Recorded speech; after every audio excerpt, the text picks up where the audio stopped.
Hey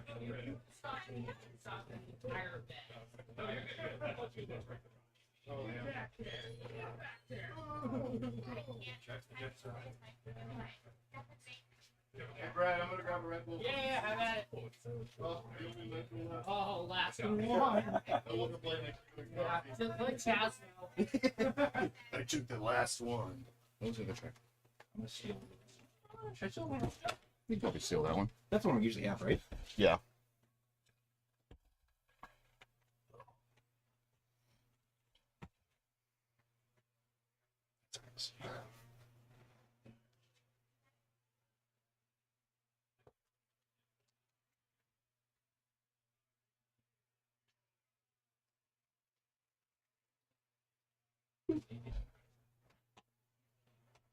Oh.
It's actually cheaper. Finish about the one.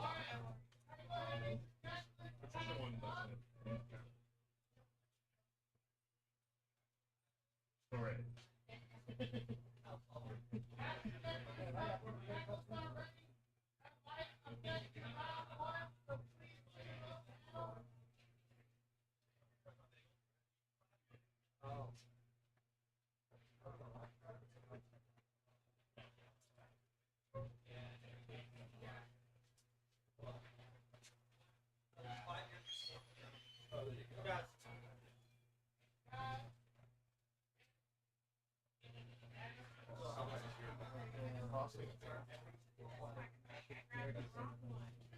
Objective to grab the only rock.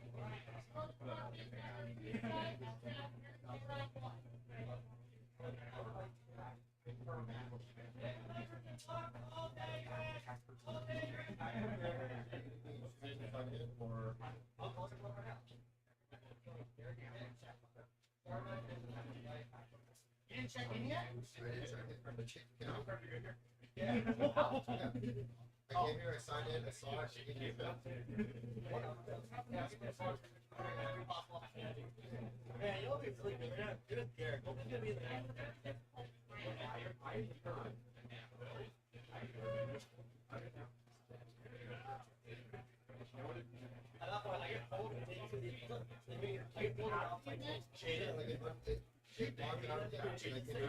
the standard studies really high on the stream. Is it when they're gonna say Garrett can stand 25 and stretch every day?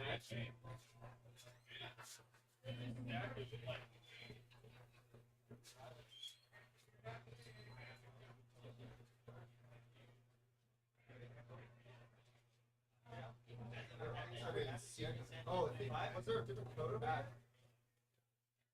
It's on CH, I put the wrong code. Like Jason can fill out the code. Yeah. Yeah.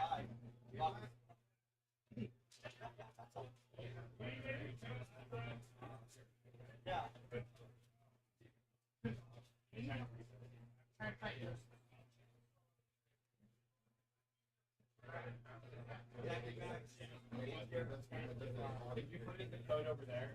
Yeah, no, that's not the right code. Yeah, you did. Yeah. Okay. So we got so this is the player base, right? Yeah.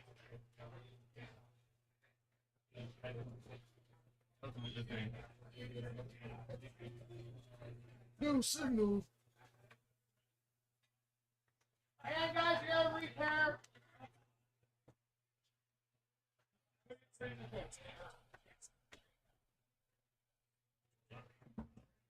Hey guys, we have a repair. We have a repair. We have a I like repair. going to bed now. Shit, it's like I need to get up. Get ready. I just wait for no reason. It's like, God. You've been to the friendly in Northbrook? No. You need to go. Yeah. It's a like the one on 38th, it's the pizza tavern. They have pizza. The menu is cheeseburger, a slice of pizza, and a beer. Sick. You shotgun the counter, you get $1 off your order, and you cannot make it stand. Like your order is, I'll take 2 cheeseburgers. You cannot customize it. Yeah. It's incredible. It's so good. Yeah. It's 2.5 blocks from my house. Perfect. So I went there, got a burger and 2 pieces of pizza, and then you drink 4 beers, and went to bed at like 12:30. I woke up like 6:40. It's like, oh god. Yeah. So good here. Yeah, we in it. Alright guys, sorry for the confusion. There was a repair. We had to add somebody else in. This now should be your pairing. So round number 1. Apologies for that.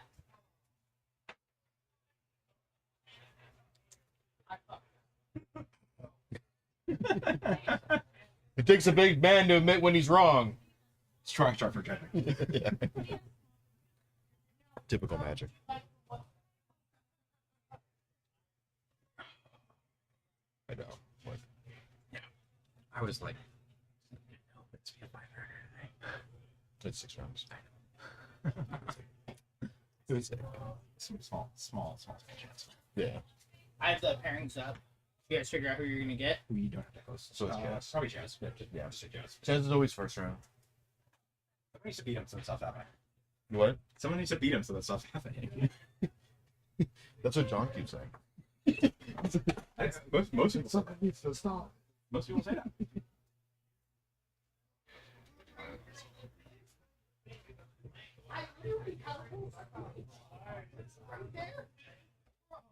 Something, don't make your karma go.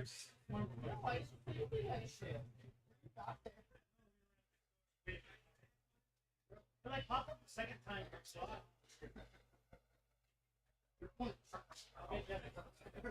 Let's go! Thanks for the buyback. Our plan worked.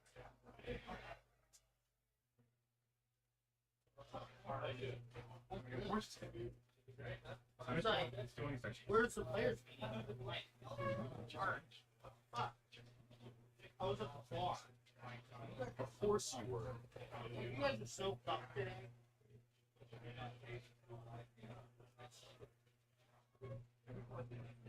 Yeah, really has.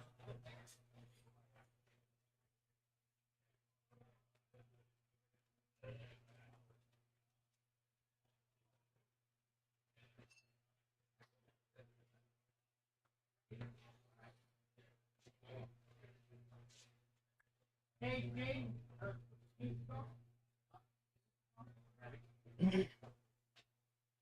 All right, Pat Blair, welcome to the round of one that 50 minutes and then again.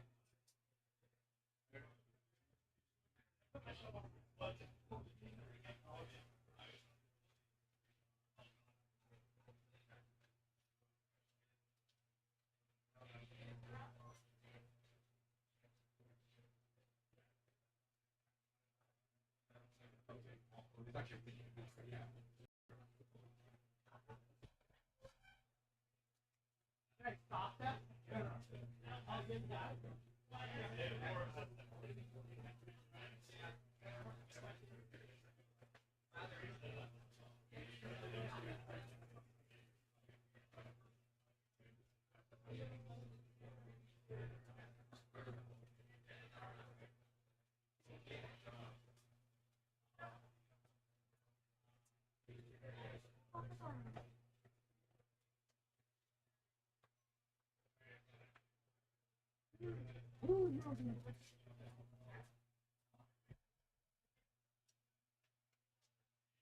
Get the necklace.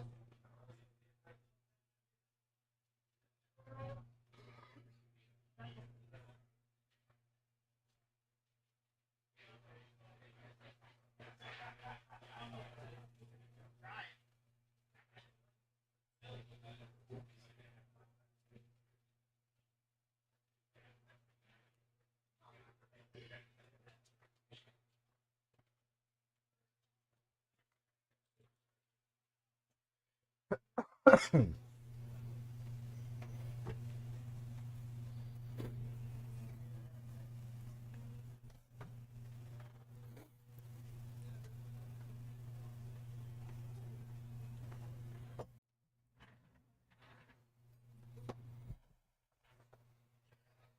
Magic players. Welcome in. Thanks for tuning in. Thanks for watching.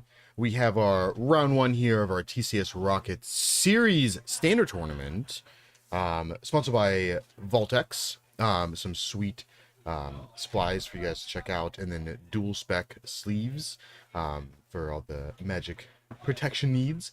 We got a round one here. We have our returning champion from last season, Chaz Tanner, playing some red-green. And then we have Paul on the right playing some red-green. Looks like maybe a little bit of different flavor. He's got the Pop Patch Patrol there, and then we see the Challenger coming in here in that turn 2.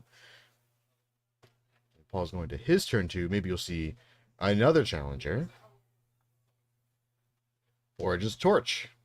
So far, this has been play creature, torch it, play creature, torch it. Kind of just how these red-green matches go a lot of the time. Yeah. We'll see how it turns out. It's kind of just depends on which half of your deck you draw. Yeah. And then that's kind of just going to shift your role in the matchups. Yeah, let's get him out of the way. These red-green aggro, prowess, heroic, whatever you want to call them, decks are really, really strong in the format right now. Yeah.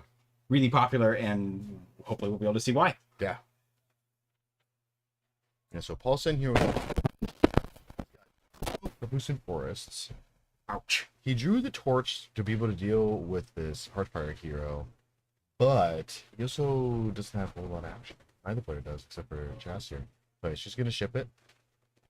It's going to be a Copperline Gorge draw for Chaz. Not really what you want to see on turn 4. Screaming Nemesis. That's a good one. That does... Yeah, a lot. I'm sure Paul's 2 lands, both being Conclusion Forest, is going to make a difference in this yes. game, right? Oh, yeah. Like, this is not where you want to be in the red mirror. Yeah, no. Yeah, she's going to deal with the Hearthfire here. It does exile it, so it doesn't get to trigger. Paul taking so much damage off of it. Lands here. I see a hero coming in. Oh, sorry, Emberheart Challenger. It's a red mouse. It's a red mouse. Right. Ooh, okay. That's going to make this bad boy real big. Just going to level it up to 2. Now those creatures will have Ward 1. Taking for 4. Paul can still deal a good bit of damage this next turn. He does have 2 Monstrous Rages, so he can get a pretty big hit in here, but I don't know if that's good enough because Chaz is still at 20. Yeah, we'll call it combo in quotes potential of this deck is incredibly powerful. It's you can just like smack someone for 15 out of nowhere with it. Oh yeah, like you can go so fast. We need the resources to do it, which unfortunately for Paul, he's kind of choke on lands and he's hurting himself for the lands. Yeah, like a land here would help. The mountain's there you go. Yeah, he does have a Manifold Mouse, so he can get in a huge hit this turn. Because he can Manifold his Mouse and then give his MR Challenger double strike, and then just smack Chaz for 12 here. And then because the ability triggers off of Valiant, I believe is the ability. I always want to say heroic. It's not heroic anymore. Triggers off abilities too, which just all the mice in the deck just go together so well. Well, that's a Monstrous Rage here for Chaz. That is pretty good.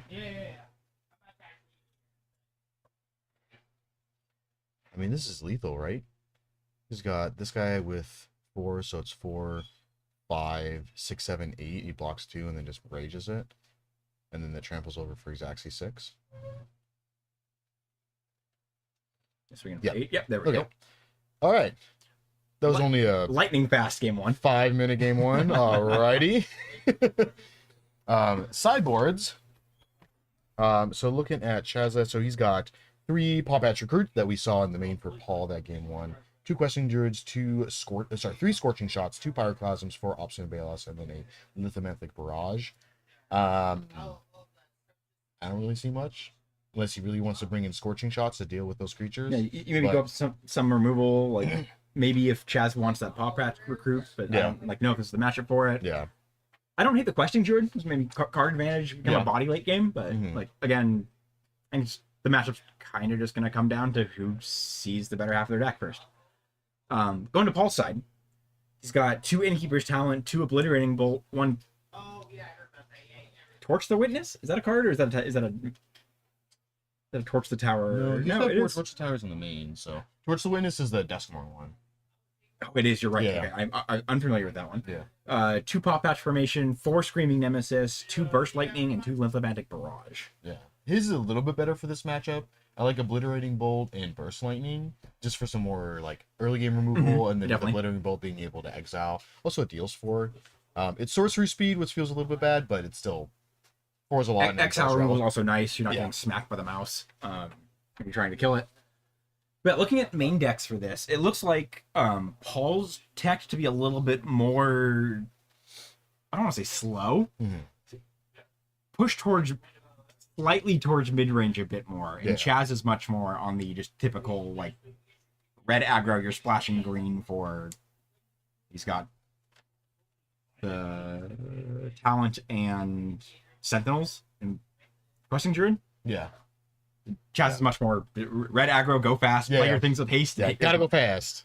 Yeah, getting in there. That's fast. Chaz looks like thinking about those druids. Taking that in the Scorching Shot. Going back to the series, though, like, I am thrilled we're getting to showcase Standard again. Yeah. It's fantastic right now. Yeah, this has been great. My always rule of thumb is if I can play green black or if I can play mono black, then I'll play Standard. I can play Land Royal, so I'm very interested in Standard. Like, I I'm can play definitely green not black, biased so- for that. Yeah, there's always new cool stuff coming out too. Yeah, Foundations was an awesome ad for the format. There's Yeah. so much there. Because it's sticking around so long, it really gives some nice cores for decks to stick. Yeah. So we're not going to have to worry as much about rotation, which is really nice. Wizards is focusing Standard as a competitive, really focusing Standard with competitive play. So it's going to be a big focus moving forward. So yeah, I'm excited to have Standard back in a really good spot. It's awesome to see again. Oh yeah. Yeah, definitely love to see it. There were some dark times for a few years. Yeah. And it makes it feel a lot better too, because since rotation is so long now, True. that it's like your decks that you're playing could just get better over time. Just because they would just end up getting more sets. There was definitely times when I was playing Standard in the past where like I'd have a deck and I'd really like the deck and like it really clicked with me and how I like to play. And then like there'd be one new set, the meta shifted, kind of fell out of favor a little bit, which happens. That's like a usual part of the Standard rotation, which I think is really cool, really fun. And then like the deck just rotates out. It's like, well, like it's just gone. Yeah. I'm not really playing with anything in Standard now, so I'm just gonna step back from it. Yeah. So with the longer rotation period and Foundations, that's hopefully going to be less of an issue moving forward. Yeah. Awesome. It also, I think, is a great move for new players because that I've definitely have seen it happen more than once where someone shows up like, hey, I have this cool Standard deck to play. It's like, well, as of last week, your deck's illegal. Yeah. Sorry. Yeah, no longer good. It's like, oh, well. Which just feels awful. Yeah. Ooh, chested with a grip of lands. Is that all lands except for two spells? Oof. A lot of lands. Yeah, I so many see lands. 4 or 5 in Paul's hand as well. Oh my gosh. We see really interesting. Each player is going down to like 4. I think the sideboarding in Mulligan is taking longer than game 1. Yeah, we're about even time right now. Yeah. Which is... Gotta love Red You're too funny. Like, you never know. We had the I can't remember who Gage's opponent. Gage played Jake a while back at one of the modern events on I think it was Belcher against Mono Black Necro Dominance, and there was like a 30-minate game because Gage won by attacking with his attacking with the 2-1s. Yeah. Oh, this isn't too bad of a hand. It's like 3 lands, double torch, Hearthfire. So I'm going down to 5. Gas is going down again. Ooh. All kept as 5. So 2 lands, torch the tower. I know he put back a torch and a land, I believe. Yeah. And he's got a monstrous rage in his hand as well. Yeah, so maybe looking for. Yeah, I mean, running out Hearthfire here on turn 1, it's kind of like you gotta have it, or else I'm gonna just boop you for a bunch. Yeah, you're gonna run away with the game there, especially if you keep that with with a Monstrous Rage or something Oh, to yeah. just push it ahead even more in the next turn.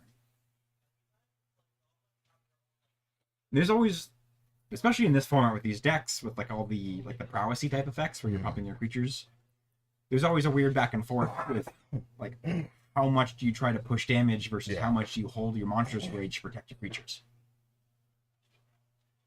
Because even if you miss out on the 4 damage from Monstrous Rage when you attack, like if you keep your creature around, that might be 6 damage, 8 damage over the course of the next few turns. Yeah. Wait, starting with double Copperline Gorge. I think you drew one of those for turn, so that feels unfortunate. Just have it. Swinging for 1. It's like, yeah, sure. I want to get hit by that Monstrous Rage. Ooh, Druid.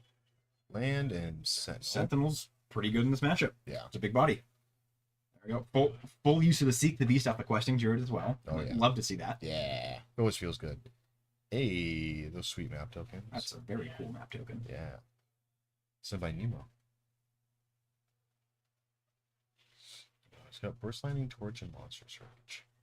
I'm willing to bet that the person who takes down the Rocket series this year, you have to choose your token art. Like, I think map token's going to be pretty high on the list. Yeah. Either that or we still don't have a treasure token. That's the other one. Yeah. Yeah. Like it's the common like ubiquitous evergreen tokens I think are always good options if you want to see people using your token. Yeah. Yep. Just gonna leave it on top. Combat. Oof. Some beats for 7. Making another map. Sentinel's such a cool card. Yeah. Big body too. It's a big body with vigilance. It has an effect. Like it doesn't feel egregious to snowball games, but it does feel good that you're getting the value off of it. Yeah. Big fan of that. Coming in for 1. Block offer. Not gonna work out too well with that Monstrous Rage. Eat Sentinel. Yep, there it is. Says get it out of the hand.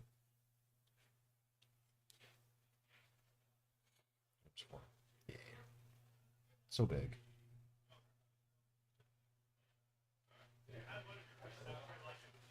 I don't know what happened. They're Yeah. confirming damage. So there we go.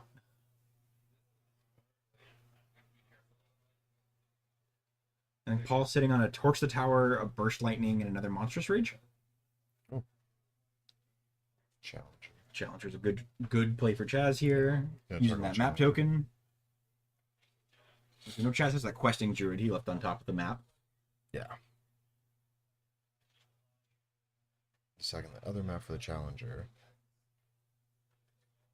Hey, Chad's getting his own token. How many of those do you think he has? What? How many of those do you think Chaz has? Oh, probably infinite.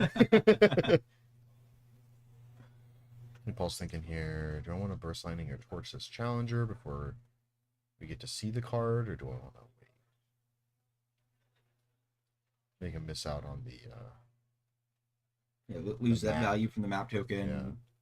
Also Just- from growing the Challenger with the Valiant trigger. Mhm. Yeah, there it is.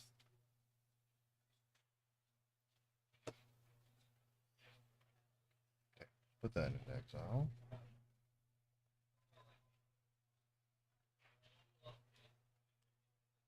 Just has, yeah, Druid, Mountain, and Challenger. Second Challenger. Let's get in there. First one, the other Challenger.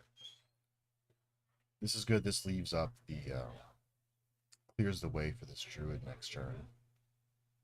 Yeah, I'm sure Chaz is happy. He's got that Druid in hand and the Druid in exile Yeah. on the adventure he can use. Oh, yeah. And just having us 4/4 Screaming Nemesis is huge. Yeah. Paul, at this point, is probably just looking to try to establish a board control. Yeah. Ooh, that torch here is great. There's the Questing Druid off the adventure. Seek the Beast, triggering the Questing Druid. Land and a Challenger. Just play land. Oh, okay. Just pushing some damage. Oh. The Druid just came into play. Right? That Druid cannot attack, but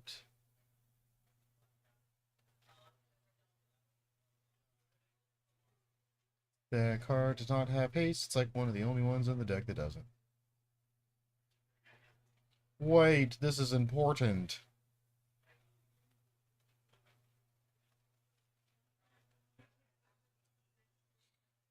Fortunately, it's not a lot. I mean, that's still like Screaming Nose is still dealing a bunch of damage. Yeah. It's 1, 2, 3, 4, 5, 6. So it's still taking 6 from it. I mean, the druid not attacking here.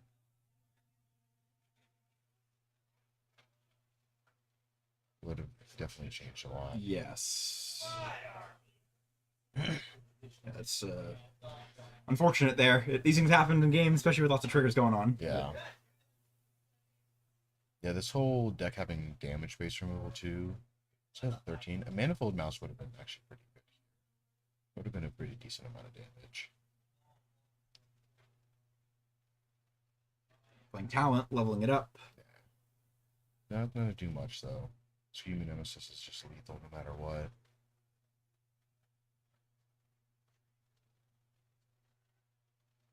And Paul's sitting here considering his options, and there's the handshake. Yeah. Which I'm missing things. A bit unfortunate start for the day, especially with that surprise haste. But you know what? These things happen. It's all good. Looking forward to more standard. Super fast, 16-minute round 1. Yeah. Start the day. Yep.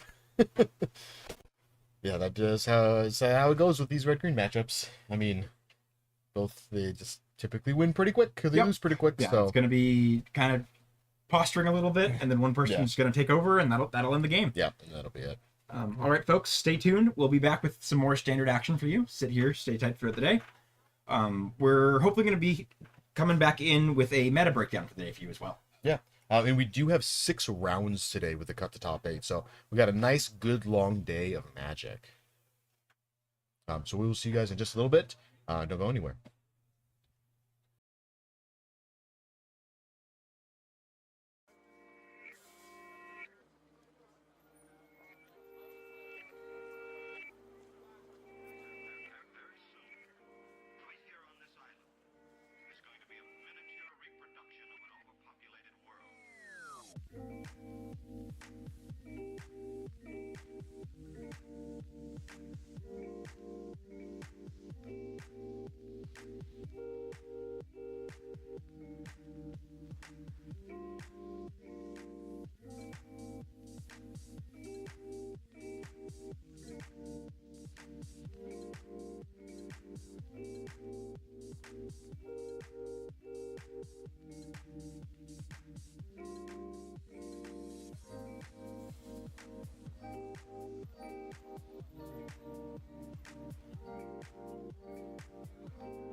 All right, Magic players, welcome back.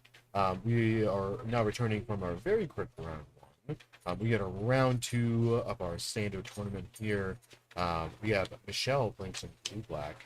She's only going to be on like the flickering, hopeless nightmare, endless nightmare. This round ain't two of us, but big enough build. Yeah. Botched that sentence. Yeah. The expert pixie deck, but cutting the white. Yes. Just blue black. Yeah. And then we got Nick on the other side playing some blue white Oculus. Yeah, classic blue white Oculus, doing what you do with Oculus in almost every format, is playing a way to get it into your graveyard and then a way to bring it back cheap. And then just hoping to high roll your opponent with it. Yeah. One of the decks where, like, when you nut draw with this blue white deck and like you're like the top percentage of your draws, like, it is unbeatable. Yeah. It is just going so fast and so far above like anything else in the world. Yeah. Well, if any of the top, because Nick has 2 surveillance. If he goes surveil land and bins an Oculus, then he is a helping hand. Like, you could just get an Oculus. Yeah, like, on it turn just 2. puts you so far ahead. Like, Michelle starting out with a Spyglass Siren. Make a body, get a map. surveil or a Hottie here is always really cool. They usually split between the Oculus and Hottie gens. He's on 4 of both. Yeah. And so, yeah. Yeah, they both look real good on turn 2. He's gonna keep it though. Likes it.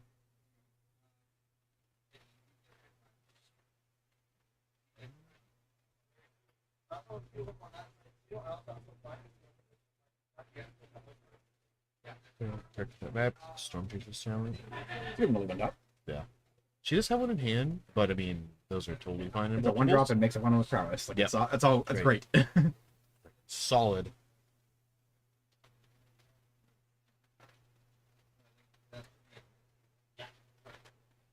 Get in for 2. 2. Yep. This deck can also just be so aggressive sometimes. Yes. Too. Like it's got a lot of really good like early game disruption, and then sometimes it just You can just curve it like an aggro deck sometimes. Yeah. Just playing like 1 mana 2 power threats or 2 mana 3 power threats. Yeah. And most of them have flying. You just beat your opponent down over a few turns. Yeah.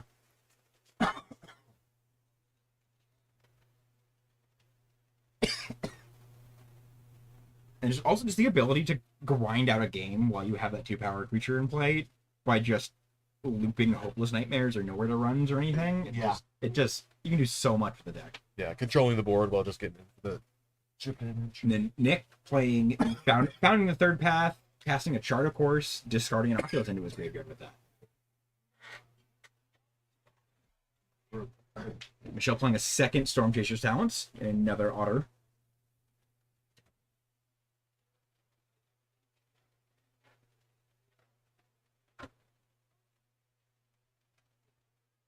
Getting in for 4.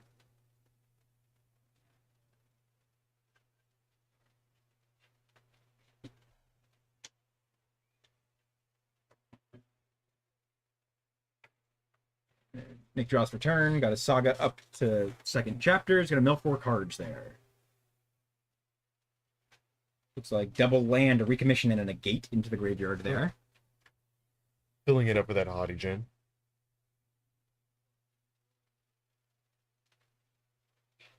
Nick does have reanimate spells. I believe he's...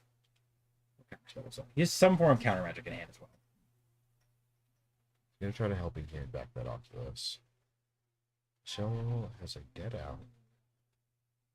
Now, see what Michelle does with this.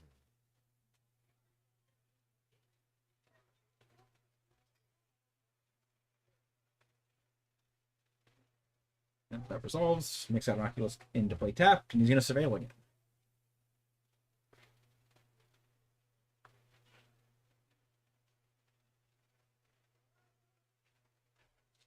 Jim Bennett, whatever that card was.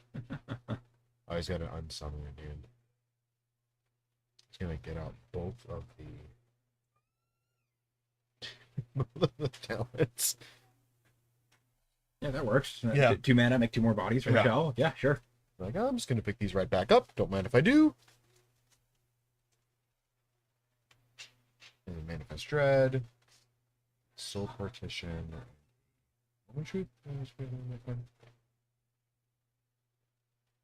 Got the upside down card on Nick's board is the Manifest token. Manifest card. without the token marker indicator, Yeah. whatever you're gonna call that thing.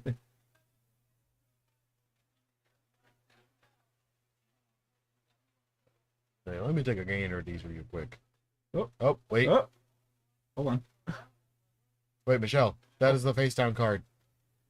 Wait. Oh, no.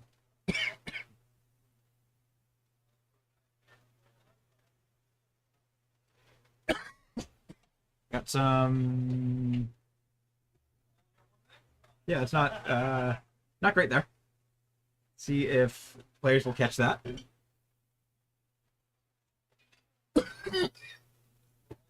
Got a Storm Chaser's Talent by Michelle. Oh, there we go. Nick's realizing that it's gone.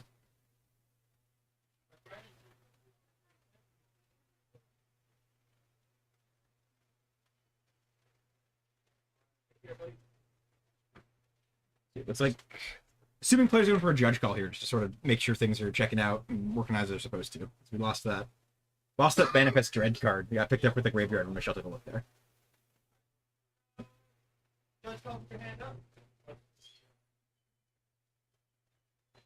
This is a great time to go through and do a metagame breakdown. We got a bit of time to go through. So went through, tallied up the decks, just overall major archetypes here. We got 12 red decks, 7 of the like Esper Pixie blue black bounce type decks like Michelle's on, 5 green black mid range, 4 of the traditional blue black like blue black Kaido decks, 3 domain decks, 3 green white token decks, which is the mono white control, mono white tokens. They're splashing green now. It's a Showcase Atlanta tech that people picked up. 2 of the green white tokens, green white collector's cage decks, and then 3 different colors of the Convoker aggro decks between blue, white, and Jeskai. And we've got 5 other decks, just various other ones that don't fall into those overall archetypes there. Got player on Reanimator.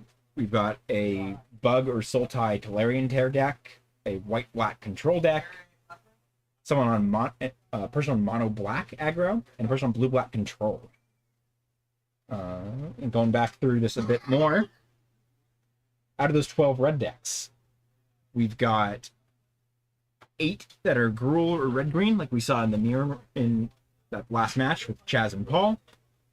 2 are red black, 2 are mono red. So, super cool spread of decks here. I'm very excited to see what we get. Do our best to pick some of the good ones, get some good matchups, and get some diversity in the stream.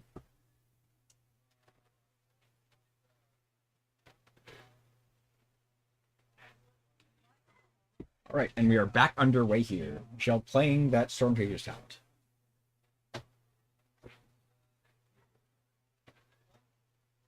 And playing another Storm Chaser's Talent. So we can get Prowess triggers to make the 2 otters without summoning sickness into 3/3s. Make another 2 otters with Prowess as well.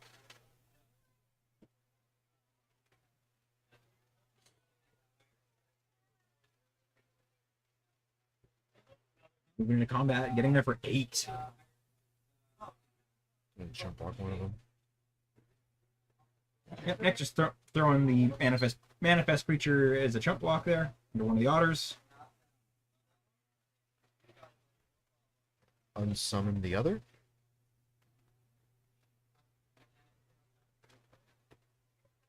Yeah. Soak up 6 damage that way. Yeah.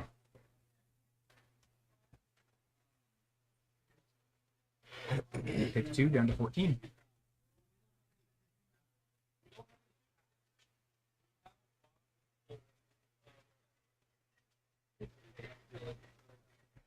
Spyglass Siren has done a ton for Michelle so far. Yeah. Did a lot of damage for 1 mana. Yes. He nicks on a Chartic Horse and a Picklock Prankster in hand. Deal him get some action. Another land here would have been really nice for Nick. He's just really limited on what he can say right now. We just have a bunch of options from what's in the graveyard from this, the chapter 3 from Founding the Third Path. Yeah. If you want to, you can choose to cast the Chartic Horse or cast an unsummon, just get rid of another otter. Yeah. Gonna hit Rock Prankster just wants to throw the trigger. Get some more stuff in there. Bunch of lands. Pick up the helping hand. Draw for turn. Recommission.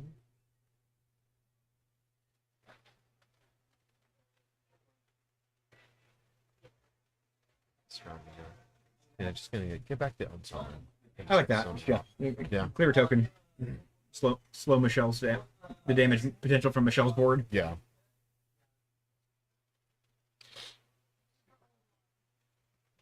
Now he's got to kind of play on a back foot a little bit. Thankfully, the Oculus, thankfully for Nick, the Oculus does make blockers every turn, which helps control his otters. Yeah. Or I guess save his life from the otters. I don't. Yeah. With how many cards in the hand Michelle has, I don't think the manifest token's going to survive. Yeah, there's that. This town ain't big That enough. upset doesn't help. Bounce Oculus, bounce Storm Chaser Talon Yeah, on Michelle. get For it out. Michelle. Yeah, and having the sounded big enough now is really good with having Storm Chaser Silence to be able to get it back and then start that loop up. Absolutely, yes. Use some of the Otters combo. Like, Yeah. Oh, yeah. start through a bit of those loops a little bit if you get enough mana later game.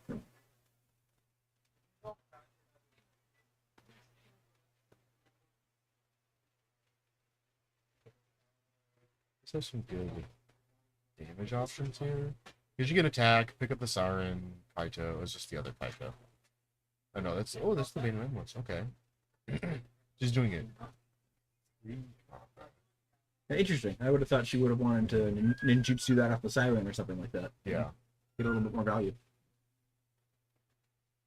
But it's just push another 2 damage. So she's getting in for 8 here. Yeah. Put Nick to 4. Shoot a surveil to draw. Another a nowhere to run and another that's not big enough. I think just keeping this down big enough, keep them both. Nick is not thrilled this year, keeping both on top. No. And this way, the sounded big enough will be able to pick off the manifest token if he wants to go ahead and play a Oculus this turn, like just hard cast it, and then be able to know where to run the token, and then the sounding big enough with the Oculus. So I think that's probably the only way to think, because Kaito can just stun the Oculus. Yeah, he's just gonna Yeah, I think Michelle's board was just too wide there. Too many different options. Yeah, I mean, when your opponent's playing 2 to 3 cards every single turn, and all of same them cards every yeah, turn. yeah, and they get back other cards and they just do a bunch of stuff. It's like, oh my god. So a lot of Michelle's cards are just like 4 for 1s because you get to replay the card, get the prowess triggers, make more bodies, Yeah, interact with Nick's board. for 2 mana. Yeah, It's fair. It's fair. that's just really showcasing the power of these bounce decks, these bounce archetypes. Oh, yeah. You're putting yourself up so high on card advantage just from how many options and triggers and just the replayability of playing the same permanent so many times. Yeah. Going to sideboards here. On Nick's side, we've got 3 Destroy Evil, 2 Elspeth Smite, 2 Ghost Vacuum, 3 Monastery Mentor, 3 Negate, and 2 Split Up. I like split ups and I like negates. I agree with that. I think those are all good options. I don't think like Ghost Vacuum's not really going to do anything here. All the other stuff is a bit too niche or just not effective at all. Yeah. Down on Michelle's side, she's got 1 Blot Out, 2 Cut Down, 2 Deadly Cover Up, 2 Duress, 2 Negate, 3 Preacher of the Schism, 1 Shieldred, and 2 Tishana's Tidebinder. I like Tidebinders and I like Deadly Cover Ups. The Duresses just kind of feel bad in this matchup because like they're essentially only that good on like turn 1 or turn 2, and if your opponent has like exactly 1 like reanimator spell, like if they have 1 recommission or 1 helping hand, then it feels good. But if you just like if your opponent goes turn 1 surveil land, pitch an Oculus, and then you duress them on turn 1 and they're holding like double helping hand, you're just like this is useless. It feels awful. Yeah, Yes. this card does nothing. So it just doesn't feel as good, especially because like she's looks like signing out Hopeless Nightmares, Which I think is a great call. yeah. You don't want to play those in like the first like 4 or 5 turns of the game. Just being able to like give your opponent essentially what their deck is trying to do just seems bad. Yes, absolutely. Yeah, you don't want to just give your opponent the discard effect they've been digging for. Yeah. The other card that I'd be tempted to bring in Michelle's seat is the Shieldred. Yeah, Shoulder could not be too bad. It could just be like this is a good card, and it like rarely feels awful to play if you're able to survive long enough to land a Shieldred. Yeah. But it also could just be off plan enough where Michelle just needs to do what she did this first game again, control next board, Yeah. just loop permanence, and that'll get her there fine. Yeah, because she's just really just like a good body in this matchup. Just because the Oculus doesn't actually have a lot of cards that say draw a card on it. Yeah, Like most of them are look or mill and then return or something like that. There's not a lot like of actual draw. Picklock, Pranksters, Free the Fae, and the Yeah. Sleight of Hand. Like they don't draw cards. Yeah. Same with the card name. I think it's Moment of Truth is the one I was. The Better Anticipate. Yes. The Yeah. Moment of Truth. Yeah. Yes. I mean, I guess Chart of Course does do that, but like that's it. It's just Chart of Course is the only thing that draws cards. Right? Looking through I this believe list. so. Yeah. We're double checking Nick's list right now. I believe that is just the one card in the deck that draws. Yeah. So it's like, The other thing for like the Shieldred discussion on Michelle's board is like paying 4 mana for one spell is just so much less efficient than what she was doing. This like what's on plan for the deck. yeah. 4 mana is like ideally at least 2 spells Yeah. and card advantage. Yeah, and it's not like it is in how it is in other matchups where she's just kind of a big body that has Death Touch that just trades with bigger creatures because all of Nick's big creatures have flying. So Shieldred can't block them. Yeah, like you can't block a Hautigen, you can't block an Oculus. Like those are just hanging out up there, and Shieldred's a little bit jealous that she doesn't have flying too. Can you imagine like her flying? Yeah, right. Equip her with some Cobbled Wings. Michelle, she's got a Hopeless Nightmare in hand. That feels like not a great card you want to start with. Like I see some lands, an Oculus. I think it's a Recommission and a Gate. Shipping it back. I don't believe Okay, Nick had a doesn't way like to draw cards or put anything in the graveyard, Yeah. which is just too slow. It's a deck where you kind of need critical mass and like enough of the different parts to get your engine going. Yeah. And a lot of that is either self mill or some way to discard it. Discard a card. Oh yeah. I think Michelle, is she keeping here? I don't mind keeping Hopeless Nightmare as much in my opener if I do have a discounted big enough to go along with it. Mhm. Because if Nick does the thing, like put it on back. turn 1 or 2, you just put it right back. Exactly. And pick up your hopeless nightmare. And pick up your Hopeless Nightmare. Yeah.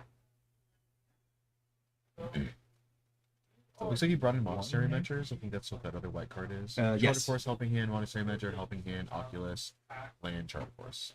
Yeah, gonna ship that one Make too. one to 5.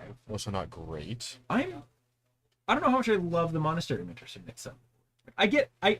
It's a fantastic pick for the deck. Yeah. It's a anti-graveyard, quotes combo pivot. Yeah.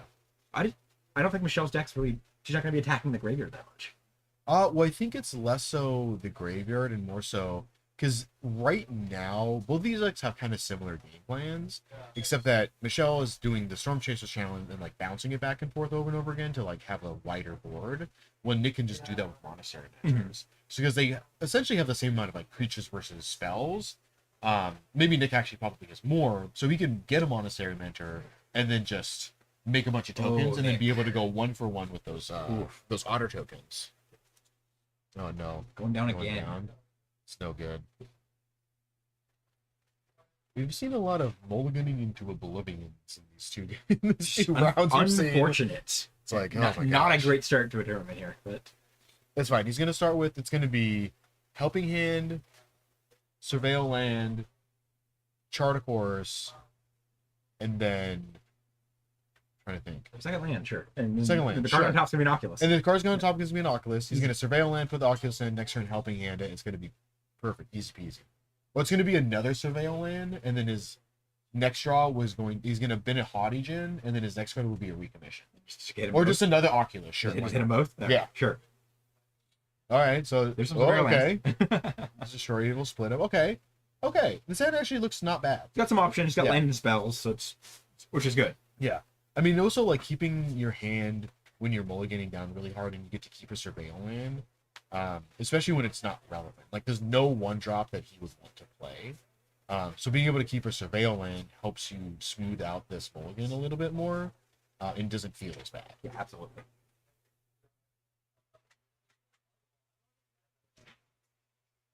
Yeah, I do like pitching. Yeah, I was going to say destroying people. It's not particularly good here. Actually, I'd mentioned sleight of hand earlier. Nick is not on any sleight of hand list.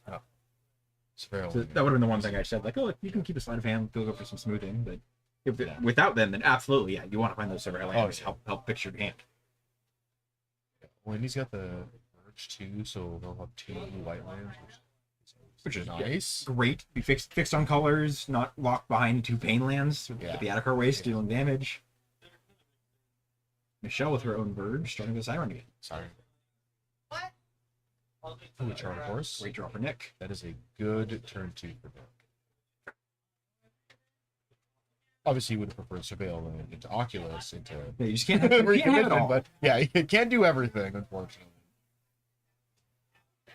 And dumping the second split up from hand, which I like. I don't think this is like really Yeah. two wrath matchup. Yeah, right.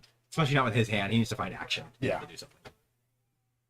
Michelle just Take the land. trying to run it back from game 1. Turn 1 Siren, turn 2 crack map. It's gonna actually just play. This does always kind of an awkward situation. I wouldn't mind keeping the map there just because you don't need any lands. Because now he knows that Michelle has a river, but then also like No, she's not no. going to cast it next turn because she's a Dark Six Shores. Yes. And she wants to be able to Jutsu next turn. So she would play the Dark Six Shores, and then he knows that she still has another land.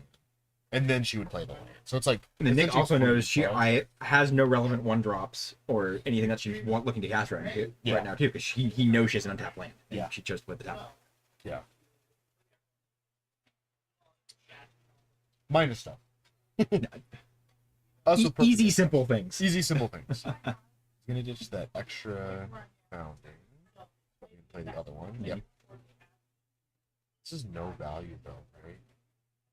Yeah, just reading. Oh ahead. yeah. This card is so cool. I always and forget that those ones have read ahead. Like, it's so sick. I'm so excited that Bounding is seeing play. I remember when it came out in spoilers, I was like, oh, this card's awesome. Yeah, it's pretty. And then just ended up not being quite good enough anymore until now. She'd bring a bot out of Surprise! it. Surprise! You're not taking one. Taking 3. I was talking with Michelle before this. She made the comment that I think this is the 4th Kaido Planeswalker card, and like none of them are bad. Like, they're not all stars, but like all 4 of them are pretty solid and seen some play. Yeah, Which is, I was playing the cool. one from Phyrexia Albi one for a while. That card is actually great. It was also fucking awesome, limited. Oh my gosh. Yes. Oh, Oh, people would pass it to me, and I'm like, y'all are crazy. What are you I'm doing? Jamming this What card. are you doing? It's like, you got to be joking. Especially in limited, but like any format that's like a bit on the slower end, like standard is. Yeah. Like, if you have a planeswalker that makes a cheap planeswalker that can have the option to make bodies or have card advantage, like that's great. Yeah. All right, going to 3 here. Who's looking cast here? Just Charter Course? Probably. I think it's the only option. Yeah, he doesn't have any instant speed stuff. I actually think it's the only target with texture. Oh yeah, you're right. Because Yeah. he's not gonna fire off a wrath. He's not going to. There's no target for negate, and there's no target for helping it. I just wanted he had another spell, but it's definitely incorrect. And discard just a planes. Probably planes. Yeah. Might as well just play your dual land.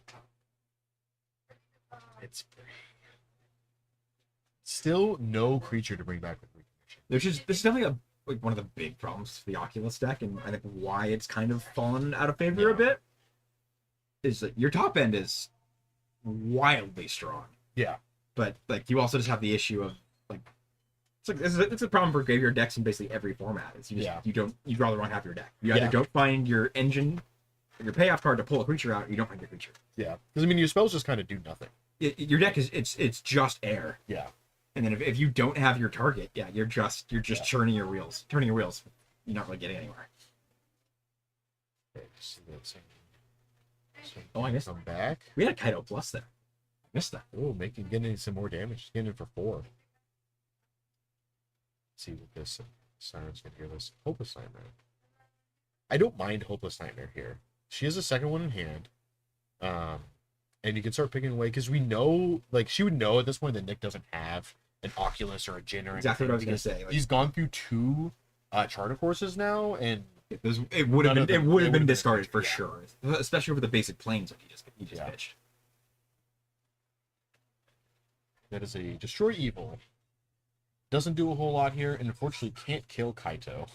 It having hexproof is That is the most annoying line of great or text. annoying depending on which side of the board. Yeah, Depending literally- where you're sitting. That has been so relevant so many times Yes, that it's just absolutely. like out of everything that card does, that is the thing that always I'm Yeah, I always can't- just like, I can't as a count- green black player, I'm always just like, ah, I like can count the number of games where I'm sitting there, it's like, oh, it's like, I can kill it, it's fine. Yeah. Oh wait, nope, no, I can't. nope, it's got hexproof.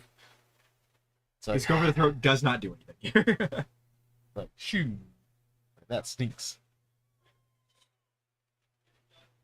All right, Shell's got a lot of stuff. I also love this deck. This deck is awesome. The blue black bounce deck is really cool. Yeah, this is probably on my list of to next build decks because You know, it's just so sick. Points off from Michelle for not having a big stack of Kaido. Just something about that. It's like no I matter have which 8 Kaido emblems. a few years back, it's like 5 years back, whenever the Chandra core set came out, Yeah. and there's the 6-drop Awakened Inferno. I played in a few different decks, and I had a stack of 10 of them. So every time I plus, Yeah. like, here you go, take this, here you go. That's what I used to do with poison counters. It's like, in fact, when they had their little poison counters in there, I had 10 of Keep track them. over. So whenever I would like, oh, deal 3 poison to you, I would like put 3 poison counters in front of them, Very and they're nice. just like, ah, Very nice. no. Good. There's that hopeless nightmare from Michelle. Get ready to recommission. That's not doing too much. This is not looking particularly good. Yeah, And Nick it's gonna- scoops it up. Yep, That's it's rough. gonna do it. Multiforans didn't find anything. That was Yeah. rough game 2 for Nick. Yeah. Unfortunately. Oh my gosh. Yeah. The mulligan into Oblivion is not good. Michelle, again, like what would be just unfortunately because of Nick's draws, there wasn't a lot going on to oppose Michelle, but like Michelle was really showing off the power of this blue black bounce deck. Like, Yeah. Oh yeah. just so much value and recursion off of your cards and what you can do with it. It's really cool. Yeah. Super fun. And it's like resilient too, because it's kind of like it's like I wouldn't say similar to the Otters deck, but it kind of does the same thing where it's like, oh, that's not big enough. My like Storm Chaser's challenge to just like get a bunch Just of dudes, bounce a bunch of stuff. Absolutely turning the card advantage form of Storm Chaser's talent to the max of it. Like you're Oh, yeah. just pulling every bit of value out of the card. Yeah. Card's great. I mean, 2 mana. You don't even Unsummons. you don't even have to level it up. Just Nope. just I mean, we saw that on game One one. mana, make one. Yeah. Just do it over and over again. You're basically just getting like kind of Monastery Sisters then every turn. Yeah. Haste, but just Yeah. just one drop creature with prowess. Yeah. Not bad at all. No, definitely It's not. like pretty good. Whew. Well, that is for round 2. That one was luckily a lot longer than our round 1. Still quick. Yeah, still pretty quick. Hopefully we'll have some more sweet, cool games of Magic, seeing some cool decks. We're gonna do our best to showcase, give a good meta spread, showcase the cool decks we have, and Oh, yeah. get you guys some good showings. So don't go anywhere. We'll be back in just a little bit. So we'll see you guys soon. Thanks, folks. Sit tight.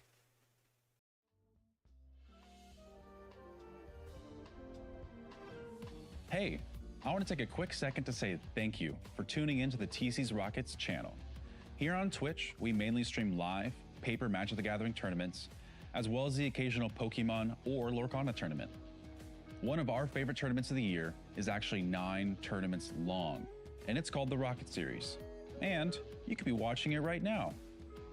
I had a chance to ask the 2-time champion of the series a couple questions about it. Let's see what Chaz Tanner had to say. The Rocket Series is a culmination of tournaments over the course of 8 months where you get to come play with your friends in competitive formats, try to win, get a token made, and a play map.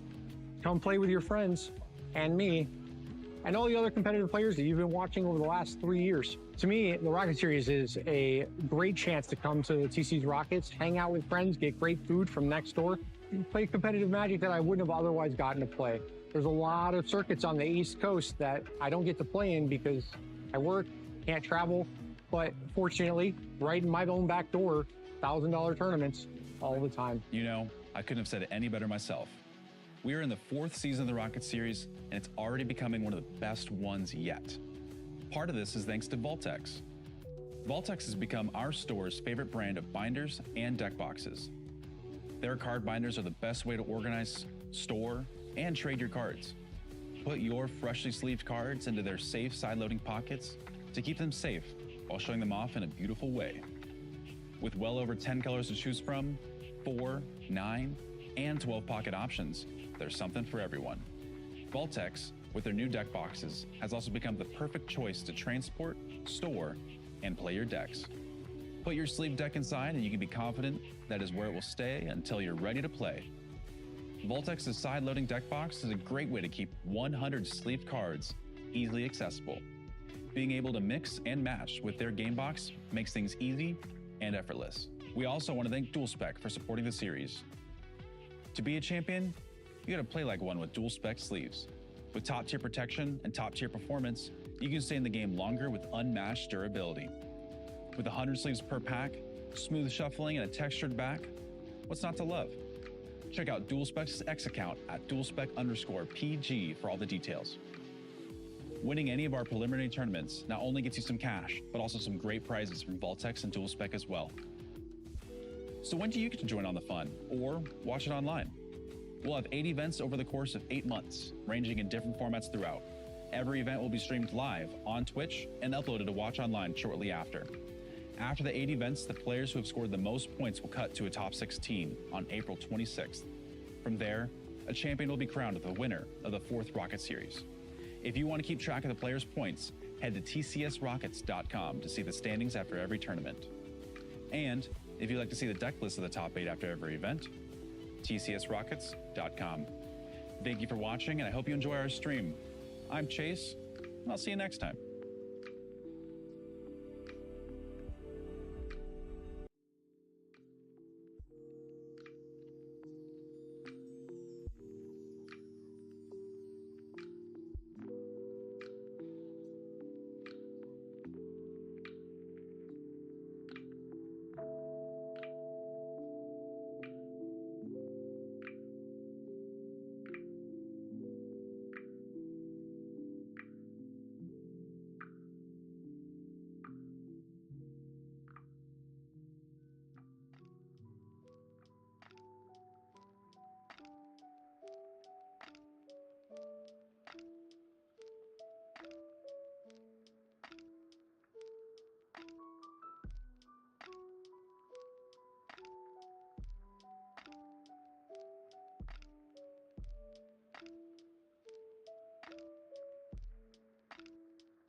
10 minutes is a long time to be away from you.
Too many ways those monsters can get in up there.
Nobody else can do this job because they got too much feeling.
Help with that jet structure, jet second Magic players. Alrighty, Magic players, welcome back. I just had a quick little break there. We got a round 3 of our standard TCS Rocket Series tournament. I believe today's also an RCQ as well. It is. So we also have an RCQ. Players also abiding for that Alright, first place spot for that juniors, qualification for either Hartford or Minneapolis for this one.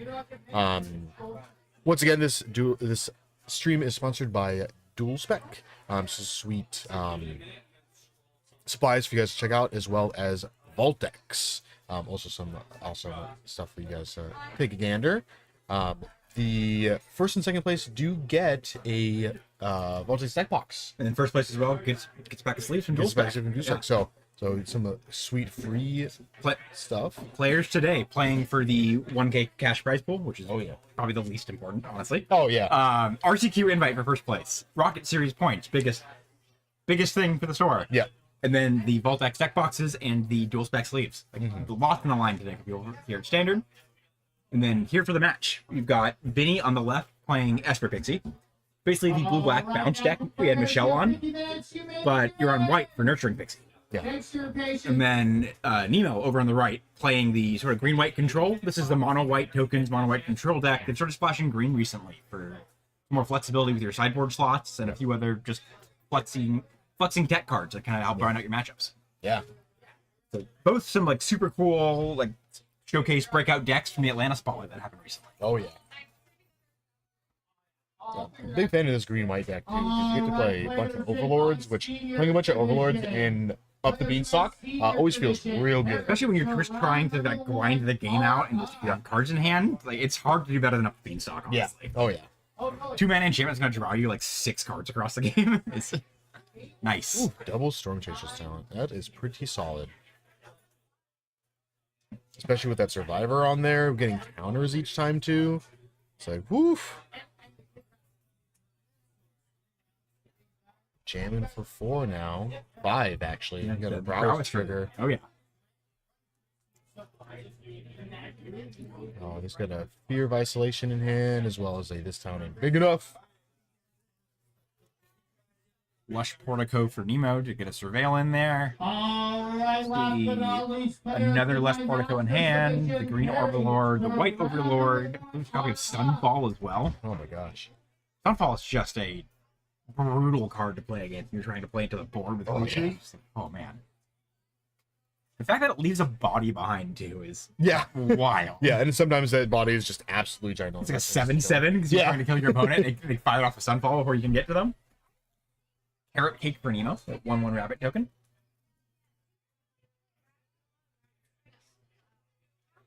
He's gonna forget about that scry. No, he took a look. He did? Okay. He left it there from this. Did he leave it there from the 0? No, he'd been this far. He does also play very fast sometimes, so... Nemo can play very fast. Yeah, sometimes if I blink, then he'll just like, I just missed something. He did check the top card of the deck. Yeah, okay. Cool, so I blinked and you didn't, so perfect. Yeah, we're good. Okay, he's gonna bounce Wrap token, bounce this. Vinny going for the same plan that Michelle did game 1 last match. Just sort of grinding value out of the Storm Chaser talent. Yeah. Bunch of 1/1s of prowess. The hilarity of just like playing Storm Chaser's talent and just bouncing it back to your hand over and over again as a win con is just like the funniest thing I've ever seen. Just like it works great. And it's just a bunch of 1/1s with prowess or whatnot. Yeah. Like sure, yeah. To build your own monastery. Yeah. Jam for what is that? 1, 2, 3, 4, 5, 6, 7, 8. Oof. So much damage with the Go for the Throat. Nemo can play an Overlord here. It's probably gonna be his best bet. Just get 2 jump blockers there. Yeah, get 2 jump blockers, leave up for a Sunfall next turn. Looks like he's sitting on 2 Sunfalls. So the only awkward thing is he does have the 4th land here, but not a untapped land. Yeah, so he's got a second left Portico in hand. Yeah. Definitely would want to untap land here. Does he have the correct insect token? Oh yeah, he's gonna scoop it. Then he just showing he's got it anyway. Still got all these. Watch me play this Storm Chaser Talent another 6 times. Yeah. Lightning fast game 1 there. Yeah, It was really showing off what Esper Pixie can do. Didn't even need the Pixie. No. No, that Survivor is getting in there. Good, like what, 12 damage that shit, Yeah, something yeah. like that. Yeah, added a bunch. Looking at sideboards, Vinny's got, looks like 2 Shrouded Shepherds, a Sheltered by Ghosts, a Cut Down, a Sporogenic Infection? I have no idea what that word says. 2 Destroy Evil, 2 Negate, 2 Witch's Vanity, a Lauren of the Third Path, and 3 Temporary Lockdown. I don't mind Temp Lockdown in this matchup. It does hit a lot of your stuff, but it also hits almost the entirety of Nemo's deck. Lauren of Third Path also is always a good option. Hits Overlords. So the things that Temporary Lockdown doesn't hit, Lauren does hit. Yes, which also is nice. Also clean up beans. If like Nemo's kind of on a slower draw, you can wipe out the card advantage they've got. Yeah. Pops the incubator token after Sunfall. Yeah. Yeah, get rid of it. I don't think he's on any cut downs in the main. No, looks like not. Looking over at Nemo's board, he's got 2 Authority of the Councils, 1 Beza the Bounding Spring, 3 Elspeth Smite, 1 Exercise, 1 Ghost Vacuum, 2 Paw Pass Formation, 1 Rest in Peace, 2 Sarah Paragon, 1 Split Up, and 1 Vivian Reed. Looks like Nemo's pulled out 7 cards there. Oof. I think Maybe he's thinking Pop Patch Formation is good. I don't like Authority Pop Patch. Console's actually not too I bad. think With all the I bouncing think I like things. Authority too. Yeah, Yeah, it's kind of also slows. quite solid. Exercise isn't too bad either. I guess those three There's a lot. those 3 cards just 7 copies in the board. So that Yeah. might just be what Nemo's bringing in right there. He chose that 7. I think Vivian Reed's just a bit too slow. It has relevant texture for Costs too sure, much. but I think it's just a bit too slow to really help out in Vinny being this aggressive. Yeah, especially with Vinny being able to, he can either bounce it with this down ain't big enough. Yeah, that's sitting so at 5 bad. mana. Nemo -3 Vivian and just gets, Yeah. gets nothing off of Yeah, it. just gets absolutely nothing. And then also like Vinny can also bring in negates in this matchup. Yes. Like literally the only thing it doesn't hit are just overlords essentially. So and I guess Beza, but it hits everything else. So Yeah, I think negate's a really good move for Vinny if he wants to kind of slow down a bit, which is probably the right move anyway. So when you know your opponent's on Sunfall, oh yeah. All right, Pokemon players, welcome to round when number you're 1. playing an aggressive deck, always aggressive deck against a control deck or a deck with wrath in it, you always want to be kind of holding up a little bit. But Yeah. like, extra so with Sun. Yeah. And especially with this one, is because this is a very odd like type of control deck. You know, typically you think of control like everything is a 1-for-1 almost. Mhm. But like this ones are always going to be more heavy on the board wipes as answers. Because I mean, in the main board, he only has 3 get lost as his direct. Yeah, so as opposed to like a traditional blue-white control or blue control deck where they're kind of trying to like use counter spells to take out important threats. Yeah. Like these green-white decks are tap-out control decks where you're just trying to just slam haymakers and just clear your opponent's board until you can pull ahead on that. Like Nemo keeping, Vinny not liking that hand, sending it back.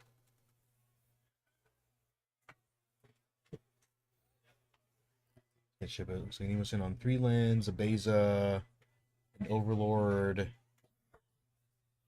There's 2 planes and a brushland, I believe, for him there. I think there's a carrot cake in his hand as well, and a sunfall is Nemo's 7. That's not bad. Yeah, I would like another green in that hand.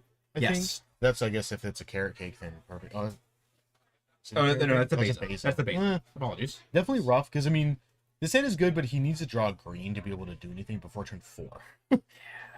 Which, depending on how fast Vinny's hand is, might be enough. Yeah. We'll see though. So, courtyard and a survivor. The carrot cake. Oh, beans. Good draw. Ah, beans is good. White Overlord, which does not speed up what Nemo's got going on, but makes some blockers. This nightmare. Solid. Discard a card to get a counter. Lose to life. That's great. Discard an Overlord. Okay. I like that Overlord in this matchup. There's another Sunfall. I think, flying blockers is huge. Yeah. Just making anything to stall until you can either fire off the Sunfall or start actually attacking with either of the Overlords is Gonna get good. a Kaito. Ninjutsu Kaito by Vinny. That feels good. Gonna surveil and draw here. Nemo needs another land. He can't cast anything right now. It feels real bad. Land in this town ain't big enough. I like that this town ain't big enough. Yeah, I got He's it. got plenty of lands. He's gonna keep both and draw this town. Right on time. There we go. So now he's got some options here. I like Overlord more. Yeah, just make some more blockers. Yeah, it makes some more blockers, and it some time, draw a protects card. it from Sunfall next turn. Also true. Yeah, and it lets him draw a card. Because the Beza doesn't do that.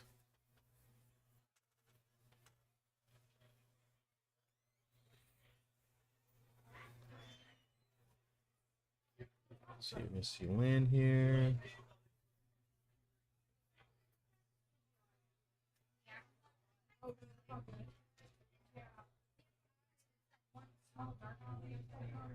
They got some good options here. I'm gonna play Survivor.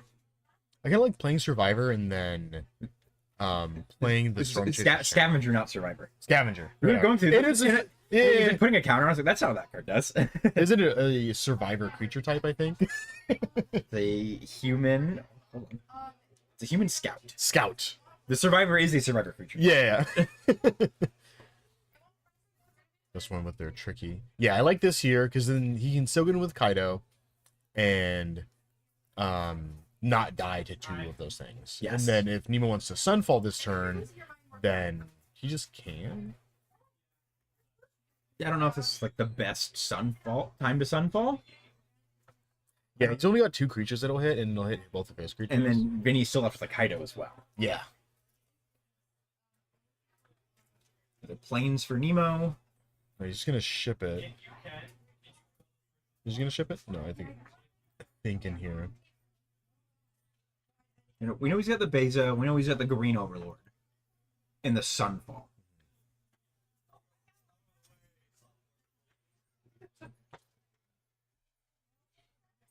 See what else is in his hand. Because I think is he sitting on two Sunfalls right now? He's got Carrot Cake, Beza, Sunfall, Green Overlord. Then he's sitting on land, Fear of Isolation, and this town not big enough. Vinny having this town ain't big enough is huge with the Yeah. the Stormchaser talent and the Nightmare in play. Yeah. She's gonna go for a Carrot Cake. This is gonna be pretty savage too, because he's gonna be sitting on so 4 cards. Yeah, so he's sitting on double Sunfall. Because I mean, even this turn, like he can go. This town ain't big enough. Bounce my Hopeless Nightmare. Bounce your 2/1. Next turn, play Hopeless Nightmare. Discard a card. Fear of Isolation. Bounce Hopeless Nightmare. Hopeless Nightmare. Discard a card. Like Yeah. tear apart. Just do a ton, and like the Sunfall doesn't do that much to slow it down if you No. choose to go that route. Yeah. Yeah, because then he also has the Scavenger. Correct Yes. myself. Scavenger, not Survivor. That will trigger 3 times. He decided not to do that though. He's gonna keep that in his hand. So many pain lands. Yeah. Instead of playing- After the last match, Zach and I were talking off stream about the differences between this Esper Pixie deck and the blue-black one. And definitely a big downside of this Esper deck is what your lands are. Like you have to be on so many pain lands to fix your colors. Which, Yeah. in a lot of matchups, especially with this much red prevalent in the standard metagame, like it can be rough. Yeah. Oh yeah. Vinny casting a Fear of Isolation, additional cost is return a permanent, is bringing back the Nightmare to hand.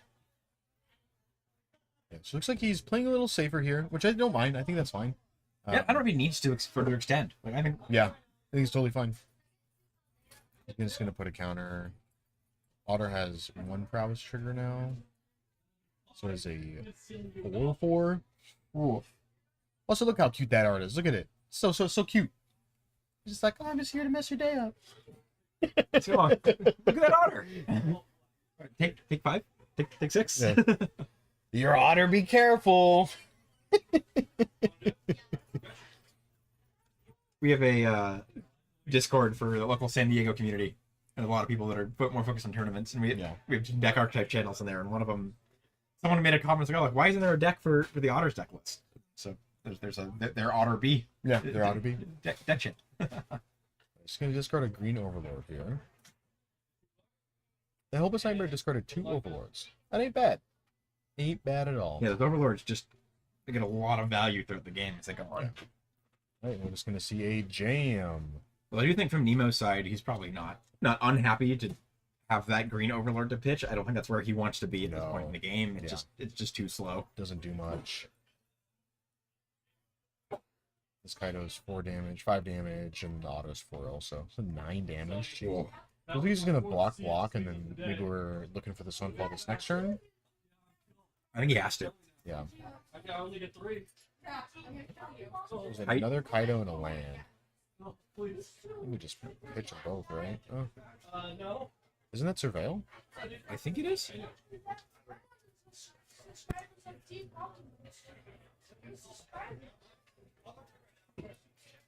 Magic is hard. Magic is hard, people.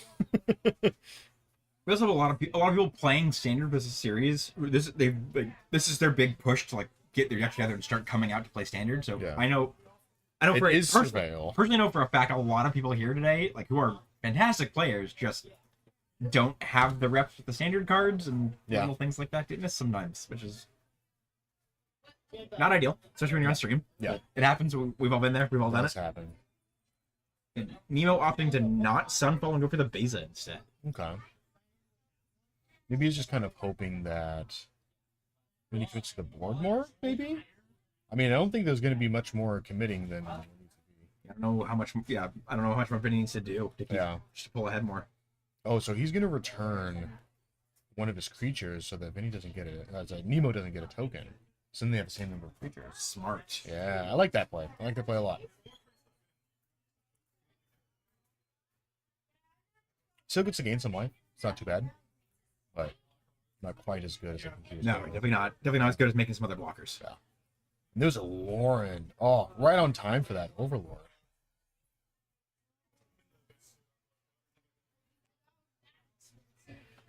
Vinny has the option to play it this turn, kill either the Overlord or the Up the Beanstalk, play the Fear of Isolation, return the Lauren, play it again next turn. Like, yeah, I like killing the Overlord here because he's gonna get it next turn. Well, it's the end of turn.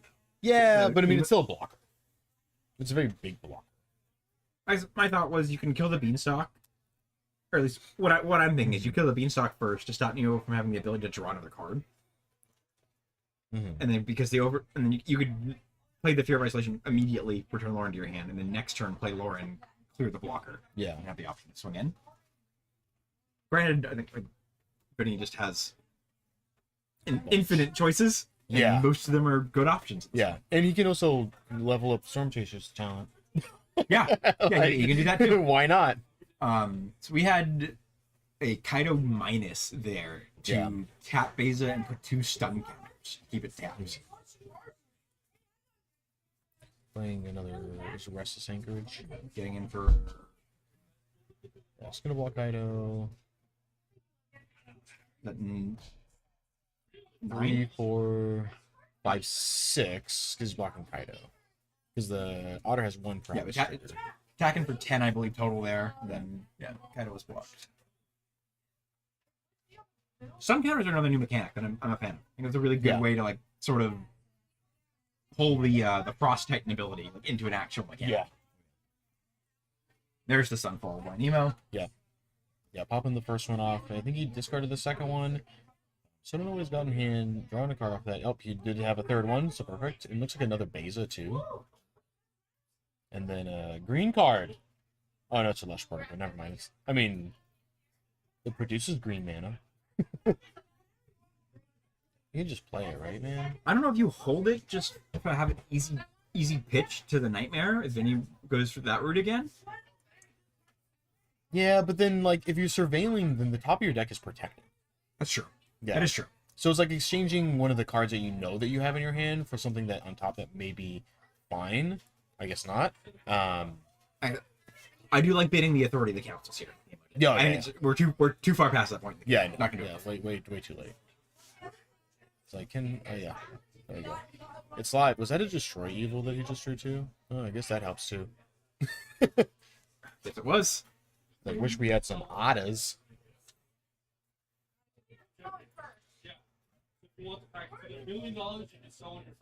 I'm just gonna Destroy Evil the. Yeah, great draw. Keeps the Lauren to take care of the beanstalk or the incubate token. Yeah. Which mode are you choosing? Jam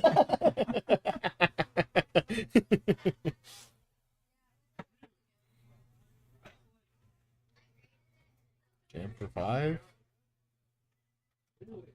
This is the weirdest planeswalker I've ever seen. It's got 3 loyalty, a +1/+1 counter, and it currently is getting +1/+1 because it's a ninja. Like, all right. Is Vinny on any copies of Soulstone Sanctuary? I don't think you can be at the Esper deck. I just don't think you have enough extra land slots. Yeah. But the synergy with Kaida and Soulstone Sanctuary is super cool. That's it. Oh, playing second Hopeless Nightmare, bouncing Fear Isolation, playing a third. It's a burn deck now. Yeah. Woof. Wow. Yeah. Strong showing by Vinny there. Yeah. For Pixie. Oh, yeah. That, actually, I don't think we saw a single copy of Pixie the entire match. No. Like, they're in here, right? Yeah, there's 4. Yeah, they're there. First card list in the deck list. Yeah, they exist. They're like right at the top. Dang. Woof. What a match, man. Yeah, these like Esper / blue-black blink decks have been really sweet. I could see why people are kind of moving towards the... Yes, definitely. They're really strong, have a lot of flexibility. They have the option to go fast if you need to, and can sort of slow down and play a bit of a control game. Like, really good. Really, really showcase the power of Kaido as well. Yeah. Looks like they sideboarded about what we said. Exorcism, 2 pop transformations. They put in a Beza, and then the Authority of the Consoles, and then Vinny brought in the Destroy Evils, Negates, and the... Even bringing the extra Beza does make sense. Yeah. Just gain some life, make some bodies. It kind of helps them play the control. It's a timely reinforcements. Yeah. It's at the end of the day. It's timely reinforcements. It's timely reinforcements. On a body. So it's like, not bad. But cool. Oh yeah, brought the split up too. Okay. Yeah, just some extra removals and stuff. Whew. Yeah, but that'll do it. That's There's round 3. Thanks for watching, folks. Sit tight. Got another 3 rounds of Swiss, followed by the full top 8 coming in. Yeah. Hopefully we'll see some of these players there. So don't go anywhere.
early into the early morning.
powerful than anything yet known to man. Say, don't you think it's strange?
I ain't gonna die, am I?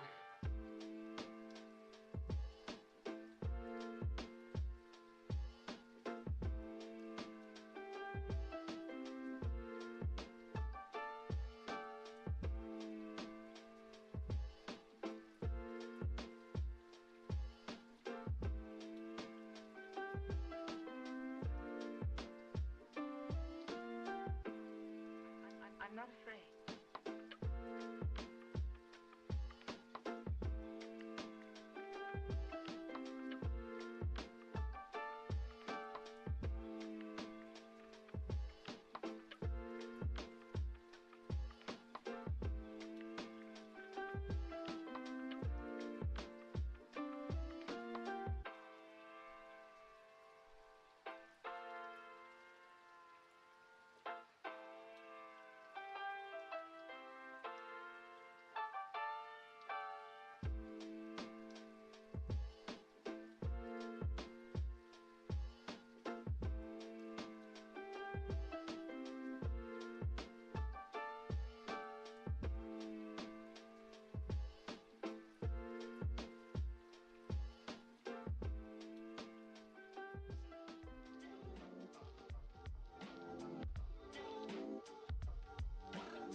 All right, everybody, welcome back. We had a little bit longer. We had a couple of long games there. We are back for a round 4 of our Standard TCS Rocket Series. Once again, my name is Zach Miles. I'm Joe Vetti. And thanks for tuning in. Thanks for watching. We have our round 4. Both of these players currently undefeated players. We have a couple of those today, but we haven't seen either of them today. So we have Alex on the left playing some blue-black, and then we have Anthony on the right playing some blue-black. Alrighty, we've got a blue-black mirror match. I think they are both playing pretty similar lists here.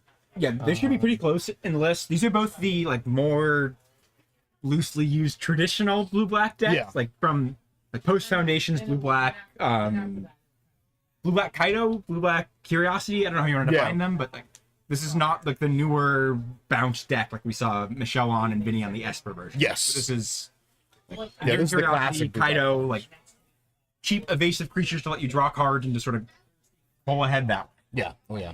Notably, looks like Anthony's a little bit more of a controlling list. He's got a little bit more removal spells. He's got Tidebinders in the main. On 3 Kaido instead of Alex's 4. Yeah. He does technically have 3 Kaidos, but he has 3 Kaido Bane of Nightmares and then 1 Kaido Cunning Infiltrator. Ooh. So, spicing it up with that Foundations Kaido. Diversifying the Kaidos. Yes.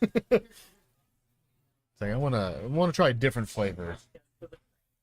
Yeah, both on Fairy Mastermind, both on both have a copy of Shieldred main. Yeah. Both on Forward Nerd Curiosity. Decklist very, very similar. We'll see if any of the fun one-ofs that are mixing up these decklists make a difference here. Those cards are upside down. The Shauna Sidebinder. Yeah. So Flip It Drowner. Go for the Throat, I think, is that bonus card. Just 1 land, I think. He's gonna ship it. Alex ready to go. He's like, snap keep. Was that a land he had out? Just play yeah, he was ready for it. Yeah, he was ready for that bad boy. That was a mulligan. Alex, that's the card Alex is mulliganing. He just put that card on the bottom. Yeah. That was it. It's like, nope. See the one of Children in Anthony's hands, a Tidebinder. Oh, he moved those both went already. bottom. Yeah, Anthony's on 5 here. See a Fairy Mastermind and a Dark Slick Shores in his hand. There's the Dark Slick Shores. I think those are Verges. Kind of the 2 that I see in the front. All right, cool. There's an island. That helps. Yeah, Dark Slick Shores in play and an island for both players. Underground River for Alex. An island into a Siren.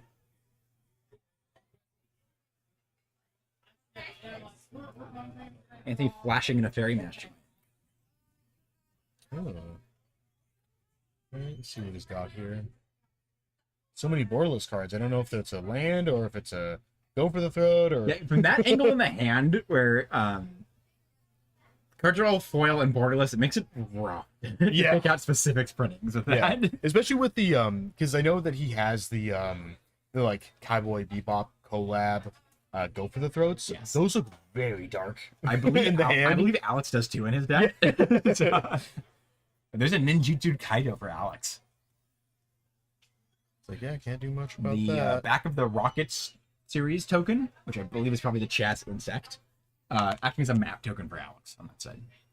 Don't they have map tokens next to them? They should have them. Yeah. Alex should also know better because he has been on camera a lot for this series. Yeah. Come on, man. Stern words later. He's just gonna emblem. He's got the emblem, but not the map. Come on. Come on. I know for a fact Alex is borrowing this deck. So I don't think that's on him. He didn't have the map.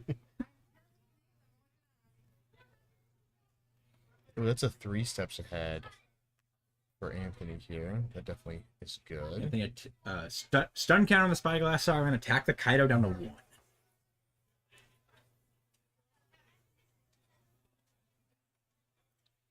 Siren's less in with a whole lot here. Siren's less good at pushing damage. Like, not really what you want for in this matchup. Yeah. It draws a card in your Curiosity in play. Yeah. And then it blocks your opponent's Fairy Mastermind and trades there. Yeah. Which is huge. Yeah. Oh, yeah. Let's see, what is he thinking here? He's got Curiosity, Drowner, Tishana Sidebinder. He's got a Mockingbird. Anthony has the Go for the Throat and 1 land and a 3 steps ahead. I like Go for the Throating the Spyglass Iron here. Because then the Mockingbird doesn't copy anything. There's no other 1-drop on the battlefield for it to copy. Oh, it's Right? true. I thought you had to copy X, right? No, the single blue color, it's total mana paid is Total what mana copies. paid. Okay. So if I was thinking Alex of pays X. blue X, X is 1, you Yeah. copy 2. Your Mockingbird working a little bit differently than a lot of the other copy effects. Yeah, I always forget what because usually Yeah, they're all the same. The clone X ones or copy something with like that mana value. Yeah, they're all the same other than Mockingbird. Yeah, because that's not confusing enough. It's fine. Which is also not a direct clone. The clone is form. Yeah, which is noise. All right, you're gonna make a map. Just gonna sack the map on the mastermind. That is a go for the throat. Imagine he wants that. Also moving that mastermind out of Spyglass Siren Shell range. Yeah. Firing off a go for the throat on the Mockingbird. Gonna counter it. Hit with the Phantom Interference to counter. Okay. What are you thinking here? Should have played that beforehand. The Mockingbird's static flying ability being relevant there to protect the Kaido. It's the Flood Pit Drowner. I just want to say Infiltrator for some reason. Yeah, right. The Drowner doesn't have flying natural. Yeah. Oh, here comes an enduring curiosity. Oh, maybe not. All right.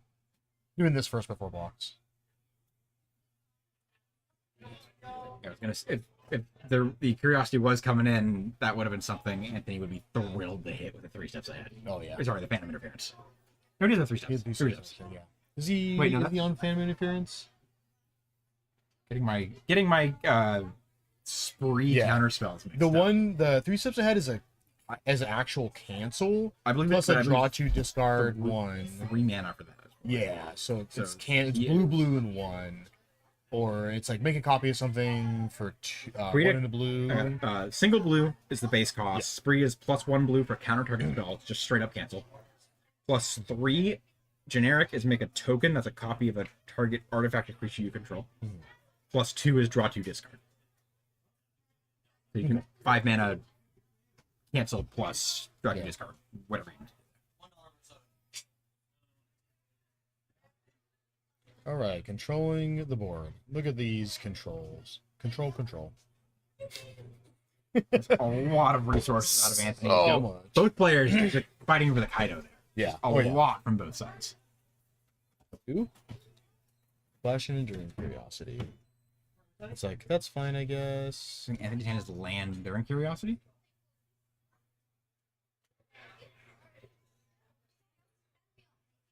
Gonna sack the map on the enduring curiosity. Land. Play a land. Do it again. Great use of the maps here for Alex. Phantom Interference on top. Not too bad here. Makes a flyer. Oh, okay. It doesn't want it. It moves Enduring Curiosity out of Trump block range. The opposing Enduring Curiosity. Or from trading range. Yeah. The opposing Enduring Curiosity. That's true. But never mind. I'm getting all my powers and toughness mixed up here. Yeah. We need Tidebinder, the Ooh. enduring curiosity trigger to bring him back. Ain't bad. That's actually huge here. Yeah, it is. Yeah, not getting that extra draw. Oh, there's a land.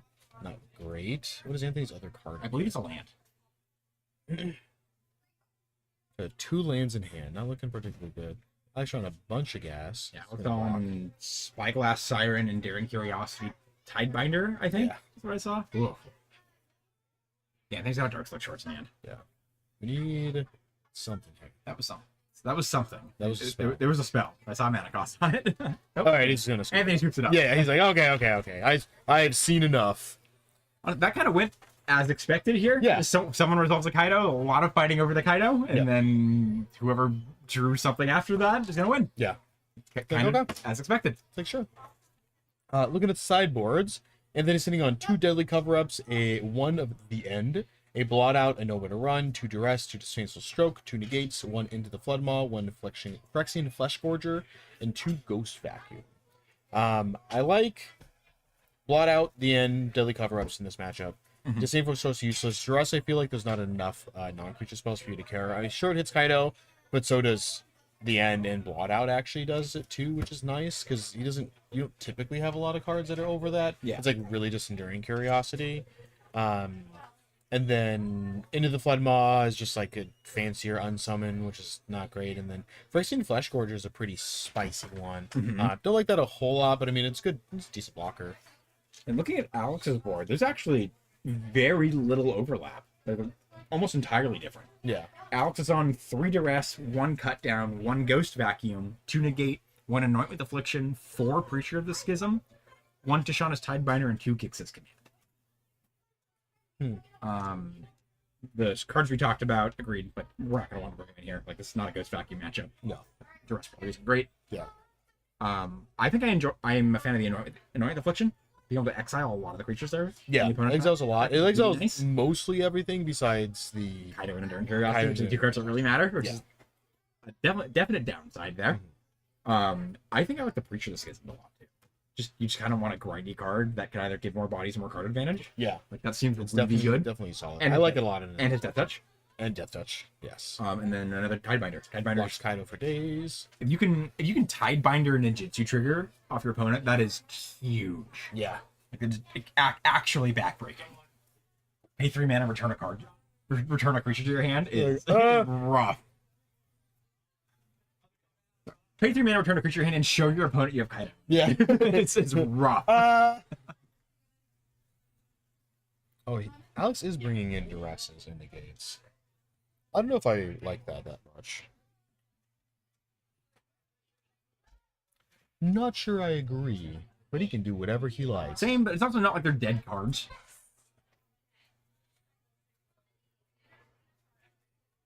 I've noticed that so many of these decks have had Ghost Vacuum and they haven't been brought in these matchups. Yeah, it's not very funny.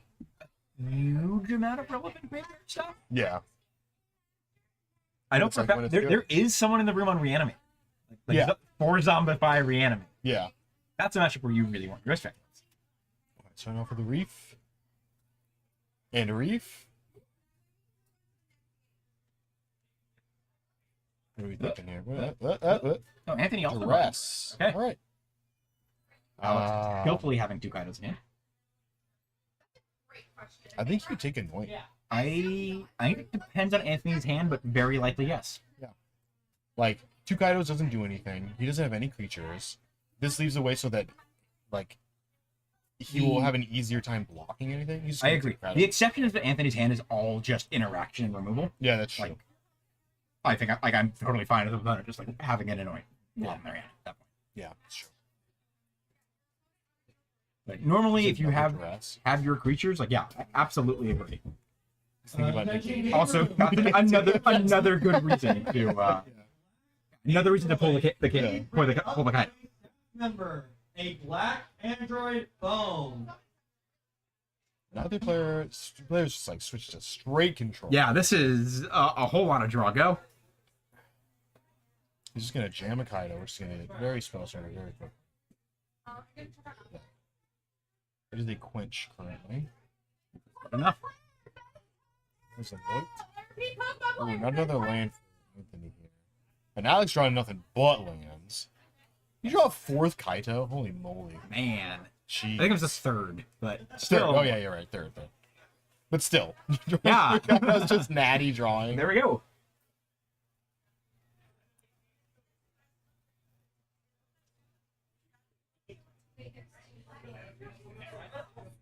Hey, there's a land. Now, does Anthony want to jam a Curiosity here and draw a card? I think that's probably fine. I don't hate that here. I think Anthony kind of wants to catch up on card advantage, which like leads me to want to play the Curiosity at this point. There we go. Yeah. Yeah, just get some more cards. While the defenses are down. Like, sure, Alex can, like, respond with stuff, but he's got to use a bunch of resources to do so. Because you'd have to, like, anoint the Mastermind and then minus Kaido to be able to, like, stop the Enduring Curiosity. Because he doesn't have any removal spells for it, so... Yeah, and that still only works as long as Anthony doesn't have another creature in play. As long as you're drawing cards, when you connect, you're pretty happy with the Curiosity. Yeah. He's going to go for the throw the Fairy instead of Anoint. Good job, Anthony. Good card in the right zone. Yeah. I would have liked to Anoint there instead. Open throat hits more things. It's probably fair. You can keep the go for the throat for the curiosity if you want to protect Kaido or like clear it as a walker or something like that. Yeah. It's less restrictive. Alex looking at a Surveil 2 off of the Kaido 0. I believe there was a Duress and I don't like any other card. Yeah. But choosing to keep both on top, firing out the Duress. Attention game room. We have discovered Double a different removal Android spell phone. for Anthony. Man. If you are missing your Android phone, please Alex log pulling on to the the go for the throat out of Anthony's hand, passing back to Anthony. It's definitely more I think it's land. restrictive. Oh no, it's a curiosity. Never mind. Oh, cool. iPhone users would Jam. Okay, second curiosity. Like, oh, okay. Draw 2 cards. This is where the card just gets nutty at this point. Like, Yeah. Draw 2 whenever you connect with a creature. It's Not another land? Come on. Spyglass Siren? Yeah, because I would have liked doing Anoint there instead of the last turn, because then this turn he could have go for the throat in, the Enduring Curiosity, and Anthony wouldn't have drawn 2 cards. It does feel always bad using removal spells against Curiosity, because then it just comes right back if you don't have an answer to it. But giving your opponent Like- 6 cards over 2 turns Yeah. is that is game ending. Yeah. Just so bad. Alright, so we're gonna again. Double lands. Trash them Don't both. think he needs those. No. And then another Duress. What the heck? Pulls the removal gosh. spell out of Anthony's hand if he wants to use it now. Yeah.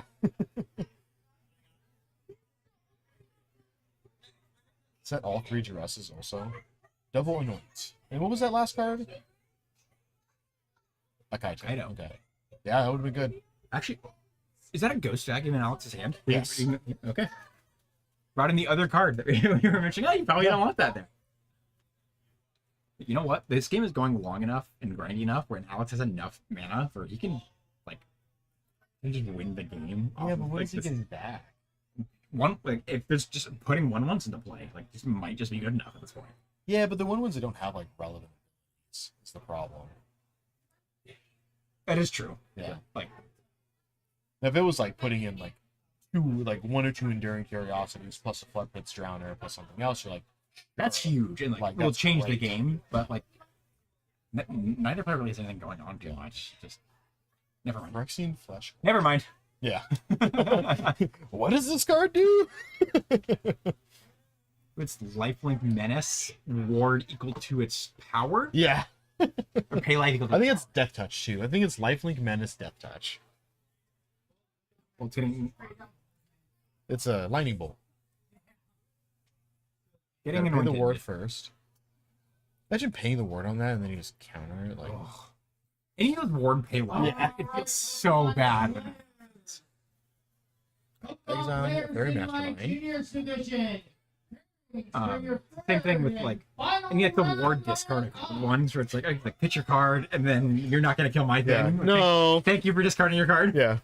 Sick, thank you. What is that card?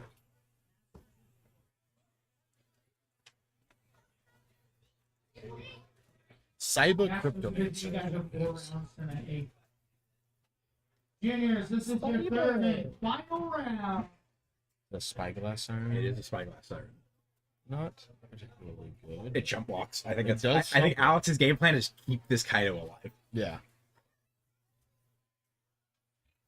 All right, Pokemon players in my seniors division. You can just hard pass the Cryptomancer Third in Alex's and division. final round are up.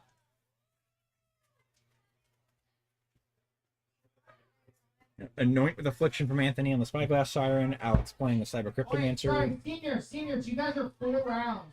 giving it. Senior Because division players, you hexproof? guys are 4 rounds, so this is Yeah. your third round. It puts a 1/1 counter on the Siren. The backup. Yeah, I was forgetting the mechanic. Yeah. It's a neat mechanic. It's a super cool mechanic. Oh my gosh. It works a little wonky, but Another there we go. There's Kaito! the 3 mana Foundations Kaido.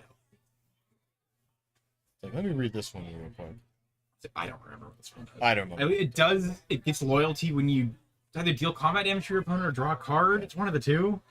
So he's just gonna negate it. He's gonna spell stubborn. Okay. Sit tight, folks. I'm pulling up the text for this. So you can read this. 3 mana, 3 loyalty planeswalker. Static ability is whenever a creature you control deals combat damage to a player, Kaido gets a loyalty counter. +1, make a creature unblockable, and then draw and discard. -2, make a 2/1 ninja. -9 is you get an emblem. Is whenever a player casts a spell, you get a 2-win. Ah, That'll end the game. yeah. Oh yeah, That will definitely end the game. for sure. All right, players to my Masters division. Harry, The for unblocked round one. 3 are Gonna hit for up. 4. Got loyalty. Hit for 4, gain a loyalty, Card. draw 2 cards. It seems pretty good. Seems not bad at all. Next, looking at his guy. He's sitting with no cards in I hand. think he's looking for creatures for the ghost vacuum. That's what he's checking right now. Yeah. There really needed to be a flip pitch drowner for him, I think. Or not exiling the flesh forger. Could have been helpful. Yeah. Like, he needs some way to, like, stop the unblockable creature that's coming in next turn.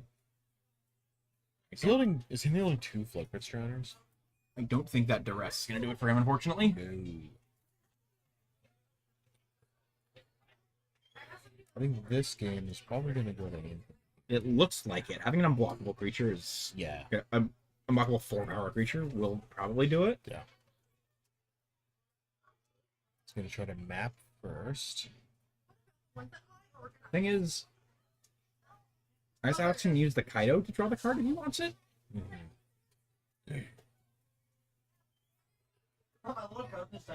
Yeah, I'm personally not seeing a way out here for him. Yeah, but probably after the rest get some information, it's probably a good play. Yeah. All right, Yep, there we go. That was it. That makes sense. Oof. All right, 1-1 going to game 3. Yeah, I don't think anything sideboard stuff is really going to change. Alex might reevaluate the ghost vacuum, but yeah, we'll see.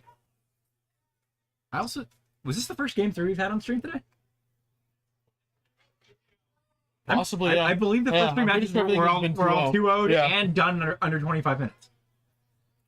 So we're going longer in the stream and seeing our first game 3. Woo! More Magic the Gathering. Oh, good job, Alex. Find your opponent's card you had picked up with the ghost vacuum. Give it back to Anthony. Yeah, that'd be real awkward. This is not my card. I think I've told the story on stream before, but playing Modern at a weekly here about a year and a half ago, a little over a year ago, right after Wilds of Eldraine came out, I was playing Modern and played a Yawgmoth mirror, where my opponent also had his deck sleeved in Black Dragon shields. Took probably 40 minutes to finish game 1 and then realize, oh no, I don't know which cards are yours and which are mine. Yeah.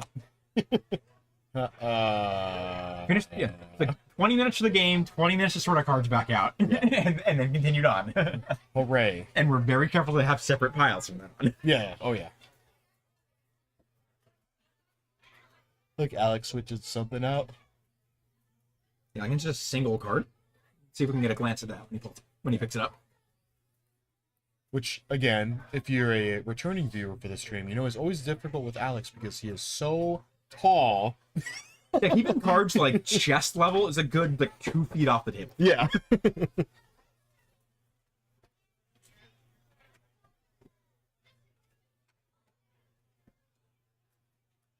Taking a look at Anthony's hand. I do see lands. 4 lands?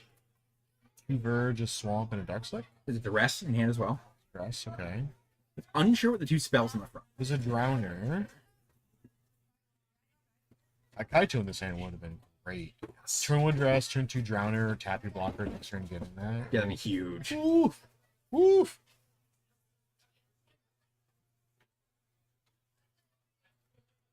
Alright, Alex not feeling that hand.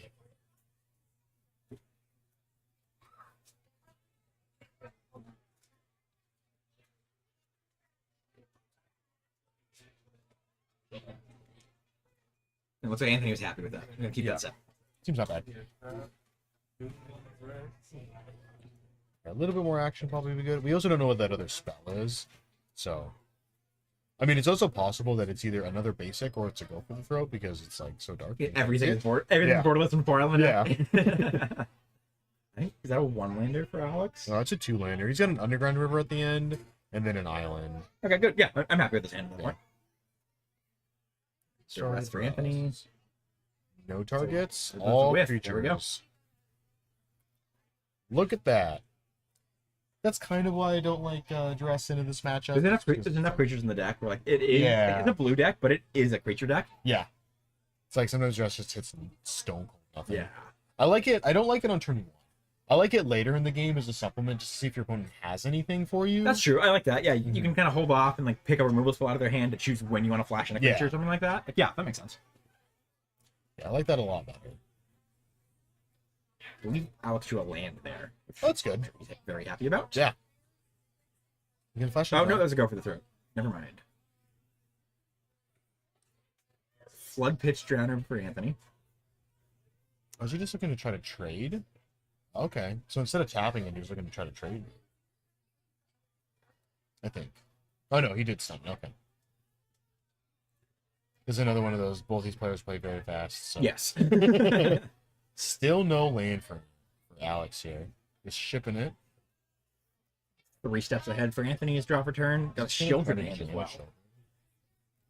I actually don't mind that much. Like jamming the Children? Yeah. He already used to go for the throat. Anoint doesn't hit it. I mean, he does have counter spells, so like he's expecting Phantom Interference, but I still think I'm okay just getting the Children out of it. Just like fishing for counters for the Children. If Stitch is so far ahead because you know Alex is choking on lands anyway. Yeah. So if you have to force Alex tapping out to deal put his interaction with the Children, like I'm very happy with that for Anthony. Very match right in for the 3rd dime there. Yeah, the Curiosity here too is good. A land here for Anthony would be good because then he'll be able to leave open 2 mana to cast something as well as play Children. There it is. Yeah, keeps him on go for the throat. Yeah.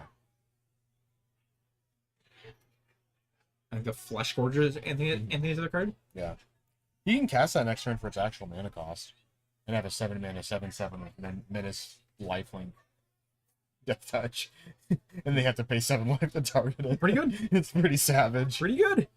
Anthony's just gonna get in for 4. Oh, there's no Death Touch. It's Menace Lifelink. Menace Lifelink still seems fine. Yeah. 7 mana 7/5, and then Warden pays 7 life if you hard cast the full size for it. Sure. That combined with Shieldred will just that's gonna end the game. He's gonna try to Tidebinder Shield right here. Yep, there we go. Is negated.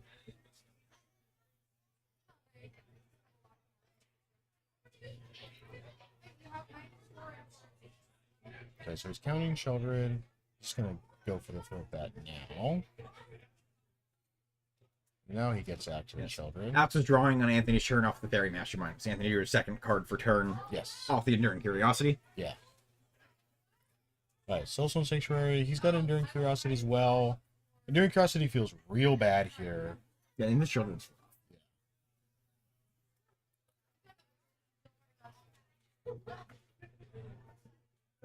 He's got 2 Enduring Curiosities. Woof. Woof, woof, woof. Make him block. Yeah. Gain some life with Shieldred. One interaction I love in these decks, which like doesn't come up all the time, but the Soulstone Sanctuaries. We've got 3. Sorry. Every creature type. Every creature type. So if you're making Kaido emblems, your Soulstone Sanctuary is like a 5/5 or whatever. Yep, that's great. It's also a ninja. Oh, he's gonna drown her here instead. Does he have another 2-drop in his hand? I've been unable to see. I know he's 3 Enduring Curiosities. Like Flood Pitch Drowner tapping the Shieldred. Anthony. Is that a Faebloom trick? It's a Faebloom. I believe it is. Yeah. Yeah, tap the Drowner. It's just gonna Cyber instead here. Cryptic Manager putting in work. Those 2 times it's been great for Alex. Really, really nice one up. Yeah. Double checking the text on Faebloom trick. Faebloom trick. Yeah. Judge call. I wonder what they're trying to think here. It's probably double checking if he gets the 1/1s. I believe that would, yeah. Yeah. Pretty confident guessing that's what it is. I feel like this has been a long-term I don't know, side effect of Cryptic Command back in the day. It's like, okay, like, Yeah. does it work now? Do you get Yeah. both halves? Yeah. At what point do I get the stuff? I'm thinking he still does get the 1/1s, because that's what the spell is. Yeah. And it's a reflexive trigger. Yeah, because I don't think making the 2/1s are reliant on whether or not The you spell have a is creature, make 'cause two it's up make to 2 1/1s fairies There we when you do. Yeah. Okay, just gonna jam a flash card here. Retreat Menace. Oh, nice it's one. gonna pass. Take a 2. Is that a Kaito? It was a Kaito. What's that counter on the Flesh Scorcher? Oh, it's the 1/1 counter from the backup. Correct. Yes.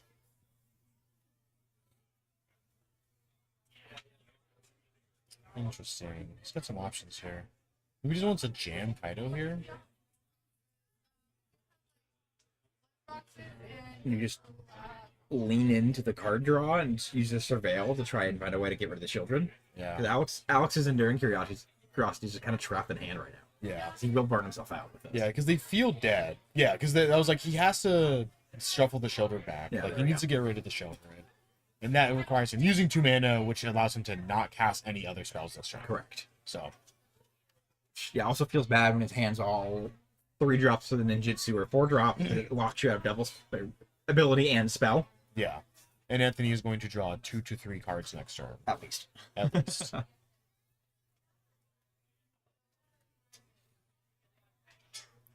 He could also just draw more by just activating this, yeah. It's fair. Draw 3 to 4 cards this turn. I'll swing for... How much is this? So it's 4, 5, 6, 7, 8, 9, 10, 12? 12. Yeah. Alright, so he's going to do that and take 12 and then draw 4 cards. I think Alex is blocking the curiosity. Take 8. Yeah. And Take then 8. he's drawing 4. Alex gets to draw 1, so not the worst. Just because he's got the Fairy Mastermind in play. Man, oof, that's a lot of draw. Yeah. Anthony went from, I believe, he had no cards in anything that turn. Yeah. He's sitting on 4 now. I think one of them's a Kaido as well.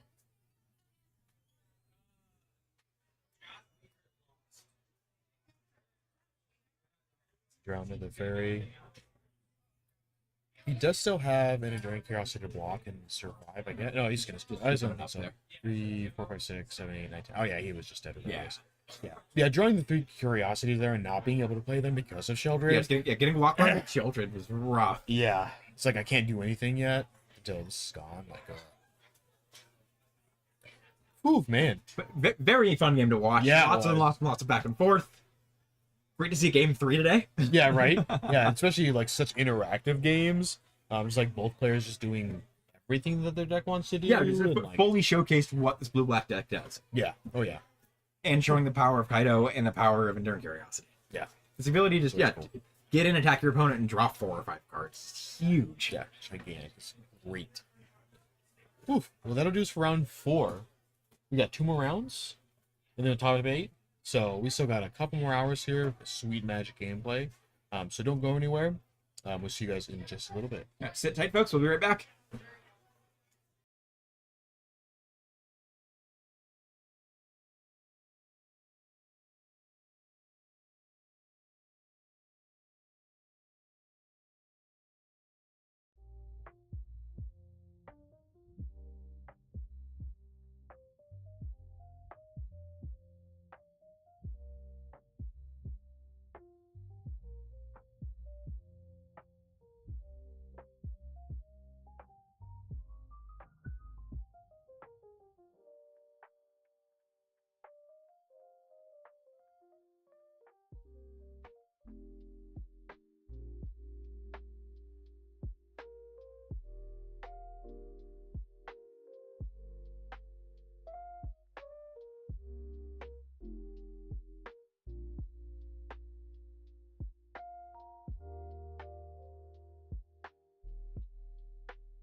I see you a minute, please?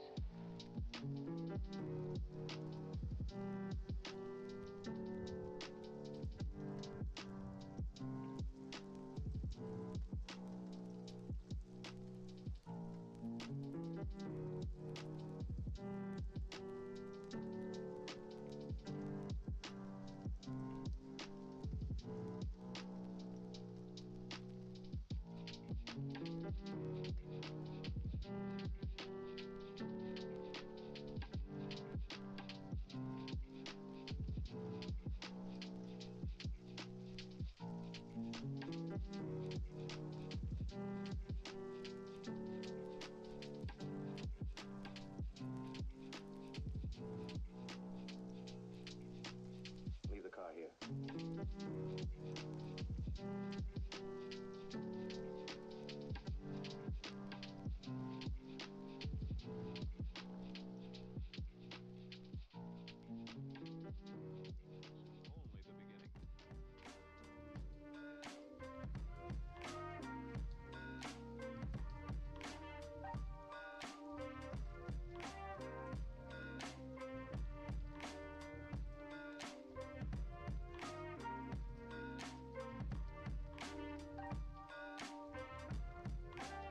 Perhaps unwillingly. No further details available at this time.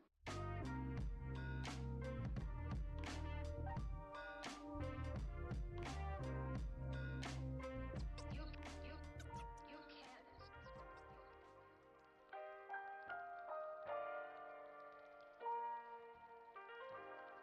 She feels warm. Maybe it's shock.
Dr. B. Thank you. Yeah. Let's make a little bit of sugar. So make this more gentle.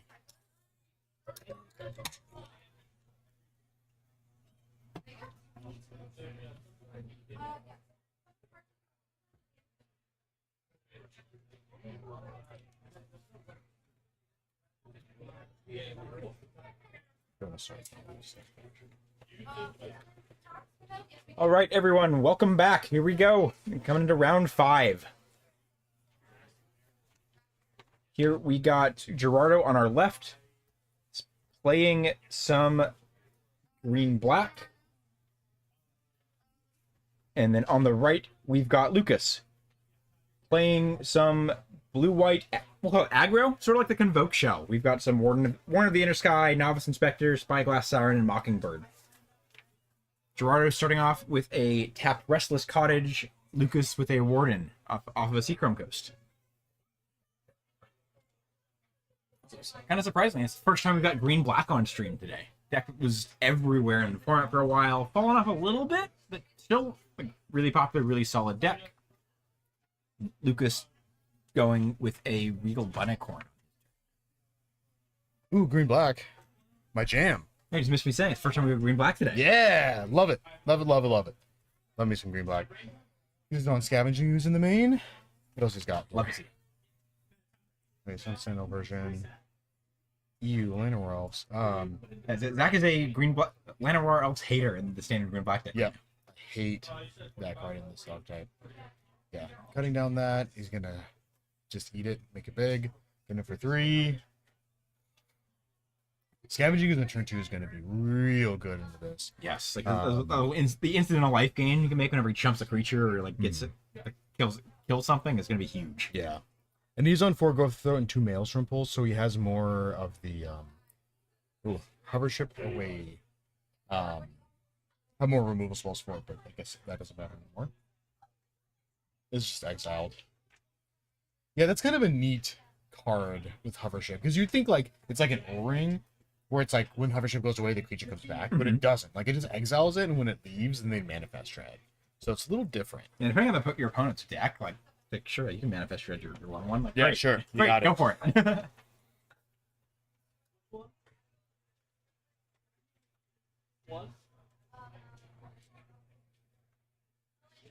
Lucas playing toy shop? a... Which one is that one again? Is it the toy shop? The one that whenever a creature attacks, you make a 1/1 artifact toy. Sorry, whenever a non-toy creature attacks. Yeah, I believe that's it. Yeah.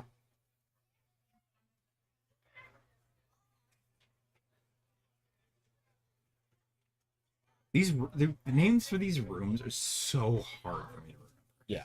This is a card cycle that I've been struggling with. Yeah, Dollmaker's Shop on the left, Porcelain Gallery. Yeah. I think the other side is like it makes copies of your permanent. Or something like that? Porcelain Gallery is the right room. 6 mana is creatures you control have base power and toughness, each equal to the number of creatures you control. Ah, okay. So either really, really good or really, really bad. Yeah. But for a deck that wants to go wide with tokens, Yeah. it's like, Oh yeah. make all your stuff 7/7s or whatever. That's gonna end the game. Seems great. Yeah, and then making a bunch of creatures on the initial side. I go for the third. Pretty awkward here. Also, not another land. Yeah, Jerome missing the land Right drops. here. Rough. Yeah, missing multiple land drops here. And no Mossra Dread Knight to help dig him out of it.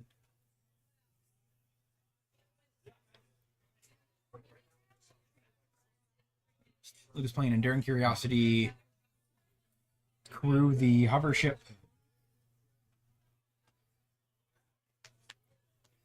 Drawing 2 cards. Making another toy. This blank. I believe those are like the permanent marker dry erase. Not permanent. Dry erase right on token cards. Those are 1/1 toys. Llanowar Elves. Exhibit A. If that was a land, it would have been so much better. Llanowar Elves, confirmed bad card. Because if I was a land here, he'd be able to play Creature. What else does he have in here? It trades the toy. It's like, Yeah, trades with it. Your land trades with the toy. Just for times. And now your land dies to a removal spell. Feels bad, man. Feels bad. Feels bad. Not a fan. Not a fan at all. Yield Sarah. Ooh, that's a cool one. I'm just gonna jam. Get in for 6.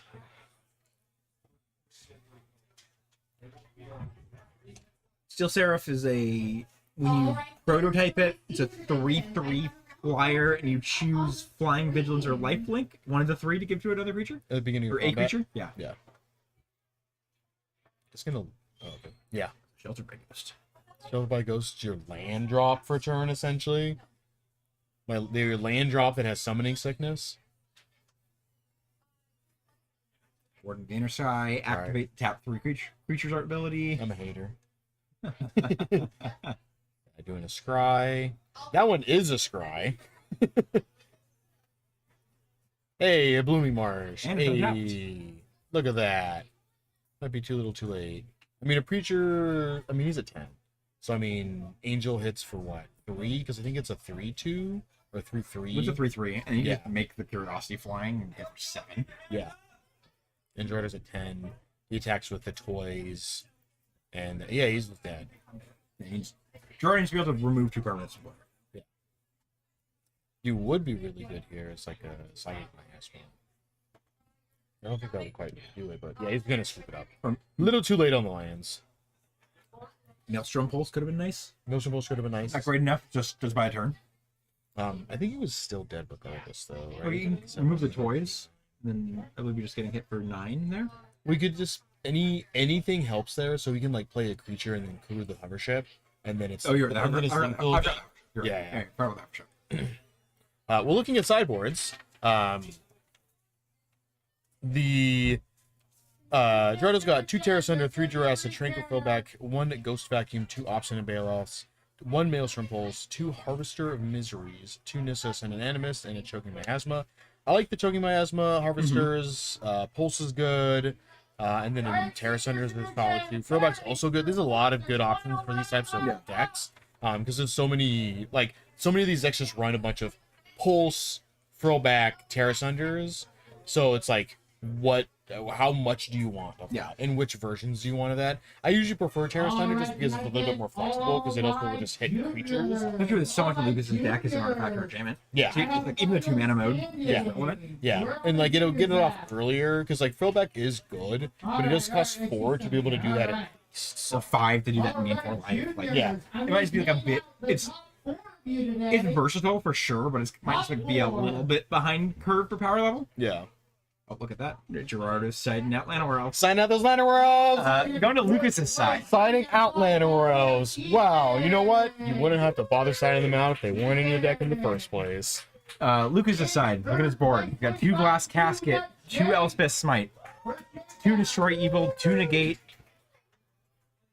4 Protect the Negotiators, 2 Split Up, and 1 Cryptic. Cryptico. Okay. Super cool, like grindy duel. I like Cryptico a lot, actually, in this matchup. I think it's really good. Yeah. You just like wait a couple turns to play it, and then they just can't kill. It makes bodies, and your creatures are cheap enough to flip over, so they might have attacks that can be relevant. Yeah, and it makes your creature like flying, so they just get in there. Absolutely. And if they're like, "Oh, kill your Cryptico," you're like, "Oh, return it to my hand." You just do that, and you just don't need to spend your mana to progress your board. Yeah. I don't know what else I'm super into on Lucas's board. I don't mind Glass Casket too much, just because it does hit Sentinels, Preachers, Dread Knights, Lana Worlds. Sure on a Shieldred? He did have a Shieldred in his hand. Yeah, he's on 2. Which is kind of standard nowadays.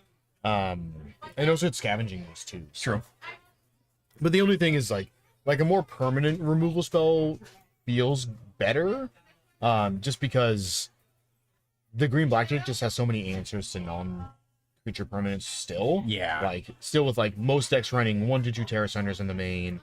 1 to 2 throwbacks in the main, plus some in the side, plus some in the side for Terra Sunder, Maelstrom Pulses, multiple in the main and side. So it's just so many options for it. Whereas just like essentially it's just kind of getting it out of the way as a blocker for a turn, and then they can just get that creature right back. You know, I'm going back to looking at Gerardo's deck list. He's got 2 main deck options in Baloth. Yeah, I saw that in his hand game 1. Sweet. That's going to be definitely a meta choice against that blue-black deck we saw Michelle playing earlier. It feels so bad if your opponent leads on a Nightmare, and he's like, well, here's my 4/4. Yeah, they go Thank you. first game 1, and then they're like Nightmare, and you like put in a Baloth, and then they just cry. Like, thank you. Good luck. Like, oh gosh. Like, I gained 2 life because I lost 2, but then I got this free 4/4. I haven't even started. And then they get to untap and then attack with it. Yeah. On turn 1. great. Like, it's brutal. I'm assuming they're coming out in this matchup. It's a bit slow for like a mostly vanilla body. Oh, yeah, definitely. But still, like, Yeah, he's gonna really ship it cool like a meta minute. call to have those main. Yeah. Hopefully it worked out from a little earlier, because definitely doesn't work out in this matchup. True. Yes, for sure. It looks like Lucas keeping his hand.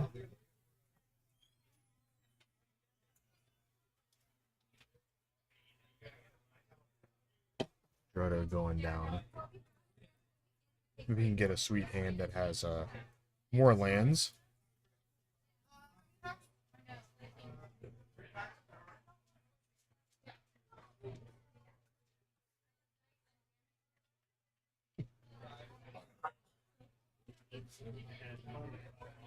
All right, let's see what Gerardo's got for his All right, come 7 on. here. Let's go. Okay, Blooming Marsh. 2 lands. Cut down great. 2 Blooming Marsh. Perfect. Love it. I think just 2 lands and great. removals. So sure, yeah. Just shipping whatever that other card was, that's fine. A Dread Knight here would be great. It would be nice to not get stuck on it. But he's got a turn 1 and turn 2 removal. Killing that feels kind of bad. I think you can probably hold off. Wait for a Regal Bunnicorn or something. Seems great, yeah. You have your cut down, so you don't need your 2 mana up here. Yeah, perfect time on the curve to have a tap on this one. Yeah. Oh, yeah. Lucas going for a Verge.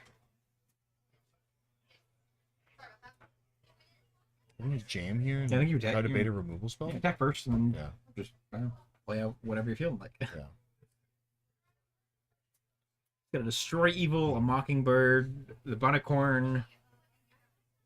There's a Warden. Maybe that's what Lucas is thinking of. If he wants to play the try to play the Warden to tap the creatures rather than getting in for one. Yeah.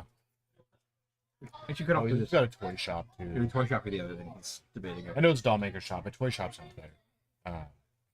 Same thing. Yeah. Same thing. Same thing. Because he can also too, like, you could play the Warden and Mockingbird and copy Warden. No, he's just gonna go for this. He's gonna make some toys. Yeah, he's gonna go and just cut it out here. There we go. Okay. So good to have him play. Yeah. It's also not really Right, what fourth Gerardo's land. going to want to use his removal on. Yeah. So unlocking that 3.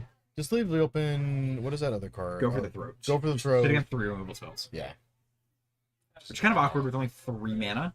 You can't fire off both of them if he needs to. I just don't know if he would need to at this point. I would have liked. Oh yeah, that seems fun. Just jamming Bunnicorn here. Capland, play Bunnicorn. Lucas is fine with that. Bait removal. Yeah. Oh, and a cut down. I can also terrace under a creature. Yeah, Mockingbird draws are not particularly good for this here. Should just ship him. He's gonna just play a Mockingbird as a 1/1/5. Actually, I don't hate that at this point. Yeah, looks fine. At this point, Lucas just needs something to stick so he can attack with it. Because whenever you attack, he gets the toys. Yeah. Playing a Warden.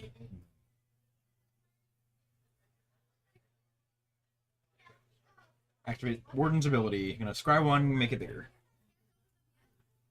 If I'm remembering Warden right, 3/1/1 counters gives it flying and is it vigilance as well? I think so, yeah. I kind of would have liked cutting down the Warden there and not letting Lucas get the scry.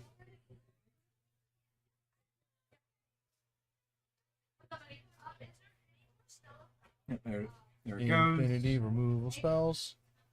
I mean, you just pop off the toy shop. Yeah, yeah. Optimize your mana. Yeah, I got a lot. You also stop Lucas from being able to get the value if he starts attacking with the Mockingbird. Another land. It's activating Jam 4. Sure. Yeah. Yeah, I like sitting on the Maelstrom Pulse for sure from Gerardo's side as well. You get to just maybe get something extra. hold that. Yeah, if you can tag 2 things, it's huge. And it's a There's food. one at a time, right? Surely it's a food. One in at there. a time. There's probably a food right next to it. There you go. Oh, that's so unappetizing. I always like using the Lord of the Rings foods because they just look good. Most of them look good. Most of them. There's the one that's human wrapped up in spider webs. Yeah, that's true. Yeah. That one less so. Yeah. Definitely right. Now Lucas has this mana up for Destroy You. So now this is the this is the hangout phase where it's like, all right, well, one of us has got to play something eventually, right? Seacrum Ghosts, something like that. Attica Wastes. Those blue white lands always get me because they all look so similar every time. Yeah. The borderless blue black ones all look the same, and the regular art blue white one. Yeah. Ooh, a Sentinel. It's a threat. I think you should jam the Sentinel right now. Oh yeah, definitely. Just try get something in play. Yeah. He's definitely. It's gonna get a sweet. That's an arcade post map token. Oh yeah, I got all of our K-Post tokens.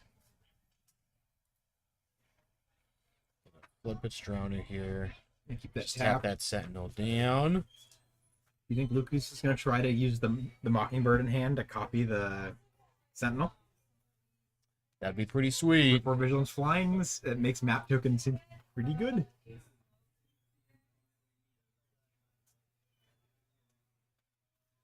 Lucas getting in there. And he's got a Steel Seraph and Enduring Curiosity in hand. So I think he's just Ooh, sitting okay. on Curiosity right Yeah. now.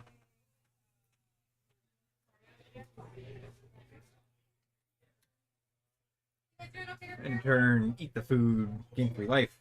Okay. Another land draw. This is the exact opposite problem as game 1.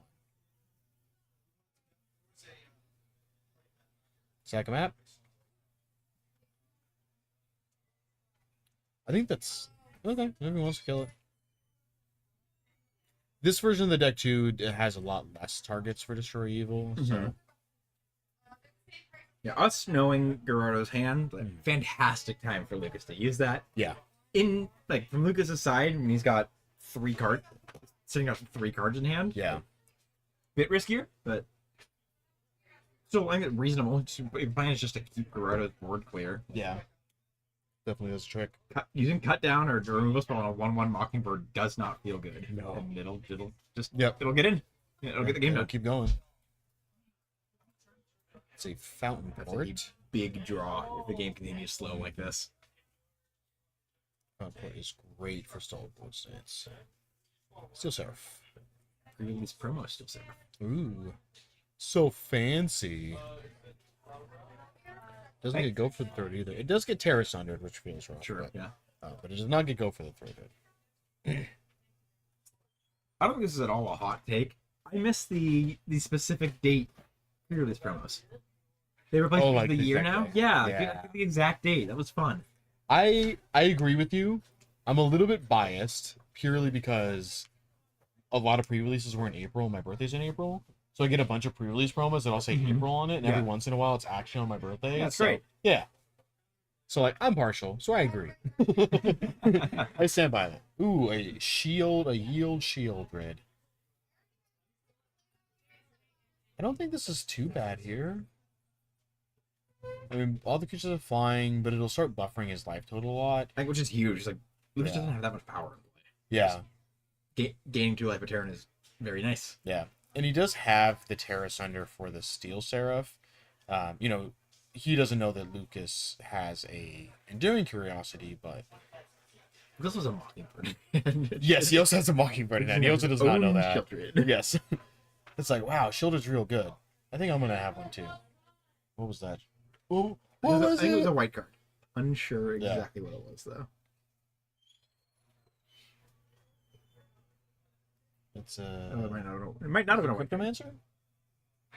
No, it wasn't Cryptomancer. I don't He doesn't think think he I has that don't. in Yeah, I his don't believe Lucas is on a crypto. So you're gonna play the other Mockingbird.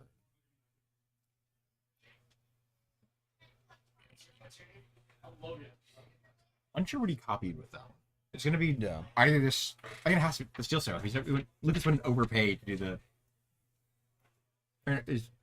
Oh, he was just baiting, maybe? Yep. Looks like he was. Yeah. But copying the Flood Pinch Drowner, tap the Shieldred, get in with the team for 6 there.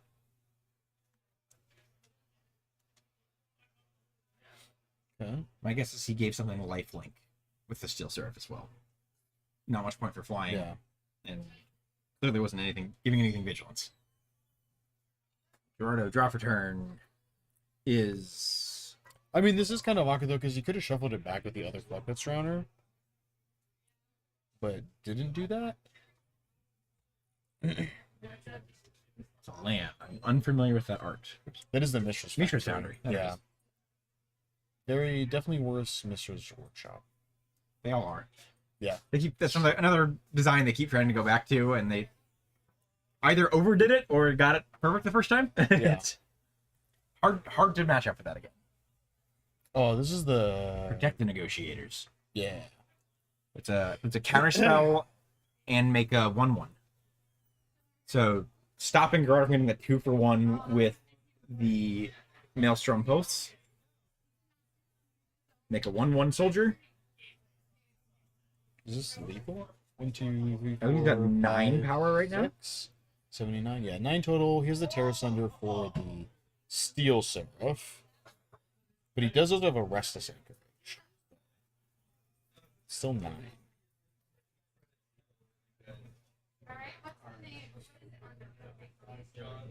And Gerardo, I believe, just has the Terror Center in hand at this point. Yeah, Terror Sunder is the only one. I think he got a...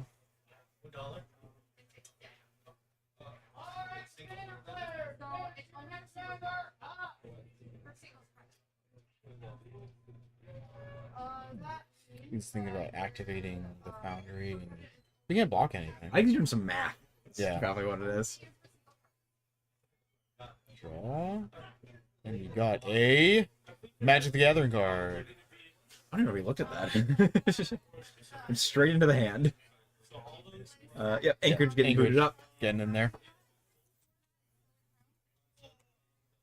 Not using the Fountain Port, so let's keep that bad boy tapped. Keep open some colored mana.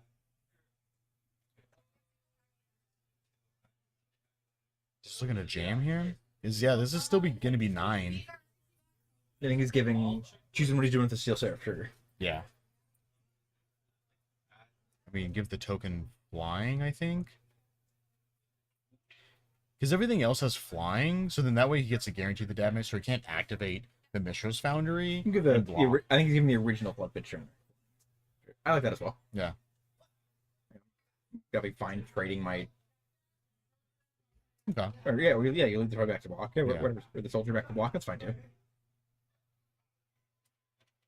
Just don't give Gerardo that free block and keep your play. Yeah, no free damage.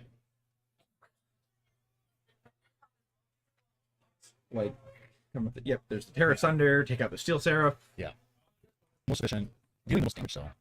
I mean, just because he can't do it. I think it's... Gerardo had the option to fight that off pre-combat, that's not because getting the activation. But it's probably that it's, I don't think, is it gain anything? No. Like, Lucas is in a dodge damage, he can select this, not really from Gerardo's point. Yeah. Just might as well see what Lucas is doing, and put the options, fire it off, Yeah. Now it's Tucker, Anchorage. What do you strong this? Is he got the oh, no, he's super good.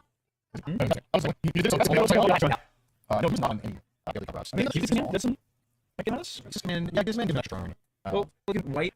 You clear all creatures, like, just like, Yeah, clear creatures, you should like one. Can't get the life. In 6 and 4 creatures, give them a again, like it's a 2 at this point, if they're still in the deck. They probably are. They should be, yeah. They're great. Yeah. Lucas had 1 card left in hand? I think he has 2. 1 4, I think. Yeah. He doesn't bigger, yes. Correct. And you have Tether Key Journey. Yeah. Okay, what are we doing? Okay. And it's a big question. Knowledge. I mean, that's not another hit. 4, 5, 6. What for Soldier does?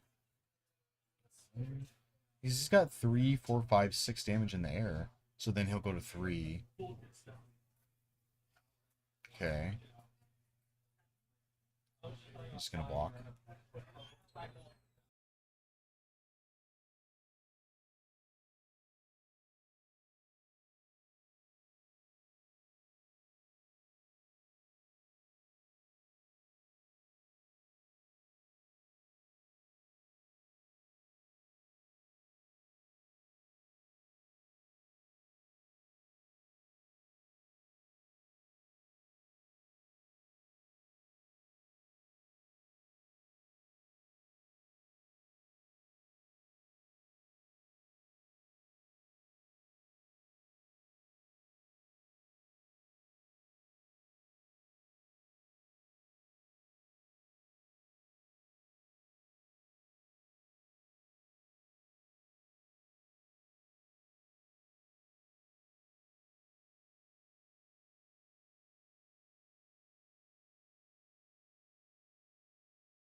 Just gonna ship it. So I believe I'm letting Shelter do the work here. He's gonna keep the novice inspector. Get that on top. Alright, what else has he got in there? I wanna know. Lagging a little bit, so. if we got 5 damage in play right now. Yeah, 5 damage. 3 of it's flying. And then 2 of the creatures have vigilance as well. Yeah. Spy Gas Siren is a nice draw. Get the map token, get some value, and this going for the 1/1 Mockingbird. Yeah, it's gonna apply it right away. Ooh, a hover ship. That's a Great yeah, Lucas draw. is Great draw. thrilled to see that. Oh yeah. Back for 4 in the air. It's gonna sack the food, not waste any time.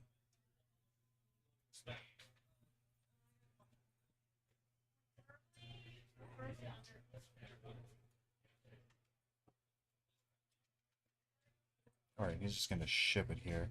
He's playing a little bit more conservatively. I definitely don't mind that. There also is there's merit for Lucas just kind of sending, Yeah. only leaving Oh, one yeah. or 2 things back. Yeah. He does definitely have to be wary of Gerard having enough mana to activate the cottage and I believe the foundry as well. Yeah. So that's Yeah, should be Enough. preserving life total a little bit. basically enough to kill. So it's, Yeah. needs to be careful. Yeah. Yeah, because he's essentially at 8. Yes. So it's like, gotta be careful with the damage.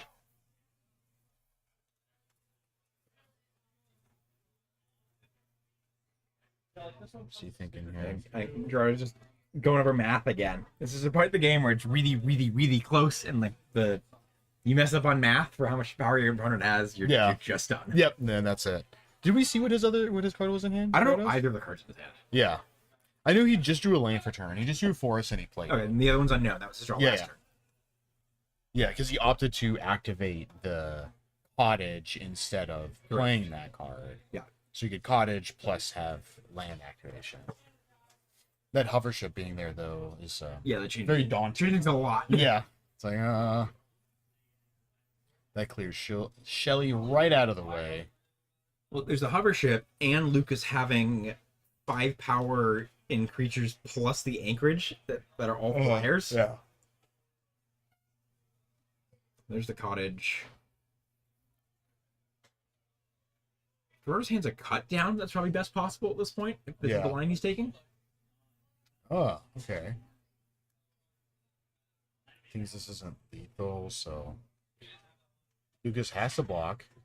Alright, he's gonna flash in an Enduring Curiosity. Block the Restless Cottage, and then just block Shelly. I like that. Yeah. Does make the attacks a little bit awkward for Lucas, unless he's killing Gerardo. Because the Curiosity means he's drawing cards. Yeah. But I mean, he does have the hover ship to deal with the Shelly. Sure. So he's still gonna go to 8 here. And it just casts it right away. Doesn't even get Yep. get held It doesn't even go to the hand. play. He goes straight in. What is that other land? What is that other card in Gerardo's hand? I wouldn't be surprised if it's a land, to be honest. Yeah. Just holding it. It's kind of holding it.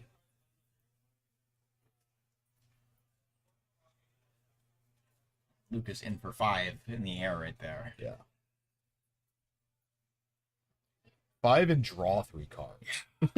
Like, that is a big swing in Lucas's favor. Yeah, when sure. they've been basically top decking at this point for both players. Yeah. Like, 3 cards in the hand is massive. Novice Inspector's Lucas's last card. Yeah. Draw 2 lands there. Plains and an island. The fact that I'm playing video games at home. Alright. I get to go home. Just gonna ship it. Gain some life.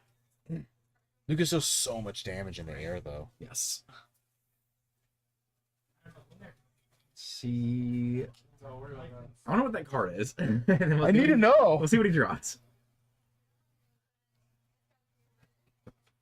Thesis Command would still be good here. Is that a Sheldon? Oh, that's why he didn't play it. It was a Sheldon. That makes sense. Yeah. Unfortunately, don't think that's enough. No, he's just dead in the air. It's got shielded land, and the options for creatures are playing the shielded and activating the foundry. I think that's the only line Gerardo has at this point, which unfortunately neither are enough. Neither or both. Nope. Both not enough. Just gonna play it. Yeah, sure. Here it is. Counterspell for the Robins. Oh, okay. Lucas is like really showing mastery of like how to play like one of like a small creature aggro deck in a matchup like this. Yeah. Like fantastic job playing it slow. Didn't commit more than you needed to do to the board. Like managed to keep on the pressure, but have options basically this whole game. Yeah. Making a fish in a turn. Solid. He's just a jam. I think it's just Gerard ended up black man up. Yeah. Just getting fired. You can tear us under one thing, but then that's still lethal. Here's under the hover shift. It's the only target. Yeah.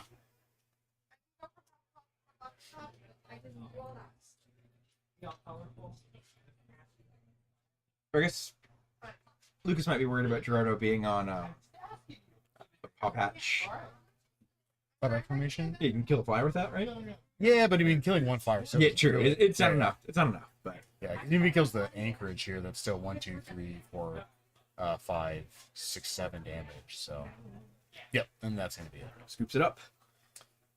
Definitely makes sense. Kind of rough draws on both sides for Gerardo there for that this match. Oh, yeah. Game 1 stuck on lands. Game 2 lots of lands, lots of removal. Just not a lot of threats. Didn't really have anything to put the pressure on.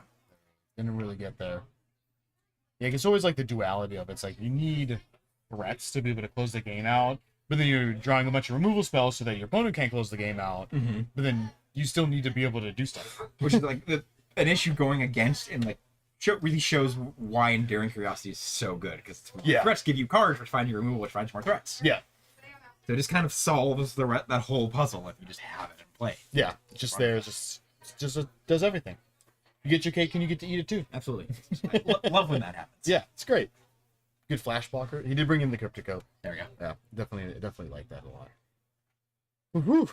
We've got some good games going. There are definitely big shifts. I mean, we got 17 minutes left on the clock versus earlier when the 8 minute and like 15 minutes match 1, match 2. Yeah. Yeah, when it was less than 15 minutes for each match, and now we have about 50 minutes left. So definitely solid. We got one more round until our top 8. Absolutely. Ooh, we've been cooking today. Hopefully we'll be able to get you guys some standings, see if we have a couple players who are locked in for top 8, and then get those what decks are in top 8 before we get the last round, the top 8 started. So don't go anywhere. We'll hopefully see you guys in just a little bit. Stick around for some more sweet magic.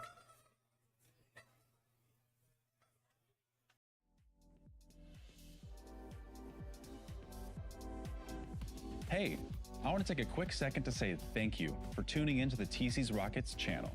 Here on Twitch, we mainly stream live, paper Magic the Gathering tournaments, as well as the occasional Pokemon or Lorcana tournament. One of our favorite tournaments of the year is actually 9 tournaments long, and it's called the Rocket Series. And you could be watching it right now. I had a chance to ask the 2-time champion of the series a couple questions about it. Let's see what Chaz Tanner had to say.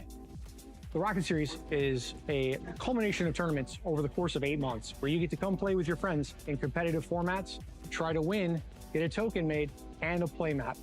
Come play with your friends and me and all the other competitive players that you've been watching over the last 3 years. To me, the Rocket Series is a great chance to come to TC's Rockets, hang out with friends, get great food from next door, and play competitive Magic that I wouldn't have otherwise gotten to play.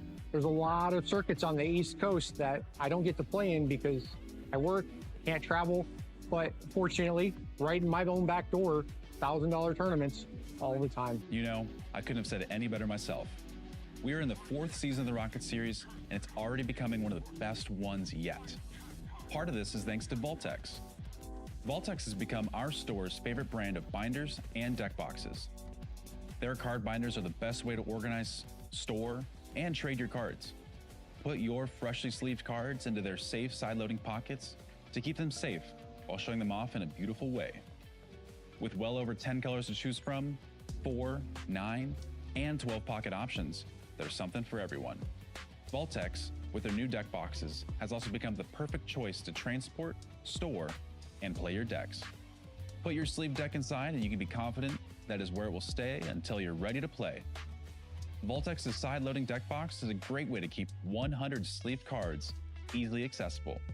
Being able to mix and match with their game box makes things easy and effortless. We also want to thank DualSpec for supporting the series. To be a champion, you gotta play like one with DualSpec sleeves. With top-tier protection and top-tier performance, you can stay in the game longer with unmatched durability. With 100 sleeves per pack, smooth shuffling, and a textured back, what's not to love? Check out DualSpec's X account at DualSpec_PG for all the details. Winning any of our preliminary tournaments not only gets you some cash, but also some great prizes from Vaultex and DualSpec as well. So when do you get to join on the fun, or watch it online? We'll have 8 events over the course of 8 months, ranging in different formats throughout. Every event will be streamed live on Twitch and uploaded to watch online shortly after. After the 8 events, the players who have scored the most points will cut to a top 16 on April 26th. From there, a champion will be crowned the winner of the 4th Rocket Series. If you want to keep track of the players' points, head to tcsrockets.com to see the standings after every tournament. And if you'd like to see the deck list of the top 8 after every event, tcsrockets.com. Thank you for watching, and I hope you enjoy our stream. I'm Chase, and I'll see you next time.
All through the years, you'll remember that a man went to the gallows because she was too selfish to wait 2 hours.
You think we're going to have the place to ourselves? Oh, just the ocean, the beach I couldn't get.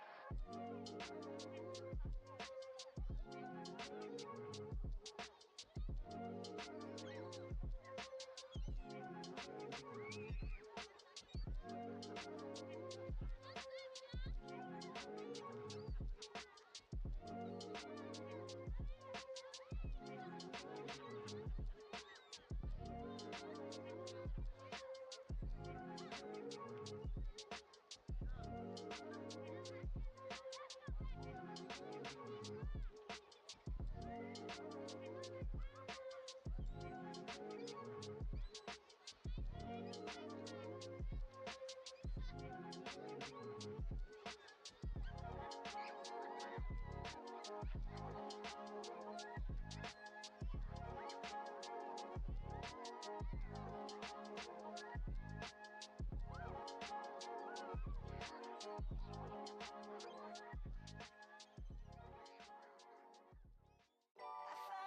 put my hope in you. For you never let me down. You will always see me through.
All right, folks, welcome back here to round 6, final round of Swiss today.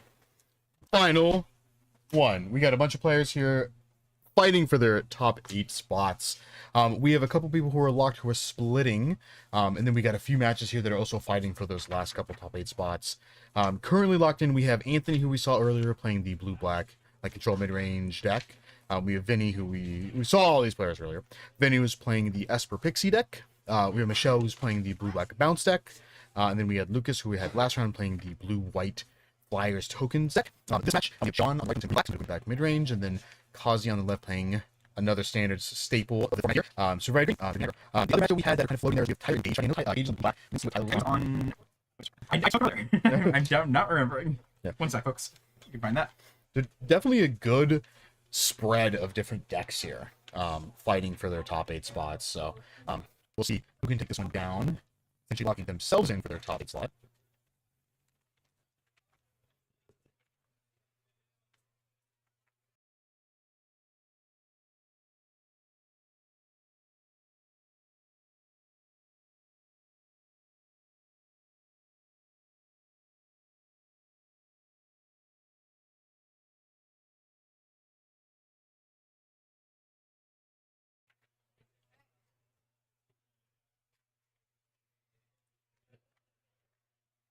They're just getting their mulligans all set up.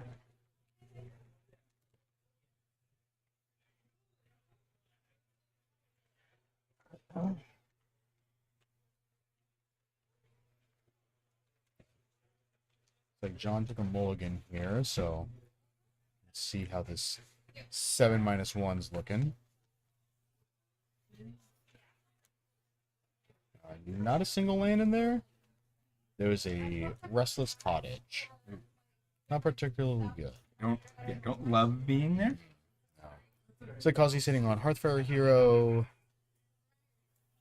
There's a Copperline. Is that 2 Copperline Gorges? No, Copperline Gorge. Another land. Hearthfire Hero. Is he keeping this hand? I think John's keeping this. Maybe he's on the draw. Tyler's on Esper Pixie going. Esper Pixie, okay, so another Esper Pixie. I was gonna say it was the blue black, but it's unsure. Yeah, Esper Pixie. Alright, we're gonna start off with a cottage. Terrace gonna draw. The folks that are fighting for these top 8 contentions, like strong showing from those like blue black X bounce decks. Oh yeah. Definitely solid here. Like John, yeah, did keep a 1-lander, so let's see if we can get that second land here. There we go. The swamp right on time. There he skillfully draws the second land. Good job, John. You want to see it go for the throat here? I think you just want to pop it off now. I agree. Thank you. I don't think you want to control it what you can. This isn't actually the go for the throat doesn't matter as much, just because they don't run any like Snakes and Veils in the main. Mm-hmm. So like you don't have to worry about it being protected, so you can snipe away something that they try to do. But yeah, just popping it off here now, taking the 3, which doesn't feel great. Looks like he's got one of the lizards in his hand. I always forget the name of that card. Hired Claw. Hired Claw. That's running Hired Claw here. And just leveling up. Blooming Marsh right on time. Honestly, that always feels bad keeping the hand, but like the time you gamble on the 1-lander and you just like rip your 2 lands off the top, it feels so good. 5 cards in hand, they're all spells. Like we're cooking here. This isn't too bad here yet. Using an Archfiend. That's right, Archfiend. Preacher of the Schism. Cycle through the relevant black creature cards. Yeah, right. Yeah, you'll get there. Yeah, it's there. It's somewhere there. And there's a Manifold Mouse. Manifold Mouse, Burst Lightning. It's a Questing Druid. And a Questing Druid. Like he's just gonna jam here. Taking the 1 for sure. I think offering the trade here seems fine. Mm-hmm. Yeah, it's like always okay. You know, do the activating thing. Oh, there we go. Just control that. Kazi passing back, most likely looking to seek the beast on John's end step. Yeah. All right, so we got. Yeah, that was a nice draw for John. Yeah, Sentinel's definitely going. He after bottoming 1. Okay, he's gonna jam this out as a dude. Hitting land and Nemesis. Ooh. Good draws for Kazi. This is definitely good on. I definitely think another Monstrous land here. Rage land for turn. Draw for turn. Yeah, that is also a very good, solid one here. You know, with the Nemesis. Yeah, Nemesis with one red open is always like, oh man, I don't really want to. It feels really bad. I don't want to block this. Yeah, just taking 4. Don't want to jam anything. And Kazi was sitting on Monstrous Rage plus Manifold Mouse plus Burst Lightning, I think is what he's got. Yes, I believe that's what he had. So Llanowar Wastes. Go for Isn't the it throw. too bad? Because he's got to go for the and a Terra Sunder. So he could Terra Sunder the talent and then be able to go for the throat, the Nemesis. Mm-hmm. He's just firing off the go for the throat now. He's going to Burst Lightning itself so he doesn't do anything. Okay. Also, I like that play by Kazi. Yeah. You're not getting the full value off of the Nemesis getting taking as much damage, but still 2 damage, sling it at John's face, and then prevent life gain. Just kind of keeps him in the danger zone where the red deck can just kind of fire off a win out of nowhere. Oh, yeah. It's going to ship it. Is that double Manifold Mouse now? So. All right. Going to play 1 Manifold Mouse. Try to give it haste. Try to cut down it. Cut down's great here. Yeah. He's going to Monstrous Rage. Would have been great here. Yeah.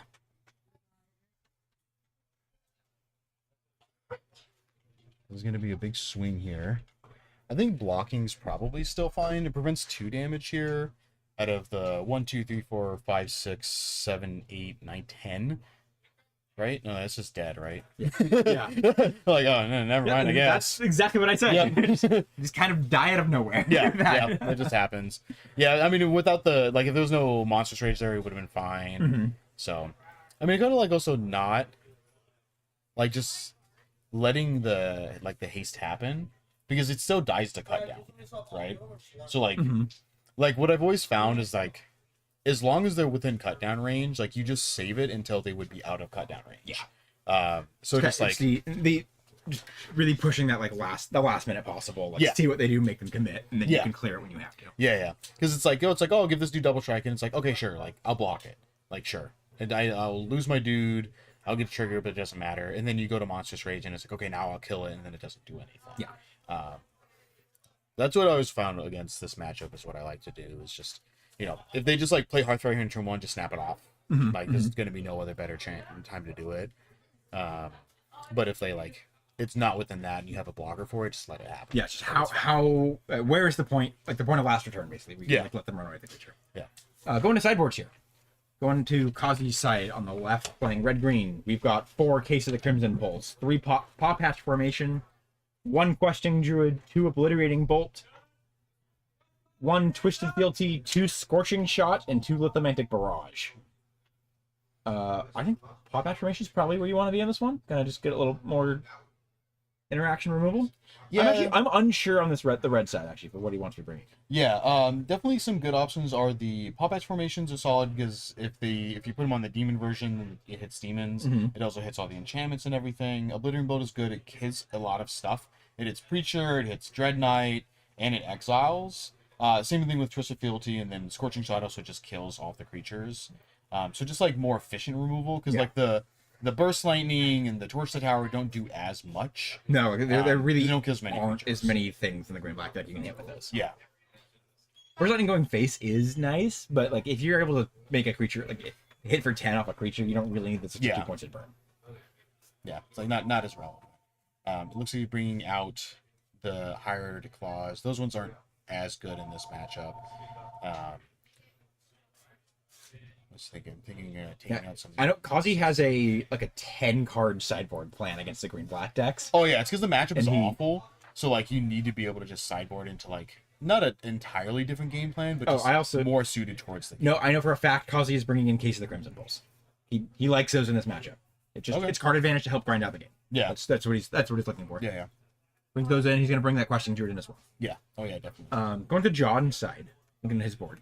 Looking at his board, he's got 1 Deadly Cover Up, 3 Duress, 2 Glistening Deluge, 2 Obstinate Bailouts, Scavenging Ooze, Sheltered Edict, Terra Sunder, The End, a Thrun, and 2 Tranquil Fillbacks. This matchup, I like to bring in Tranquil Fillbacks, Thruns, The End, Sheltered Edicts, actually, and then Scoozes if you're feeling it, and then Deadly Cover-Up. So just a lot more removal going into a lot more controlling game plan.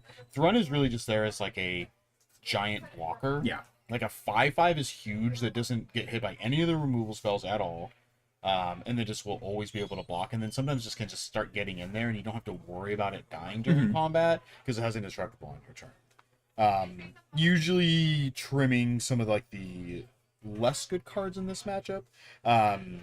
The slower stuff actually. Usually when I'm playing, I actually like to cut Unholy Annexes from this, just because they're too slow. The life gain is huge if you can pull it off. Yeah, being able to but you need to be able to pull it off. Keeping a creature in play like at all, let alone a demon, which you only have a few of, and they're usually more expensive. Yeah, is rough. And if you're not doing that, taking 2 damage a turn hurts. A lot. Because the big plus with like Archfiend that I like in this matchup is that it's just a giant creature for really cheap. Like you can still just play it on 4, and like my rule of thumb is with that and Sheltered is just when they attack the next turn with whatever creature, just snap block it.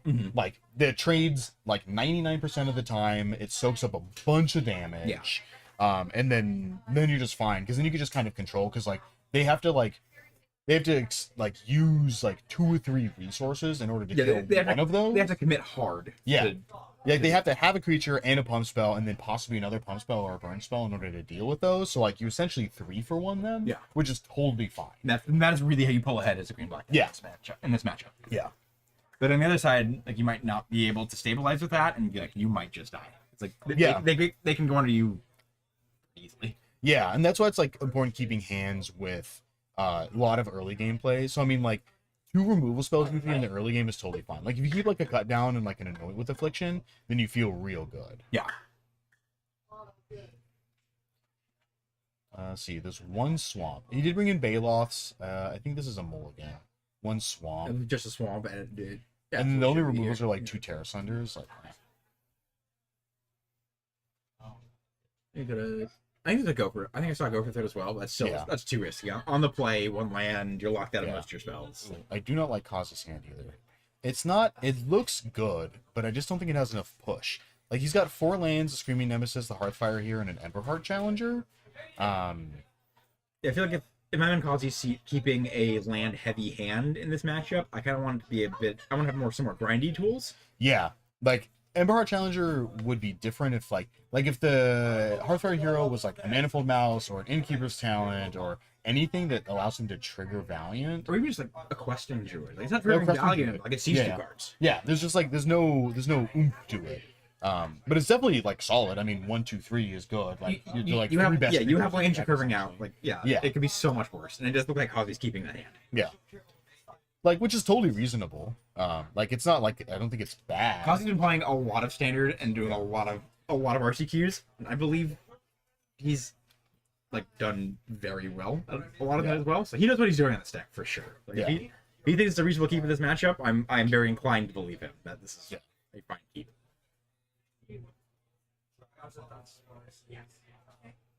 I don't know against this matchup because without any oomph, it feels bad.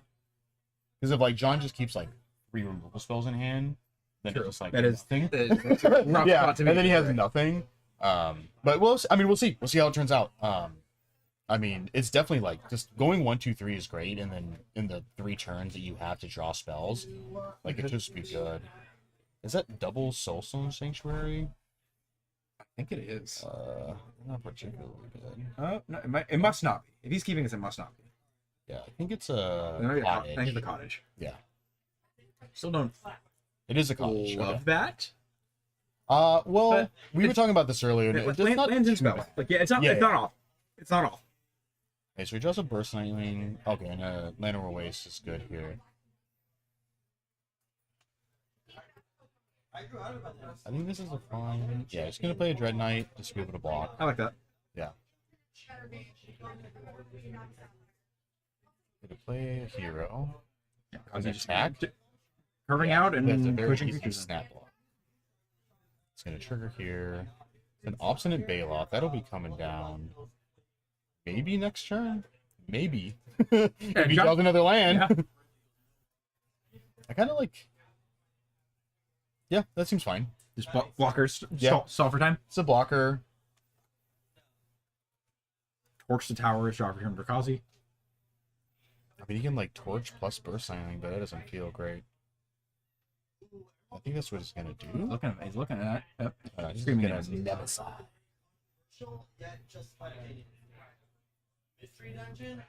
Screaming Nemesis, get in for 3. I think he's just taking 3 here. I think with so. him sitting with Opsin and Bailout, he doesn't want to. Agreed. Yes. Oh, he's gonna block. Okay. Interesting. Okay. And no, he's gonna shoot it at it. Okay. He's gonna get out of the way. This is Soulstone Sanctuary. Drawing those in multiple just feel bad, but he can still bail off this turn and gain. And still have John does have 2 black-green lands. One always does do a damage, but yeah, does let him cast all his double black or double green spells. Oh yeah. Yeah, so it doesn't hurt. So it goes to 23.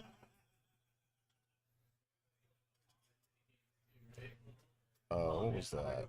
Obliterating Bolt. That is definitely a solid draw here. Is there a Questing Druid too? Questing Druid hand. I believe he's got another mana. There's the Obliterating Bolt. Obliterate a Bolt here and just hit for 1.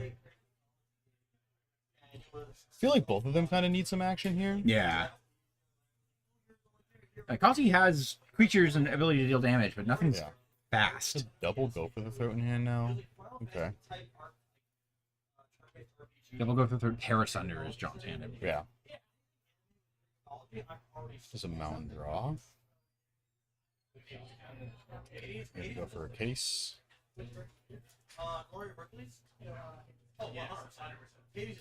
Right again. Card is great and limited too. I'm gonna pull up the text one. Yeah. What is it like at the I don't remember end of your turn? You discard your hand and then like it's its final second turn. It's a card advantage spell. Yeah, because you like discard a card and draw 2. Yeah, ETB is discard a card then draw 2 cards. Yeah. You solve it when you have no cards in hand, which means at the beginning of your end step, you will solve it if it's unsolved. And after you have it solved, at the beginning of your upkeep, you discard your hand, draw 2 cards. So it just lets you draw more cards once you're out of cards. Okay, so I'm gonna activate Social Sanctuary end of turn and jam, and then play Preacher. Gonna reinforce a little bit.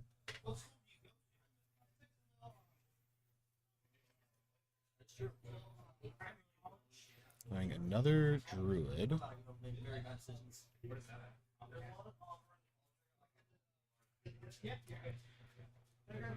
The scene first. Pop-up formation, patrol formation with Offspring, and then just to ship it. Dope. There's a cottage. Okay, so at least another non-pain land, green / black source. Nice for John. Yeah. Actually, it hasn't mattered since casting the Offspring Bailoff. Yeah. But still good to have. Yeah. Also nice to have a second cottage. You can be a little bit more liberal with your use of one. You want to be animating it. Just getting in there for more damage. He's sitting on double go for the throat plus Terra Sunder. I believe so. It's not too bad here. Also, because of the way the cases are templated, John's able to sort of sit on the Terra Sunder and stop, like, exile the case when Kazi goes Hellbent to try and use that. Oh, is this an Obliterating Bolt in a land? Obliterating Bolt's good. Hits both creatures. That's kind of like how you want to do. That is also a good one. Alright, he's going to play this first. And then he's going to Obliterating Bolt the Preacher. Like, that would be fine. Yeah, bolt the creature. Questing Druid gets bigger there. I'm so core. I'm so happy.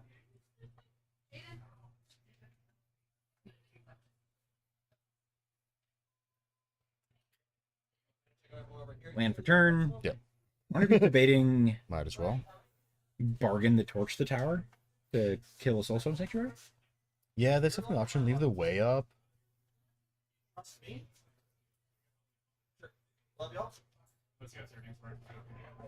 John's looking to fire up or go for the third instep. Go through one of the pop attributes. Put a counter on hero. Just make it a little bit bigger. Pop Attribute always makes the removal like this feel so bad. Yeah. Card's incredibly strong.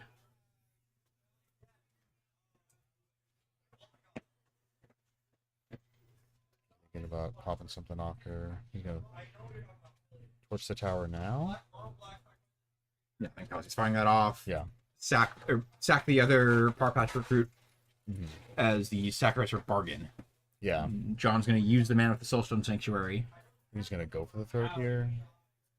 I think I like hitting a Terrace under. You just go for the third. Yeah. Yeah, just because the Terra Center you can still hold until like That's true. Kazi You like can is wait. kind of forcing himself to like get his case unlocked. Mhm. So Because that's an end step trigger, which goes let's see. So he draws a land. That's not too bad here still, just because it gets him closer to being able to activate and like yeah, food. it keeps the cottage as well, which is Yeah. nice because like losing the Soulstone Sanctuary as a creature keeps Yeah. John from being able to attack or block the cottage. Yeah. And also activating college, activating cottage for blocks isn't too bad. Sometimes it's a 4/4. It's pretty big. That is a great druid for Kazi. Seek the Beast for Kazi, finding a challenger and a hero. I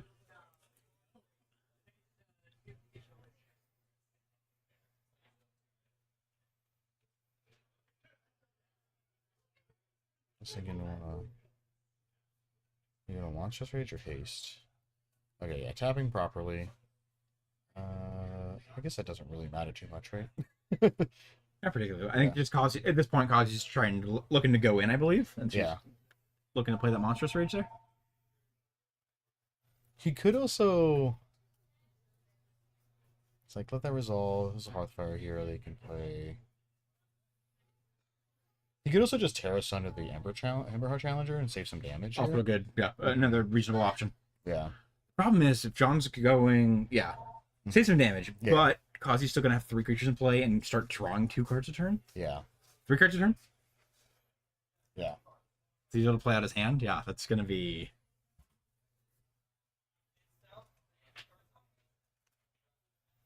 Let's see. Both players sitting with nothing. No. If you're in John's seat, what are you looking for here off the top? Probably Deadly Cover Up or a Tranquil Throwback. I think it was a land, from what I saw. Actually, might not be from what he's tapping. Looks like a spell. Yeah, Tranquil Throwback here would have been absolutely Throwback would've been Ooh, actually, Virtue's hell yeah. also very good. Yes. Gain some life, remove a creature. Like, Yeah. very good. Doesn't take any damage too, because it gives -3/-3, Mhm. which is great. So it makes that power none. No, I love Virtue Persistence in the green black decks. I think it's a really, really good card to be playing there. He definitely needs, like, if he brought in Deadly Cover Ups, he needs like Deadly Cover Up here. I think exactly. Yeah. A mountain. Using the village to haste the challenger. It's for 5 total. Still's got a little bit of time. They're like starting to feel like really like you're losing it, but you gotta hit something here. Needs something, anything. Just Sheltered Edict. So again, like every piece of removal does help here. Yeah. Like, I mean, really, it's just the only thing players that's just good kind here of is just activating, clearing up the board, making sure they're putting the cards on an adventure in exile, separate from the rest of the exile zone, sharing the on an adventure token.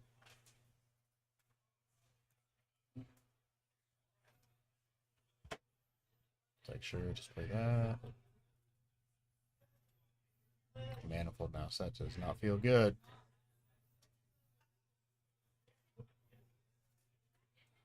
You're trying to separate what the extra cards are being used for the offspring tokens. Offspring's a really cool mechanic, but it is rough how many different tokens you have to Oh have yeah, to use yeah. the As a big cards. limited player, that was the actual worst. Like And it was like the limited worst thing. especially. ever. It's rough in standard, but like limited especially. Yeah. All right, just attacking with these two. Because you can activate Soulstone Sanctuary and then trade with one. It doesn't feel super great. He's just gonna take 4. I'll take 8. That's a land. All right. There, Yep. John scooping it up, Yep. puts it out of the hand. Yep. Yeah, kind of just need to like keep drawing action in this matchup. Yeah, I think Or the big else, thing like- for John was just you didn't have a threat stick for very long. Kazi Yeah. devoted a lot of resources keeping John's board clear, which at the end of the game here, just like man, let him draw more creatures and push through there. Yeah.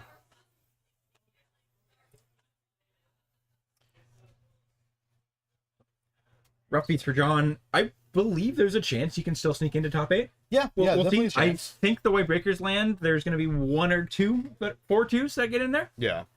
Both these players were 4-1 coming in. Yeah. So this will lock up top 8 for Kazi for sure. Mm-hmm.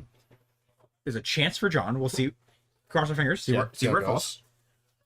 And then I guess that'll do it for Swiss. Yeah, that's gonna be our 6 rounds. So we got just a little bit until our top 8. We'll just have to wait to see who gets in, and then we'll get our actually who's in the top 8. Because right now we're just like, oh, this is probably who's so in it's it. a lot of rough math and some estimating and some educated guesses. Yeah. And At least for sure, and then what actual decks are. And then, yes, because people always ask, deck lists will be posted later, usually next week, for the top 8. So when we give you those, what decks are there, you can take a look. But we will be back in just a little bit, so don't go anywhere. See you guys in a second. Sit tight, folks.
I'm gonna make you take that chance.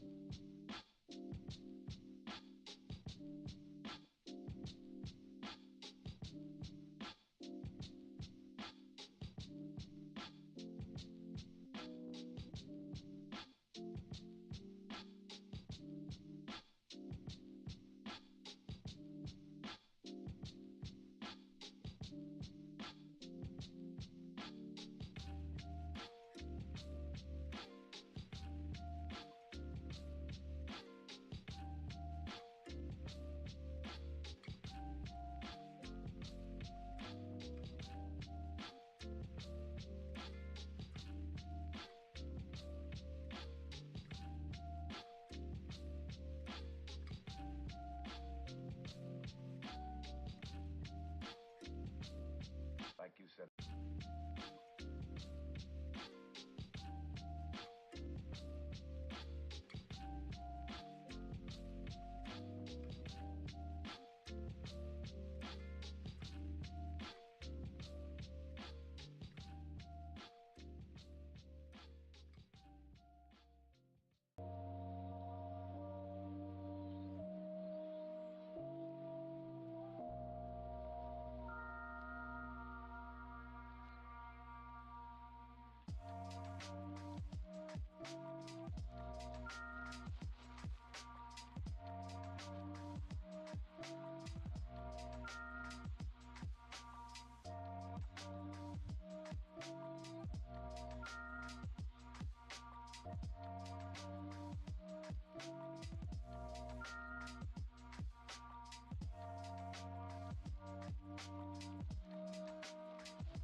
Let's just go about.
sure you know what you're doing.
hesitate to call on me for anything. Is this any concern of yours?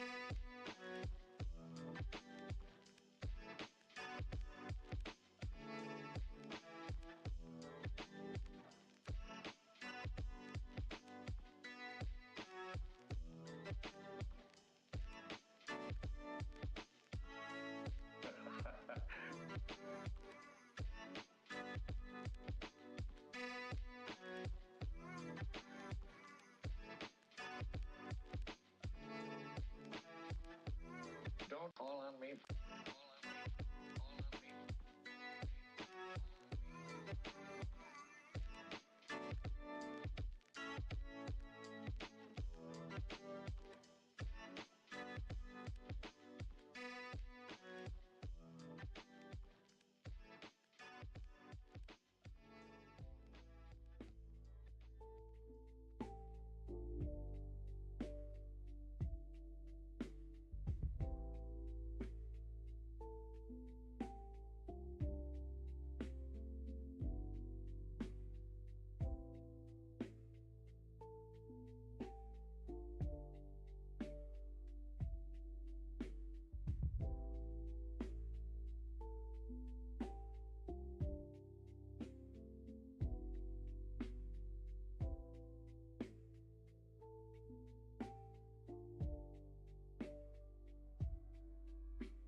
Remember.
Then go away.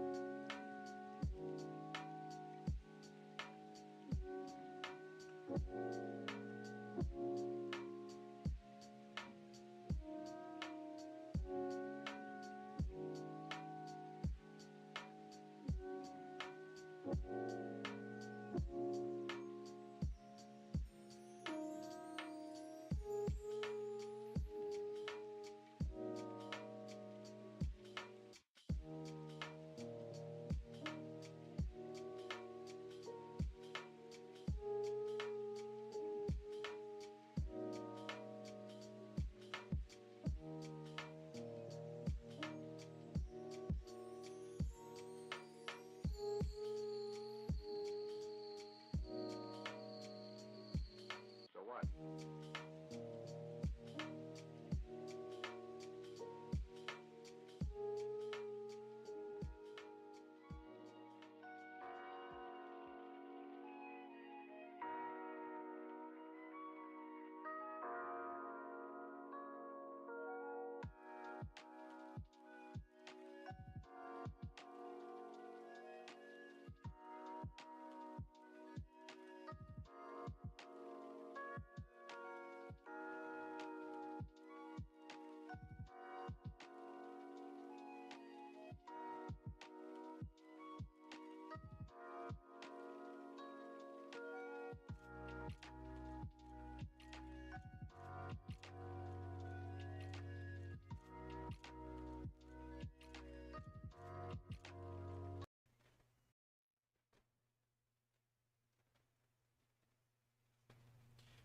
All right, Magic players, welcome back. Thanks for tuning in and thanks for watching.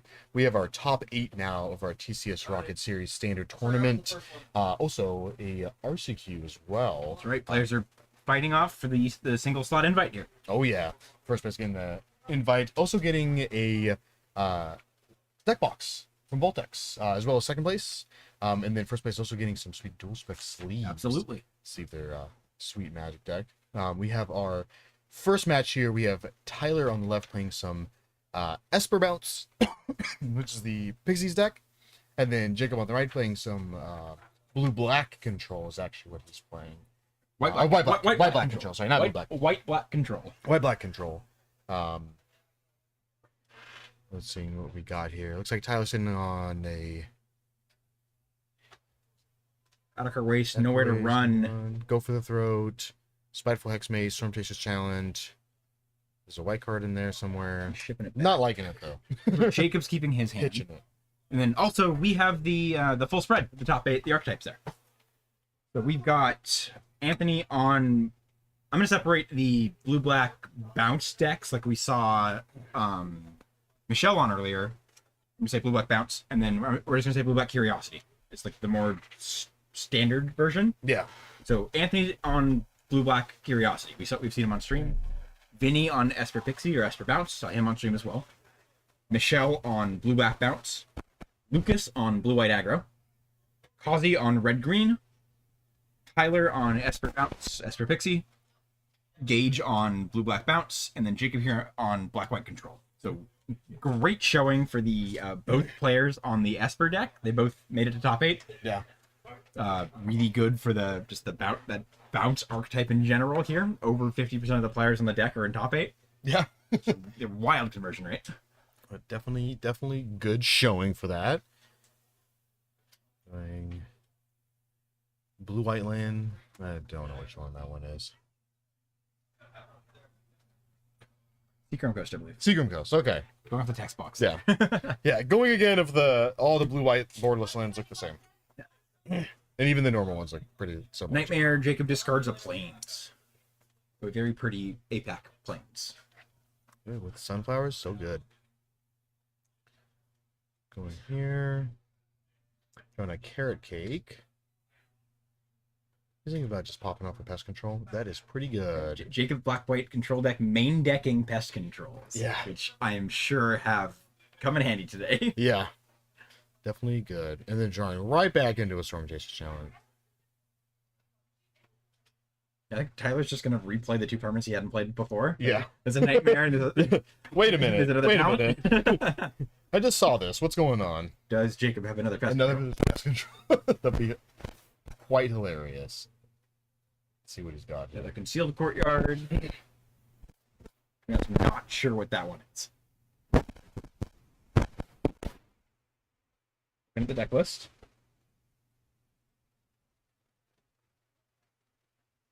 Soul Search? This is a look at their hand and then take a card and make a 1/1?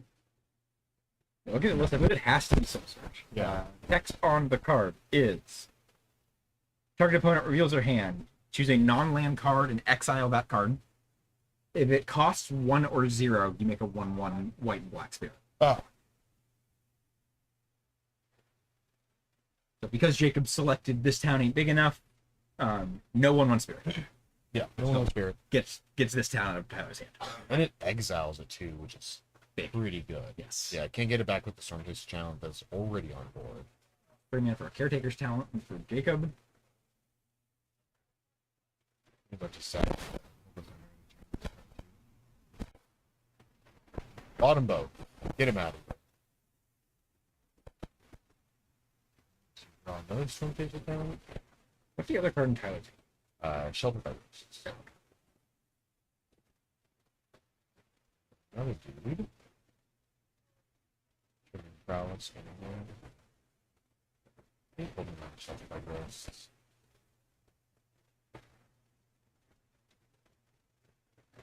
Needs a little bit of action. Yeah. Need some gas. You need to find some of the something like this town ain't big enough. Like I got exiled. Yeah. Something like that is exactly what he's looking for. Jacob on some temples in his deck. Temples? Don't see those too often. You have 4 temples. 4 temples and 4 shadowy action? Yeah. Wow, that's a lot. Yeah. That's a lot of tap It's lands. 16 black-white lands.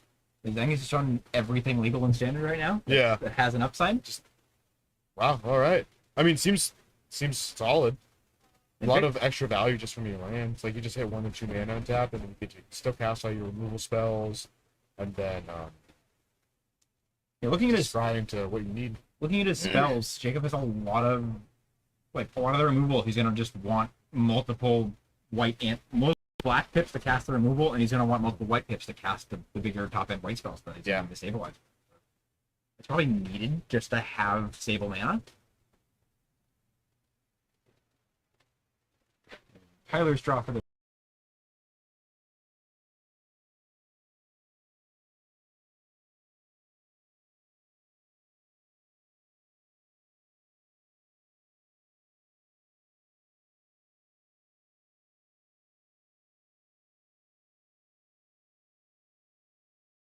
picking up the permanent. Yeah. Jacob popping the carrot cake for another rabbit. 3 life, scry 1, and draw a card. Like, Card does a lot. oh my gosh. Love it. I love Caretaker's Talent. It does everything you want. Draws you cards. Push counters, makes your dudes big. Makes your token once. He's double blocking? Yeah, just double block. Take a 2. It does. I'm trying to see if does Jacob have a lot of life gain? I know a lot of the other control decks are like the mono white or white green versions. Yeah. Or decks have they have a reasonable amount of life gain to really stabilize. Yeah. I mean, he does have Beza, which we can also see in his hand. He has Beza. He's on 4 Unholy Annex. Yeah. And so if he can get that going with the Ritual Chamber, that gains some life. But that's kind of it's 9 mana. Yeah. Or 8 mana. Kind of a lot. Let's see Beza come down. It's gonna make some fishies. Since Tyler definitely has more creatures. Gain some life. Card. And draw a card. Ooh, Fountain Court. Very nice here. Great draw. Great land I have right now.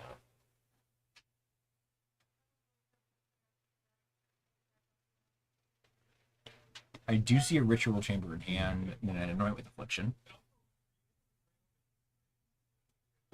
The Anoint is going to be pretty brutal here. Especially if Tyler tries to go with that Sheltered by Ghost in hand. Yeah. I imagine it's probably what he's looking for to clear the base out. Yeah. Yeah, just get rid of Beza.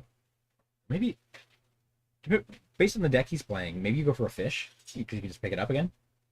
I don't know if it's good enough, but yeah, there's something to consider.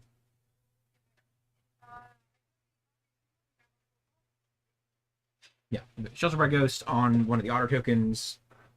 Look like he's wanting to target the Beza, but Jacob's gonna stop him before it actually gets a chance.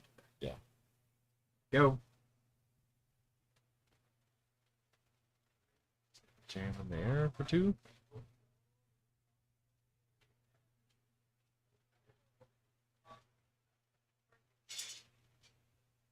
Gonna ship it on back.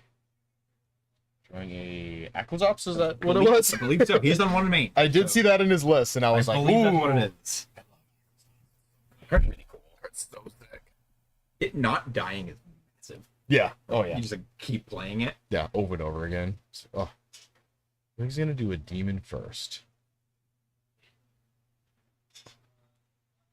5 mana for a Unholy Annex. No, Ritual Chamber. Ritual Chamber. Yeah.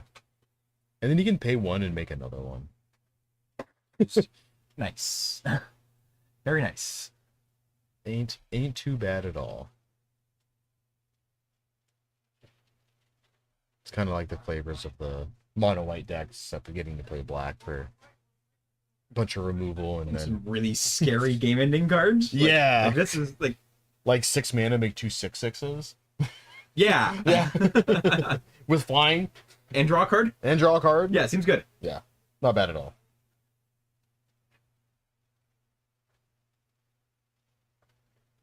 It's like, do I have another demon? There we go. He does. Look at him.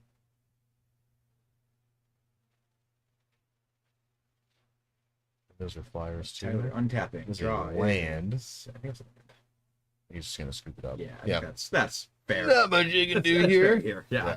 Look at the sideboards. This is open deckless since we're doing streaming, so they do get to take a look at each other's boards and mains in between the games here. But with sideboard, Tyler's got 2 Witches Vanities, 2 more pest controls, 2 No More Lies. We've got 2 Destroy Evils, 2 Cut Downs, 2 more Shelter by Ghosts, 2 Rest in Peace, and 1 Exercise. Again, Exercise is definitely good.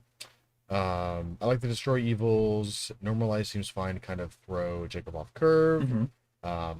And then, I mean, that seems maybe Witch's Vanity actually. So your plan basically for Tyler, or what you're thinking for Tyler, is to kind of shift from more of a like aggro deck with some disruption to more of a mid-range plan, like bring in some counter spells. Yeah. Upgrade the removal a little bit. Yeah. I think that's fair. I think that's good. You want to be able to just try to trade up on mana and hurt Jacob a little bit when he tries to tap out for any big threats or any board wipes or anything like that. Yeah. Going to Jacob's board, black-white control on the right-hand side. Got 3 Duress, 2 Authority of the Consuls, 2 Exercise, 2 Rest in Peace, 2 The End, 1 Day of Judgment, 1 Boonbringer Valkyrie. Sorry, I had to read that. 1 Cut Down, and 1 Kaya Intangible Slayer. Huh. Kaya's cool. I think I like Cut Down. I like I think I like Authority as well. Yeah, 30's not bad. Because especially if he's flipping a bunch of creatures, then that definitely helps. Exercise is probably a good move. Exercise also good, seems good pretty flexible good. removal. Yeah, and more board wipes. Day of Judgment is always solid. Too. Yes. And maybe even just putting in more of the pest controls too. What does Boonbringer Valkyrie do? I'm not familiar with this one. That is a. Let's see if I can remember this text exactly. I'm It's gonna pull it a up just to 5-mana 4/4 with flying, first strike, and lifelink. Angel, and then it has backup 1. So you put the counter on, and then it gets those abilities until end of turn. Yeah. It's an Angel Warrior. But Oh, sorry, it's an Angel Warrior. Other than that, yes, everything is correct. Yeah, I drafted that card a bunch. People just kept passing me that card in limited. And I have no idea why. You just like give something else flying, first strike, and lifelink to smack him, and 1 more power. Like that seems awesome. Yeah, there was so many times I just had like a 4/4, and I was like, I'm gonna make this into a 5/5 flying first strike. Yeah, you have no other Don't creature. for 5. In limited, if you don't have another creature, just like 5-mana 5/5 flying first strike lifelink, Great. like that'll end games for sure. Yeah, like it's huge. Or stabilize. Like that's awesome. It's like Baneslayer Angel. It's great. God, it's so cool. Yeah, Baneslayer is so sick. But that's also not too bad in this matchup either, just because it is so big. Yeah, and first strike is great. And first strike's great, so. I don't know if is anything in Tyler's deck big enough to get punch past that. No. Some of his permanents can grow enough to get there, but I don't think he has a high enough, big enough top end where he can really fight that. Really, the only option is just making Kaido huge. Like he can kill it with like Destroy Evil. You can counter with No More Lies, or bounce it with this town big enough, or kill it with Sheltered by Ghosts. But that's it. Yeah, which there's no way you have a creature big enough. I don't know. Even with that, I don't know if it's worth to bring in. Just like paying 5 mana for a creature. Yeah, but it's a 5-mana creature that like I wouldn't say wins you the game. No, but they can attack into it because it eats any of your creatures. It gains them 4. It is good for sure, but also like drawing on it's gonna feel real bad the first 2 of the turns. Yes, yeah, that's the only thing. Plus, he already does have Bezas, which Bezas do the kind of a similar thing, except a little bit earlier. They help when you're playing from behind a little bit more. They'll stabilize you a bit. Yeah, but in combination, playing a Beza on turn 4 and playing that Angel on turn 5, woo! The eating's good. Yeah, that's good. That's gonna hurt. It's absolutely savage. I'm gonna gain 5 life this turn. Next turn, I'm gonna gain 4 more life. You can block it if you want. First strike. It has first strike. Good luck. I will eat it. I guess you could technically block it with 3 Fear of Isolations. Okay, so he didn't bring in No More Lies. We got that. What does he have in there? He's got 2 No More Lies, a Concealed Courtyard, a Kaito, a Dark Six Shores. I think Jacob's hand is 5 lands, 2 swamps, plains, shadowy backstreet, Fountain Port, and 2 Go for the Throats. Looks like Jacob's going to 5. Not like it. Pitching. Going to 6. Yeah. I think Tyler's thinking about keeping. He already caps. So he was on the play this game. Correct. It seems like a totally reasonable play. Definitely switching to that mid range. Yes. God, I think it makes sense here. Like you're into control deck. You can't just get away with doing your annoying white bounce shenanigans. Yeah. Like playing a pixie and picking up your 1-man champion, replaying your 1-man champion. Yeah. You're just gonna get blown out by removal there. Oh yeah. Yeah, I mean, I think like that's an option for him on turn 2. Like if he draws a Hopeless Nightmare, like going like turn 2 Hopeless Nightmare, you pixie pick it up, and then next turn will be able to do Hopeless Nightmare you again with counterspell back. Or even just like Hopeless Nightmare turn 1, pixie, pick up the Nightmare turn 2. Just like. Well, he doesn't have a Nightmare. Sure. Okay. You know, we also still have not seen a single Nurturing Pixie. I think he He's does got one in hand. He has one in hand. He has one now. We have not seen one hit the battlefield. Yeah. Did he have a Spiteful Hex Mage in hand though? That's definitely good. He does have Spiteful Hex Mage in hand, so yeah. So he's gonna start with that. He does. Jacob does have the pest control, so this is going to be pretty short-lived. See a temple with a scry for Jacob.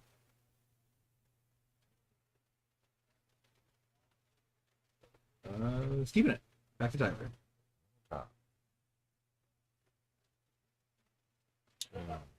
This could be real bad for Tyler. If Tyler goes Pixie, bounce this, attack you for 3, play Storm Chaser Challenge. This pest control next turn is going to. Because he didn't draw another land. Like, if you drew another light source, it's like sick.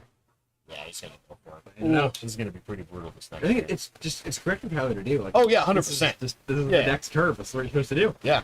Yeah, 1 drop, 1 drop, 1 drop.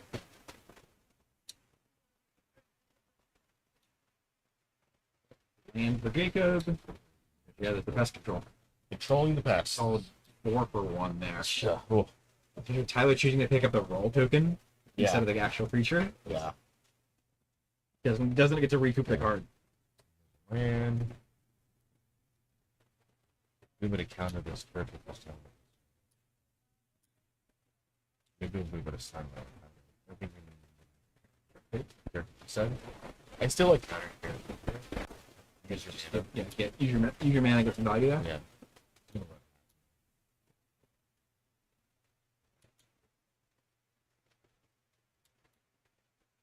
It's not even big. Not great here when there's no additional cards in play. Yeah. Does have another land for Caretaker's Talent plus make a copy if he's not putting Tyler on any counterspell. I think this is also what he's thinking. This is a very easy, like, normalized. Oh yeah, you fire that 100% of the time. Yeah. No, thank you. Hard pass. Stop the long-term card advantage card on your opponent. Yeah. It's like, because your deck also has a bunch of card advantage, so it's like, we'll just do this instead. That's a Beza for Jacob, I believe. Yes. Yeah. Beza cut down the Caves of Koilos. Think about jamming base here? No. Okay. Yes. Yeah. Okay. I mean, he games him 4 life and he has a 4/5. It's gonna go and counter it though.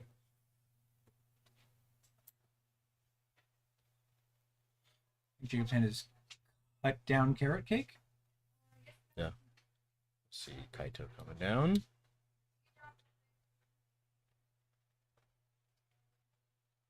Gonna surveil 2 and draw. Kind of look for some action here. I'm assuming Why do they keep doing that? Why do players keep doing that?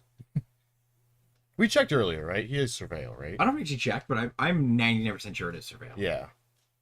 Players have surveilled it. Yeah. On stream today. Yeah. I think it's just the mix-up between, like, surveilling does not let you put it on the bottom. It is surveil, too, so... So it's just getting that mixed up a little bit. Carrot cake. I'm assuming Jacob's gonna start cracking his carrot cakes just to get some more. Yeah, just some, get a some bunch more of power in play. Yeah. Like at this point, Tyler's hurting for card advantage a bit, and yeah, just has 1 card in hand.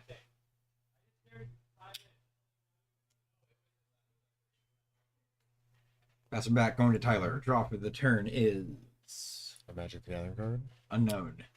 What is it? In a white sleeve. Yeah. Did he draw his card from that last one too? I think it does. He only draw a card if it's he deals damage. Correct. Yeah. Or if you attacked, it's one of the two. All that I know that it's surveil. If it's either of those. Oh, it's draw a card for each opponent who lost life this turn. Ah. Yeah. So a little different. Which is usually means you attacked, but yeah, typically. Either way, not drawing a card. Now he gets to draw a card. This turn he does. Yeah, this one's hooking it up. As a pixie.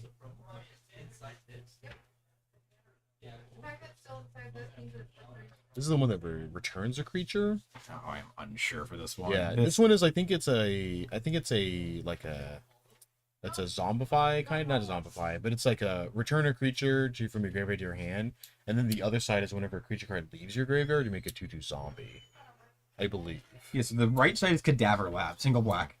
When you unlock this door, return target creature from your graveyard to your hand. Yeah. The left side is 3 and a black, Defiled Crypt. Whenever 1 or more cards leave your graveyard, make a 2/2 black horror enchantment creature token. And cool. That's only once per turn. Okay. Yeah. Basically, yeah. Folks. Yeah. Horror is not a ninja, and it's not a demon, so it doesn't matter. There's a free body that you can get value from. Yes. During that enchantment. Yeah. So, good enough. Yeah, it's like, sure. He's Yeah. opting to not play the other Pixie or the Spiteful Hex Mage this turn. I could see Tyler wanting to make the 2/2 and then play the Pixie. He has enough mana to do that this next year. Yeah. Yeah, because he's leaving open this town big enough. Cut down the Pixie.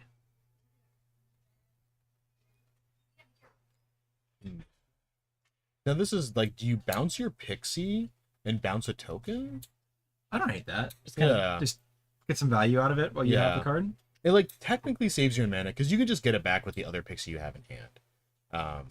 Yeah. So he's gonna do that because I was like, you could play the Pixie, return the thing, bring back the other Pixie, play the Pixie, play the thing again. But it's like, like you're going up a card for this, so you can keep a creature in play. It's a removal spell as well. I think I like what Tyler did there. Yeah.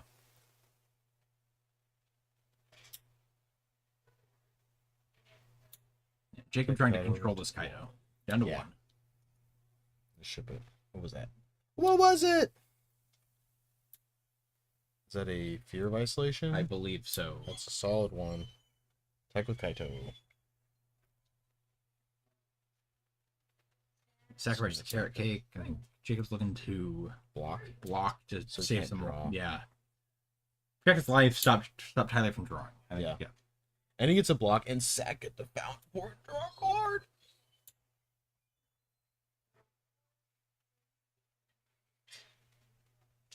No, he's just gonna let it die. Okay.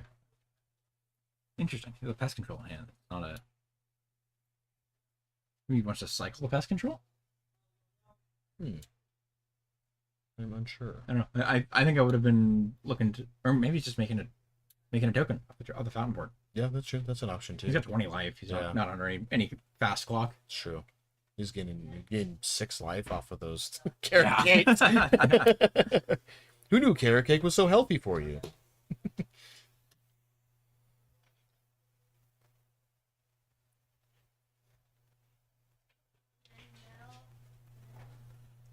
Tyler plussing the Kaido. I like that here just to give it some more loyalty to keep it around longer. I mean, it's definitely not as good as the Surveil draw. Yeah. Maybe Hex Mage into Fear of Isolation?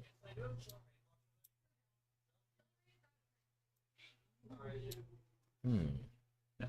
Hex Mage into play. Maybe just playing. Yep. Yeah. Pick up the roll token. Yeah. Another pest control. It's going to be really good. Yeah. But also means that Tyler will very likely keep his Kaido.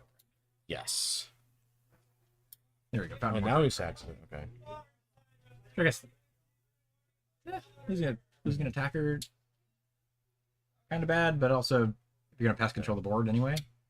Another pest control draw for Jacob. More pest control. Control those pests. Yeah, I think you just fire it off. You're not getting through with your 1/1. Just save the time. Yeah. Tyler still has the Cadaver Lab in hand, so he's able to pick up stuff. He can Cadaver Yeah, Lab, you got to pick up keep the that. Pixie, play the Pixie, pick up the Cadaver Lab, play the Cadaver Lab, pick up the Hex Mage. Yeah. Play the other Pixie, pick back up the Cadaver Lab. Yeah. It's like, oh. These are the loops of this deck that make it so strong. And there's a Hopeless Nightmare too that he just drew. Oh. Jacob's sitting on 1 card in hand. It's the best control. Yeah, that's pretty good. Stops a draw.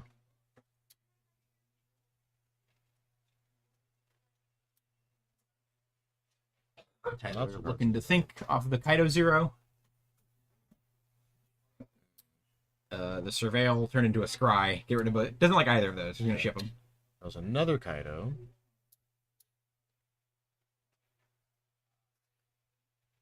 He's going to play the other side. Interesting. Make a 2/2. And then he's going to... Or it doesn't make a 2/2. It makes a 2/2 when something leaves. So then... Yeah, and then he's going to... Then he's going to activate it. There we go. Bring back a Pixie. Yeah. And then make a 2/2. Huh. Okay. But That works. 450 Nemo. Okay. Thanks, Nemo. Surveil. So drawing a land, not great here. Anything that created a token would have helped out a lot. And now this doesn't really do anything for pest control, because it only kills the token. It kills the... Oh, no, it doesn't kill the... No, yeah. You're right. Yeah, Fierce costs 2, and the room now costs 5, so... The way the room mana works is strange. That always throws me. Yeah. Because it works like the split cards on the stack do, but when they're in play, permanents. Yeah. Which I think it looks like there's a judge. They're either discussing Yeah, this they're probably double or checking. judge calling. The rooms are just the weirdest thing. Like, especially, like, always the weirdest thing, that the one thing I don't like about how they design rooms is that, like, if you just put a room into play without casting it, both doors are both unlocked and locked at the same time. They're like, you can't do anything with it. It does nothing. Like, you can't unlock any rooms, but they're not open. Really? I didn't Yeah. know that. Yeah. So, like, if you because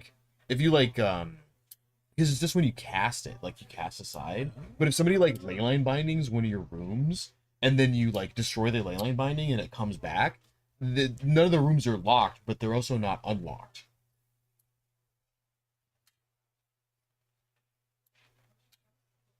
Because, like, apparently, like, you can't have the rooms enter unlocked. You can't have both sides of the room enter locked or something like that. Like, interesting. Yeah, I wasn't aware of that. Like, so I had a judge explain it to me Yeah. one time, where it's like, oh, because it popped up during Duskborn pre-release, because I had Coda, the friendly beastie, where it's like you attack, and then if it survivors, then you put a permanent into play. Yeah. Like, if you put a room into play, it does nothing. Like, you can put it into play. That is a completely legal play for you to do, but it doesn't actually do anything. Like, neither room is unlocked, you can't activate. It's so them. strange. Yeah, it's really weird. I don't know why. I was playing Standard But- early on after Duskborn came out, and then one of my rooms got flickered or bounced or something like that, and I came back into play without casting. It's like, oh, I get both halves now, right? No, Like, nope. No, you get neither. Oh. Ooh, Exile very relevant here. Can't bring it back again. All right, now he gets to make a 1.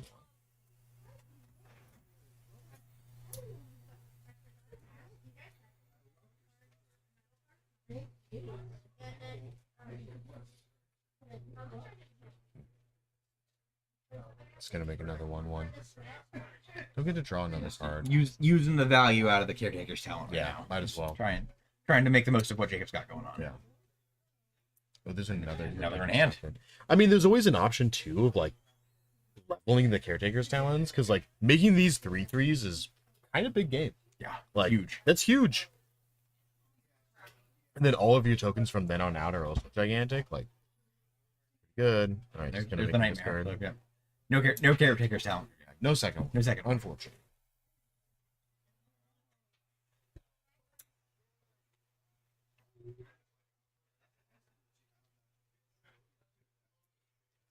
Okay, so someone got a land. No, Jacob's handed. Or sorry, Oh Tyler's yeah, he's handed on face the up. side. Yeah. He's got a 'Cause Kaido the and a Pixie, and a right? Pixie, I believe. Yeah. Does it two? I guess 2 Pixies. So he's just gonna jam here. I like double blocking the Fear of Isolation. Doesn't that fly? What? Doesn't the Fear of Isolation fly? Yeah, the tokens are flying, right? They're spirit tokens? Or are they just 1/1s? Both of them be spirit tokens. I'm actually unsure. No, I was just assuming they were rabbits, and I don't have a basis for that.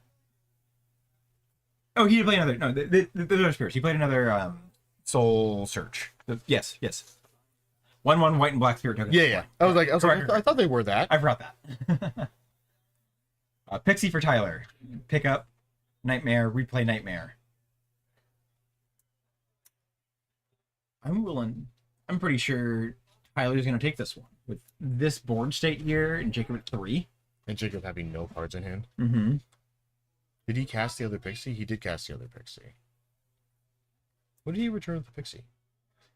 The Nightmare. Then you just replay the Nightmare immediately. Oh, that's what he did. Just Okay, taking yeah, a life that makes sense. off Jacob. Yeah. There we go. Tyler takes this Scooping one. it up. Amazing how many times we saw Tyler play the same card. Oh. So then I was lied to, O2 drop, because a judge told me I couldn't do anything with it. They told me I could not unlock any rooms, and that it did stone cold nothing. It not doing that does make more sense, because Wizards usually tries to make things like... Yeah, it's very unintuitive, because it like makes sense for it to be able to just do that. Like, both rooms entering locked, like, this seems fine. Yeah, you can pay to unlock them. Yeah. They try to make things as, like, they try to mitigate the as many non-fun options as possible, usually, in designs. Definitely. Like, we want people to have fun and enjoy themselves.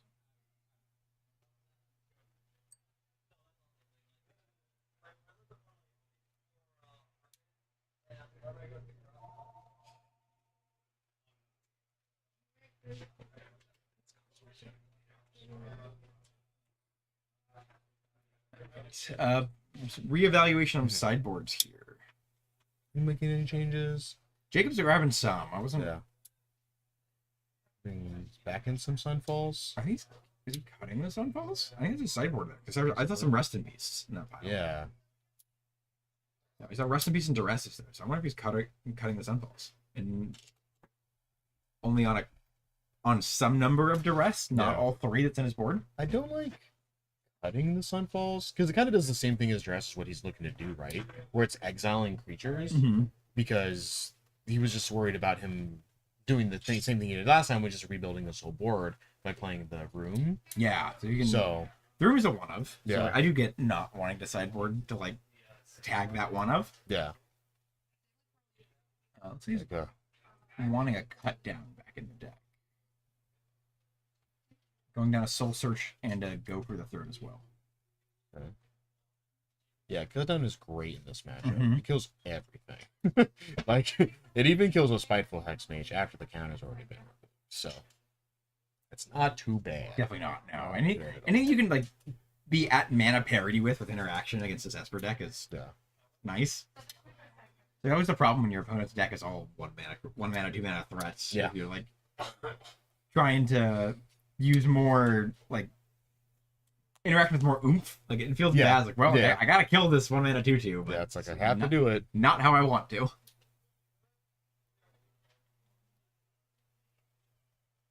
A glance at Tyler's deck list there by Jacob. One more shuffle through. Quick little gander.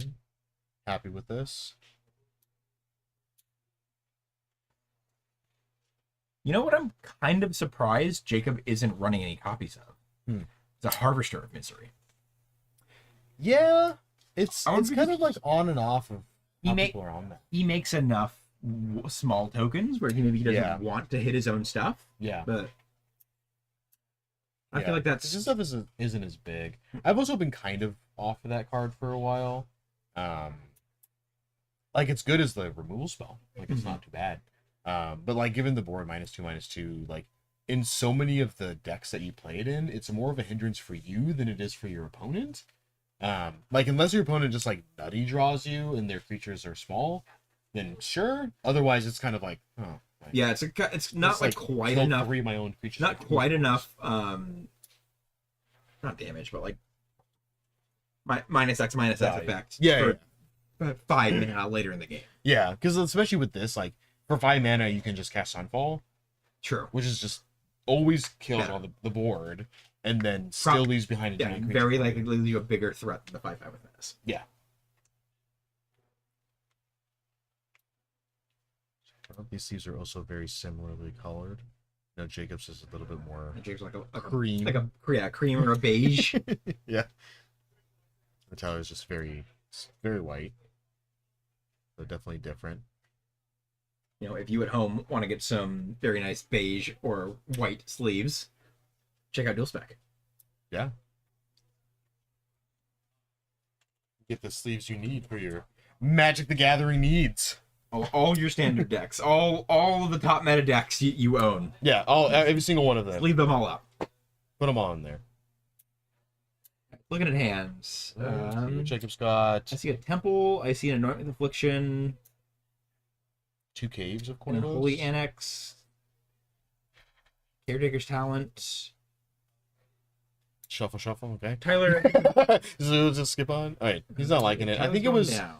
3 lands. It was like double Dark Slick plus another I land. saw an Underground River for Tyler. Yeah, so maybe it was an Underground River, and then it was a Hex Mage, I think it was, but doesn't matter anymore because he's shipping it. I think Jacob's keeping his hand. Is it? What is that card on the? Which one are you looking at? Oh, it's a Get Lost. Oh yeah, that was the one I was unsure. Yeah. I'm so used to seeing players with the full art, like the skeleton with the rainbow background. Like Yeah. I'm so used to seeing that art for the card. That's how I am. I love that one. That That's one's really real, nice. real pretty. Tyler, double concealed courtyard. Go for the throat. Let's see a Pixie. Underground River. Unsure what that second card in hand is. Oh, a Spiteful Hex Mage. Is it a Hex Mage? Yeah. Jacob starting off with a Temple. Scries and puts it on the bottom. Doesn't like what he sees there. Not digging it.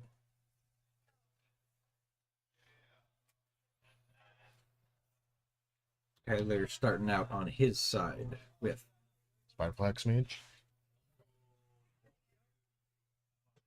Concealed Courtyard. Oh, Hopeless Night. Nightmares. Drop it. Okay. Pretty good Nightmare. Pretty good drop it right now. Yeah. And You lets can him do Pixie. the... Yeah, exactly. Turn 1 Nightmare, turn 2 Pixie, Nightmare again. Yeah. Nightmare, you Pixie.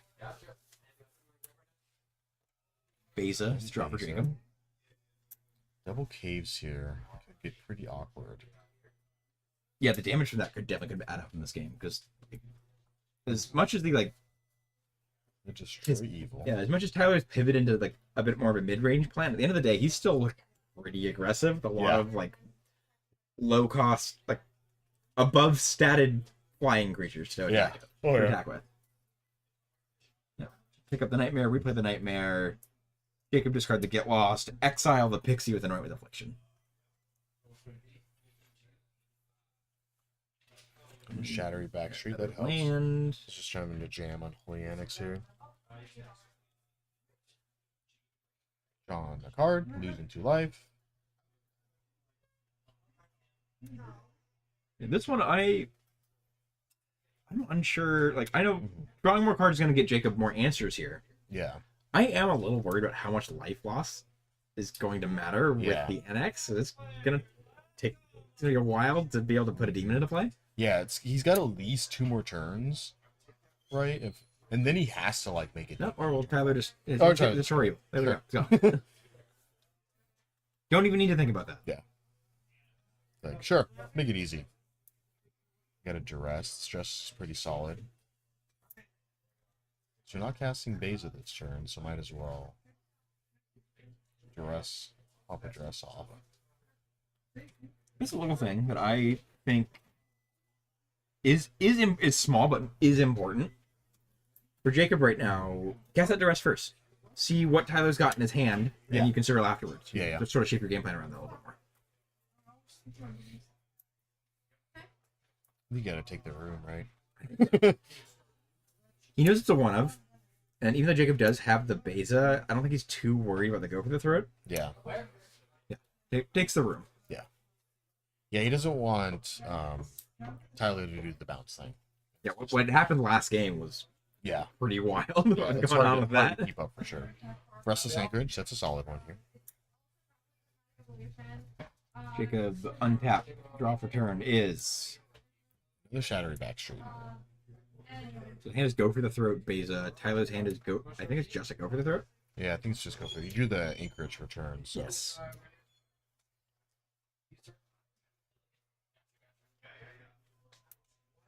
Also, reminder for folks at home watching: this is the top 8 single elimination rounds. These are all untimed. Yes. So we don't have a 50-minute match clock. We're not going to go to turns. Players are encouraged to play quickly and not slow play or not drag these out longer than needed. But if a game's grindy and goes long, it's going to go long. We're going to get a winner. It's going to happen. Jacob's just going to pass it. He's not going to throw that Beza into the go for the throat. I think I like that. He's not really under pressure. No. It's like Tyler's got one creature. He's got a 1/1. And if he activates Anchorage, he can just go for the throat to Anchorage. Yeah. Yep, there it is. Yeah, he's gonna go for it before attacks, just so he doesn't get the map token. Yeah, don't mind that too much. Oh, there's no class. Get it with the Hex Mage there. Right now. Jacob untapping again, going for So we got some time. a little bit of lag here.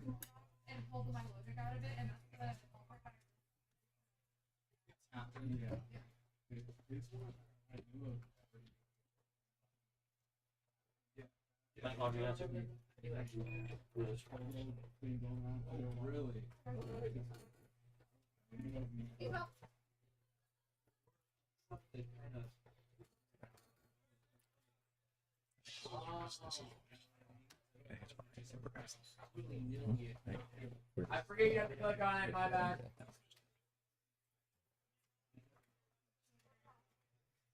Well, I'll probably see tomorrow when we come in to teach a workshop.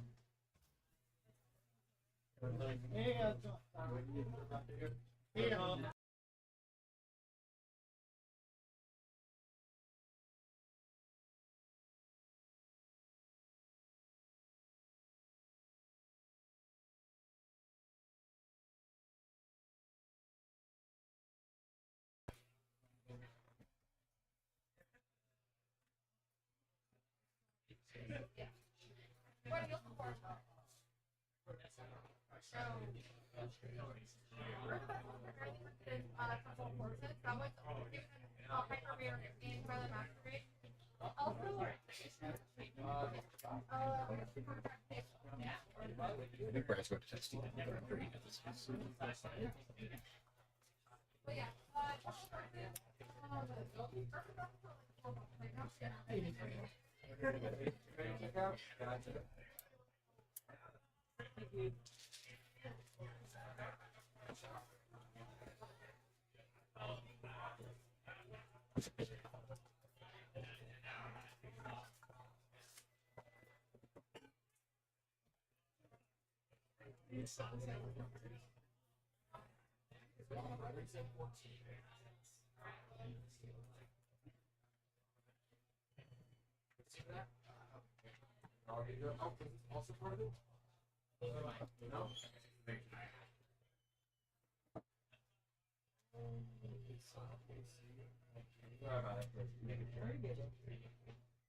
Ooh, We're back up. Sorry about that, folks. hey, thanks for sticking with us. And that was a very quick intermission. Well, and we're done. the spells were cast, Alright. creatures attacked. Yes, looks like that the magicking happened, and the spells did the thing. Good job to both players on that last game. It was fantastic. Congrats to Tyler taking that down. Yeah. Gonna go on to the semifinals here. Awesome job. Congrats to Jacob making it this far with an off-meta deck. I'm pretty sure this is a brew that he did. Yeah. Like, yeah, awesome. Sweet to see. Great to know you can do that in standard. Like, yeah, tons of freedom to build around. Trying stuff out. Just Great. really showing standards on an awesome spot right now. Yeah. Oh yeah. But solid. But that's our first round of our top 8. We'll have 2 more rounds here. We'll have our semifinals and then our finals. Who's taking home the gold. So we'll see you guys in just a little bit. So don't go anywhere, and we'll come back at you with some sweet standard magic. Stay tuned. We'll be right back.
Alrighty, well, everybody, welcome back. We just had a quick little break there. That last match was just the one we were waiting on. So we got our semifinals here. We have Michelle coming back, playing some Blue Black Nightmare, and we have Kazi also coming back, playing some Red Green. Yeah, we've seen both these players before, seen their decks, seen them both execute their game plans, do what they're wanting to do. So great to see them back here in the semifinals. The other table playing right now is Anthony on Blue Black Curiosity, however you want to categorize that. The other Blue Black. And then Tyler, who we just saw in Esper Pixie. So lots of Blue Black here. Oh yeah. And then lots and lots of Blue Black. Kazi's the one red player in the top 8. Yeah. Holding down the fort for that archetype. Yep. Going all the way. Kazi taking a read on the one of bottomless pool locker room card in Michelle's deck. Actually, I'm not entirely sure what that one does. I think one side's an unsummon and the other side is like a... I can't remember. I just always use it as an unsummon and limited. 1 second, folks. We will double check. The world's knowledge is at our fingertips on our phones, so it's definitely helpful. Left side, single blue is bottomless pool. It's an unsummon. Return a creature to its owner's hand. Second, the right side is locker room, 4 and a blue. Whenever one or more creatures you control deal combat damage to a player, draw a card. So it's a 5th Enduring Curiosity. That's sweet. I don't think she's on any Curiosities. I don't think she is. So yeah. It's the first Enduring Curiosity. The one copy of Enduring Curiosity. Which is also funny because that also makes this a Curiosity deck then. It's like, dang it. They're all Curiosity decks. We're all they've all been Curiosity decks? Always have been. Michelle's also on a Singleton Tithing Blade. Ooh, that's spicy. They got some popper tech in this deck. Like sacrifice some creatures. Yeah, that was a pixie can be brutal. Yeah. Sacrifice creature, bounce it, sacrifice a creature. Yeah, it's very popular in Pauper with Core Skyfisher. Another all-time favorite of mine. I love me some Core Skyfisher. I was getting ready to jam here.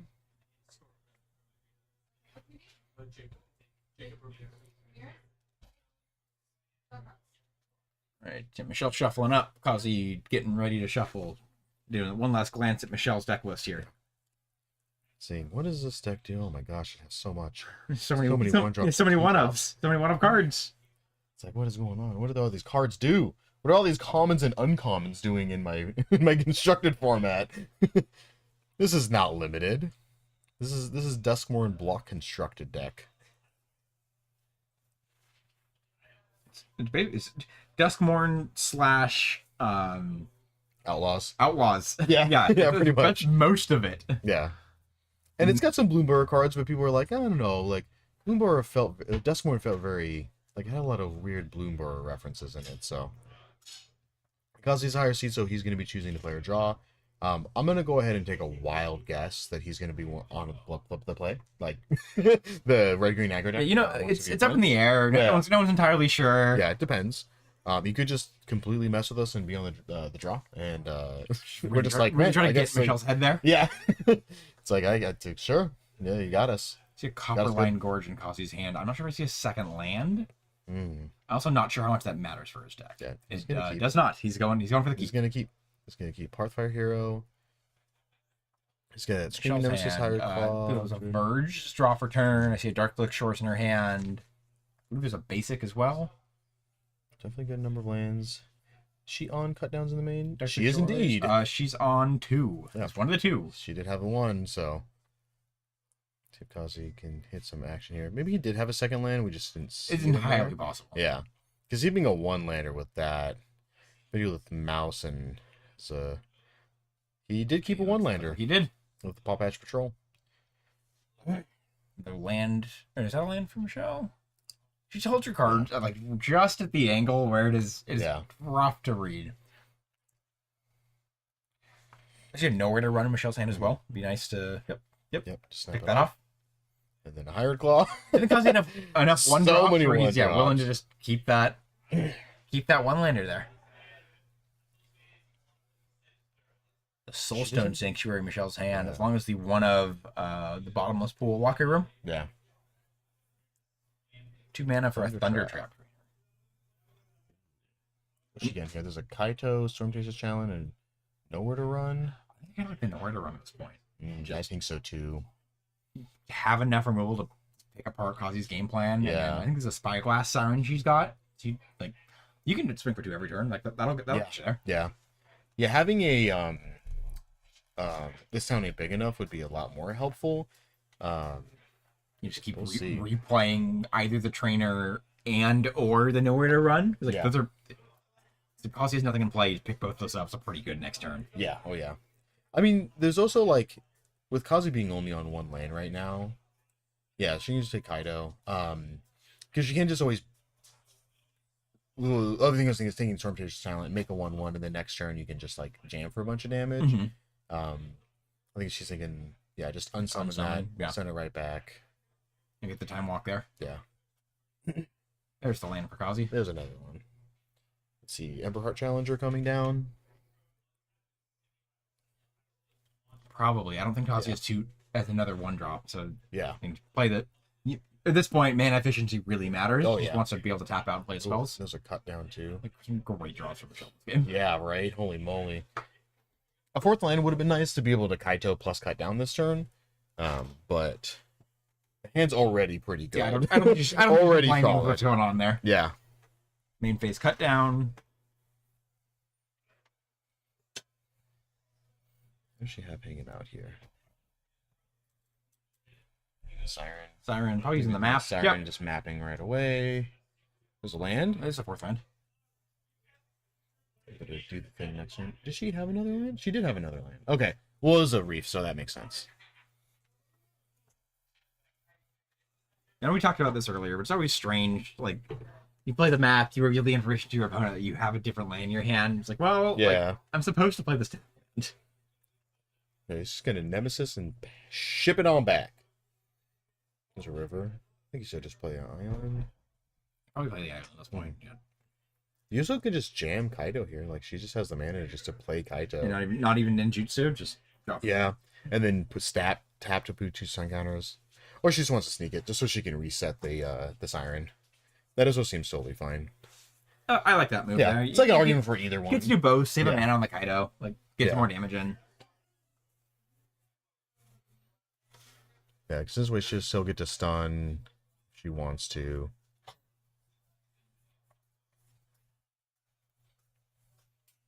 I think stunning is very likely where Michelle wants to be with this.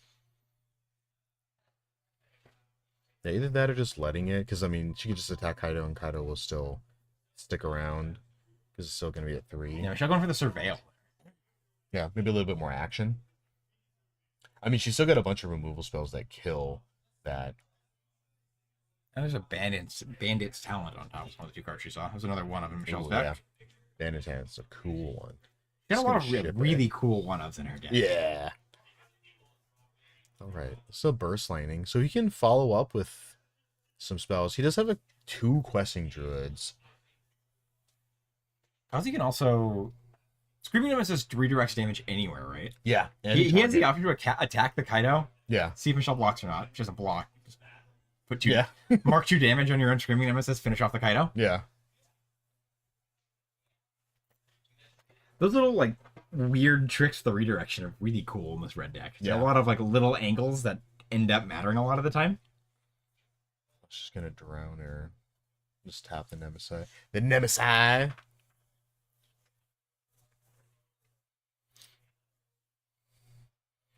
It's like, sure.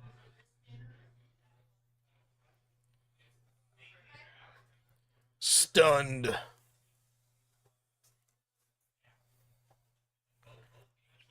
Thinking here. A lot of options. The questing druids seem so weird in this matchup. Because they can get so big, but then also you don't want to bounce them. Yeah. Like, you don't want to return them to Kazi's hand, because then he just gets to draw more cards. Like, Like, it seems awful. It's like bouncing your opponent's Mole Drifter. You're like, I don't want to do that. Yeah, when you have to, It but feels awful. Yeah, it feels real bad. You got lots and lots of stuff to do. And Michelle's 2 manlands in play, too, between the Yeah. the Reef and the Soulstone Sanctuary. Just getting in with the team. 3, 4, 5, 6. Yeah, looks like 6. Cause you down to 10 there. Talent big enough would be great for her. There's a Storm Chaser's talent and another blue card. What is it? What is it? What is it? Sure. I think Michelle's mostly just looking at the Storm Chaser's talent. That's the big thing. Yeah, being able to start cycling that. Get back removal spells too. Ugh, brutal. Yeah, she's gonna keep Keeping it. both. Oh, it was a Fear of Isolation was the other card. Ooh, that's a good one. That is a good one. Pick up your Nowhere to Run. Mm-hmm. All right, just gonna shuffle that back. Okay, so she wanted that other card still in her deck, but didn't want to bin it. But didn't want to draw it this next turn either. Okay. It was a it's a Storm Chaser's talent. Oh yeah, there was a Storm Chaser's challenge. Yeah, Mhm. Makes sense. Makes sense. Because that we definitely could see. My guess is at this point in the game, or like it's where her hand is right now. Like she doesn't really want to be, doesn't have the resources to just sort of loop or grind with the talent to make a bunch of otters. Yeah. Like she wants to be devoting her resources to control Kazi's board. Yeah. Like this, casting Fear of Isolation, picking up the Nowhere to Run. Oh yeah. Yeah. Gonna Druid in a turn. Hit a land and a mouse. Pretty good. Yeah. Hit that 4th land for the mouse. It's like sure. And then Burst Lightning, the Thunder Trainer. Like... Running some more technical difficulties. Stand by, folks. Sec. Been a long day. Everything's working on overdrive.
All right, we're back. Sorry about that, folks.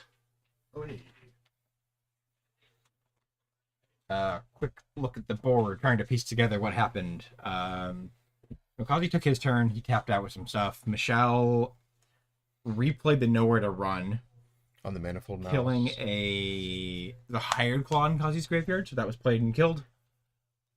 I don't believe Michelle's played anything else, just animated the Restless Reef and attacked this turn, because there's no other cards in her graveyard. Yeah.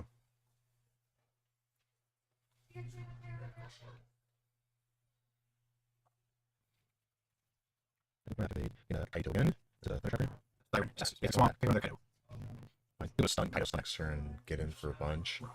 Yeah, that's a lot. It's a lot of damage. You get a Bandit's Talent here. You can keep with it too, when you can plus the Kaito and you do another Kaito. Yeah. Push extra point of damage if you needed. Yeah. It's gonna sell to you or non-land. Another Higher Claw. Don't need these anymore. Kazi untapping. Drop return is a Verge. Kazi has Questing Druid. Manifold Mouse, Mouse, Illusion Force. yes. I'm a big fan of those bands. Easy rest here. Wait. I know what that one is. I was picking up there. Yeah. Or you pass the win over to Yeah, that one. yes. It's like one line at the beginning. It was rough. Definitely no good. Look at sideboards. Michelle sitting on 1 blot out, 2 cut down, 2 deadly cover up, 2 duress, 2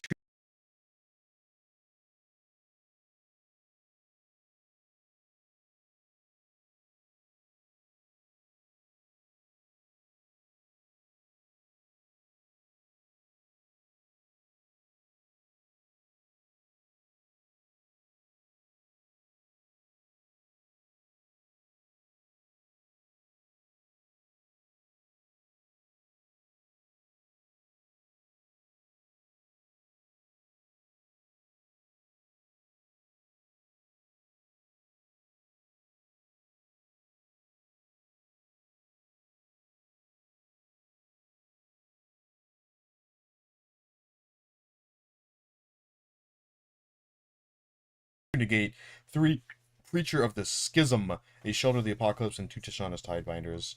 Definitely 2 more cut downs seem good. Sheltered seems good. Preacher seem good. Sometimes you can put in Deadly Cover Up. I don't think her deck really needs it, honestly. Probably not. No, she has enough removal already and stuff that isn't going to be damage based, which she's not going to get hurt from the the fear of missing out, and then even has some -X effects to shrink the Hotfire. the heroes. Yeah, so definitely seems perfectly reasonable just to do that. Looking at Michelle's, apologies, Kazi's sideboard. Got 4 Case of the Crimson Pulse, 3 Paw Patch Formation, 1 Questing Druid, 2 Obliterating Bolt, 1 Twisted Fealty, 2 Scorching Shot, and 2 Lithomantic Barrage. Do you think Kazi's sideboards for this like he does in the green-black matchup, where he wants the Case of the Crimson Pulse, just kind of go for the long game with card advantage? Yeah, I mean, that seems reasonable. I did see him put him aside. But I mean, the decks are pretty similar. They do have kind of similar game plans where it's kind of like play some early stuff, kill a bunch of your stuff, kill a bunch of your stuff, and then kind of try to take over the game with like bigger creatures that just don't die, and then supplement that with removal and control. So this might be it. Yeah, it looks like cutting Hired Claws, cutting some Nemesis, bringing in Scorching Shots. Yeah, the case. Yeah, the case. Yeah, the Questing Druid's coming in. Yeah, so it looks like Kazi's setting up to be this to be a more long, grindy game. Yeah, definitely extending it a little bit. Michelle looking at some negates. Negates aren't too awful in this matchup.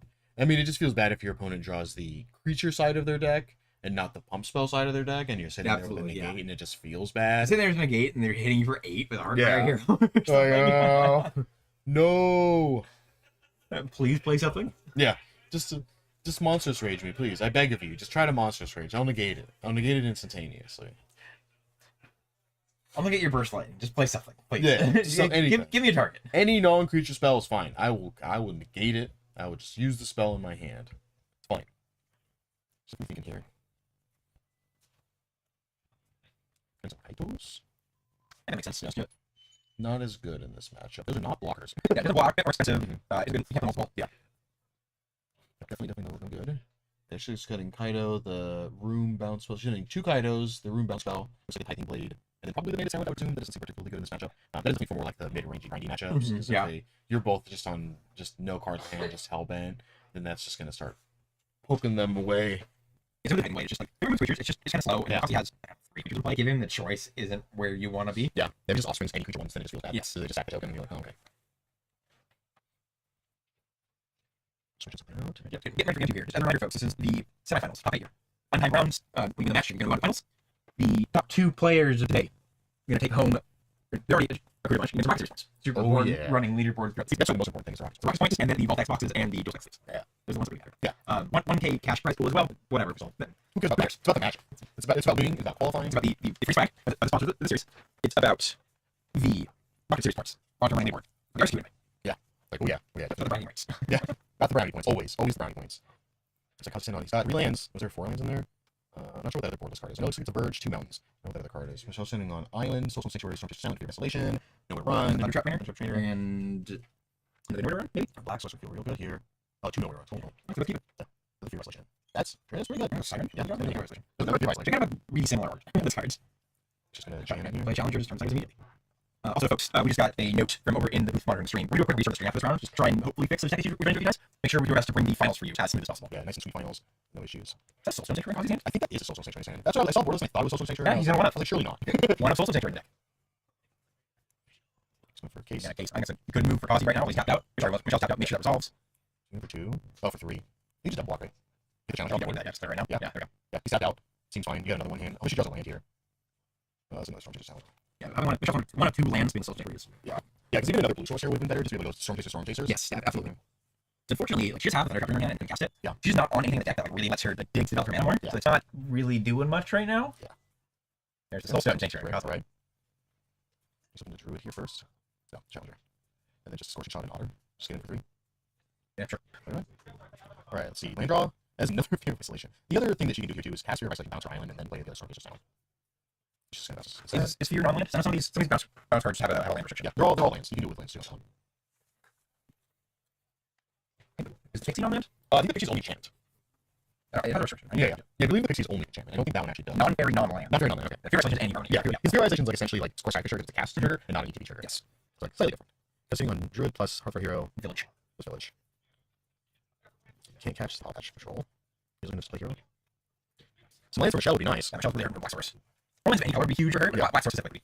Yeah, sitting on 2 nowhere runs, like, come on. Like, with the pop action quality, yeah, stuff you got range nowhere to run. Yeah. It might be too late. It's not quick enough. Yeah, so I can just target just a village that is not a land. That one's fine. I think you gotta do it here, right? You gotta try to get that third land. Siren Map Token? Yeah. Dark Six Shores? Easy. There we go. Map Token on the Fear. This sounded big enough. Oh, it came by time. Stop getting too big. I mean, for now, not until she levels up the talent. True. I think she's got to it. I think she needs Black Source. She needs at least one of the nowhere runs on she play. She needs to be able to target these creatures without having to pay the board. Because you just like the green is just like free right now. Yeah. Like Surrey only has one green source, but like another question, Druid. A mouse. Just gonna go mouse. I think it's gonna see these again. I'll see these again. He does have a turn to play those. It also just keeps creatures in exile, so they're safe from any nightmares or anything that's gonna destroy his hand from Michelle. He just has 2 creatures that he can play and then make the area 7 more spells in it. It's gonna be a big Hearth Hero here. We have 3. Coming in with a 4/4 and a 4/4. I don't want to buy the Michelle's blocks. Just there we go. A little bit easier to see. His dice are cool, but they're kind of hard to read. Yes. Yeah. When I first saw them, I told him that they reminded me of the like the stones from the Fifth Element. I was seeing them and I was like, oh, multi-pass. It's gonna double block here. Hearth Hero. Nothing too big. So good to keep the creature around. The Hearth Hero doesn't die to nowhere to run. So correct. Yeah, so I think if you're blocking major creatures, you put the one that's big enough to escape the major crystals. Definitely. It's not the prowess. Plus, I think it's also big, right? It's like 5. But isn't it enough? Or is it still 4? It's only 4. Oh, no, because he has 2, so it was 5. Double check in case again. So put solve case on the card. It hasn't solved. Black Source, Dark Shores. That's a thunder drafting. You know, as soon as she pops up with thunder drafting, it's gonna be like always. It's like it's game. I'm gonna be able to see 3 cards this turn and have 2 question druids. In exile, you can play needs to. Yeah, I think this game is coming to a wrap. Probably, yes. Yeah, I don't think Michelle could draw this one. If she makes another turn, I don't think she could draw it. No. Really stabilize this after causing able to swing more time. Yeah.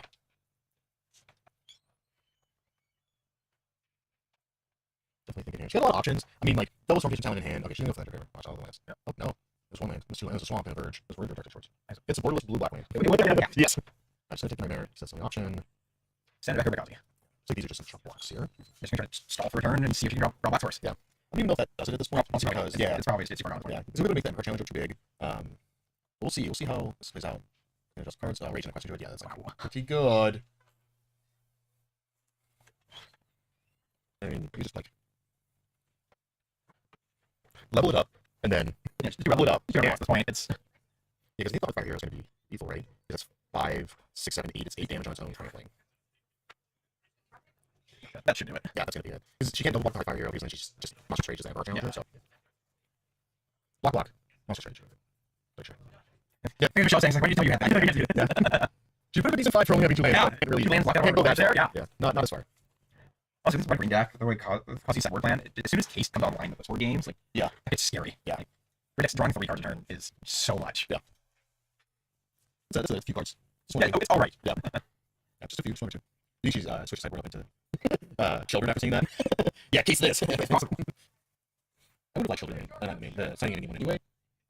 I just think like it's got Death Touch. Yeah. It's got high toughness and it has Bane Life on it. So like it's a 4-drop, which like isn't the best in this matchup. Everything else is an upside. Yeah. Yeah, like I was saying earlier, like I don't mind her in this matchup because if she lives, like she just gains you once in life. And if they just attack into her, then you just like snap up. Yeah, you can kill whatever you want. Yeah, and then you just kill it. Like they have to like 3-1 themselves in order to kill her. You're like, that's fine, sure. Save me a bunch of damage. You 3-4 yourself to get rid of her. Okay. How do you be? Michelle's gonna be on the play for game for you. So we'll see how this works out. Maybe she can do more of the things. That's so good game for you. Yeah, right. Both players with lands, and spells. Like, yeah, so right now we've had game 1, positive 1 land for 4 turns, I think. Yeah. And Michelle never got off 2. Like seriously. Lands and spells. Good combination of both. Good split. Good game. It's nice written. Get some money there. Yeah. Oh yeah. After how fast this first 2 went, it's good to get some game freeze in. Really see some more magic. See standard decks how to do things. Play the game plan. See more cards on the list. So Michelle's like level 1 of. You can see him work here. Yeah. See what she has. It's like, ooh, it's a good opponent. Right, well, they're shuffling up. We just got word. Tyler took down Anthony. The other match here. So Tyler on SPC is going to advance to the finals. I think it's the winner of this match. Oh, okay. Look at that hand. Oh my gosh. Is that Fear Isolation? Is that the blue card? Or is it a Thunder Up here? It's not a Thunder Up. Yeah, I think it's a Fear. No. The art for Spyback Siren and Fear Isolation looks so similar from the top left corner of the art of the player's hands. I mean, this hand seems sweet, right? This hand seems really good. Chill. Just Siren. That answers the question. It's blue with wing. Yeah. Yeah, blue and wing. Alright, so she's on Siren. Quasi's looking at one drop talent. Okay, that's more cool. Do you want to or did he not have a one drop and wants to just hold it after Michelle plays that to like try to snipe the map? I guess it's easy to have one drop. Yeah, I feel like one drop's just better than preventing a map. Absolutely, yeah. I think you just you take the one drop and you try to push damage to Siren every time. It's not. It's gonna Scorching Shot the Siren.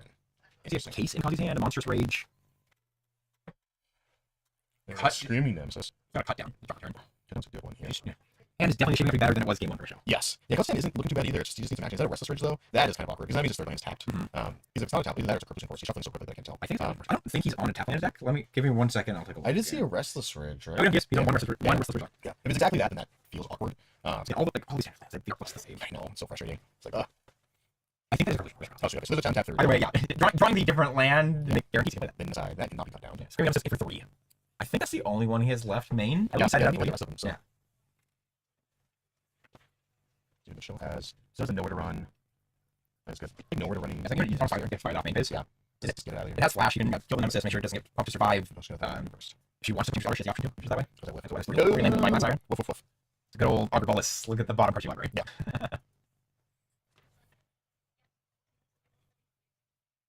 Just go. Around 3. That otter. He's a challenger in hand. He's a challenger in hand. Yes. And a pop control as well. No, let's go first. Okay, let's go first. I think there's a case here. Just have to. Yeah. Oh, never mind. No, shoot. I'll spend that bad boy. You've opened. He's got 2 Monstrous Rages now. Or just use 1. I can't see anything. That's so fast I can't see. I believe it's 2 Monstrous Rage and a challenger in a case. I think that's Quasi's 4 cards. Yeah. So draw Sphere Isolation. Is Pop Control any spell or is it ability? Give me a second. Let me check this. I'm pretty sure it's both. It's not. I think it's both, but I'm going to confirm. First spell or ability of intervals. Yeah, it is both. He's going to block the otter. Opera trades these? Yeah. Okay. Trade. And then I was talking to Fuzzy about this earlier before the topic started. He's higher on or up on the number of force towers in his deck. Yeah. Because he's some creatures that have the option ability. Yeah. He leads up around less cost force tower for 3 games. Yeah. He's on 3 pop action main and then 4 mouse, I think it was. Yeah. 2 pop patch main. 2 action. Ember challenger in Fuzzy's hand. He did draw the first tower. Yeah. That bargain ability is now relevant. Yeah. Shell, tapping swamp. I'm going to cut down the token. Perfect time to use that first tower.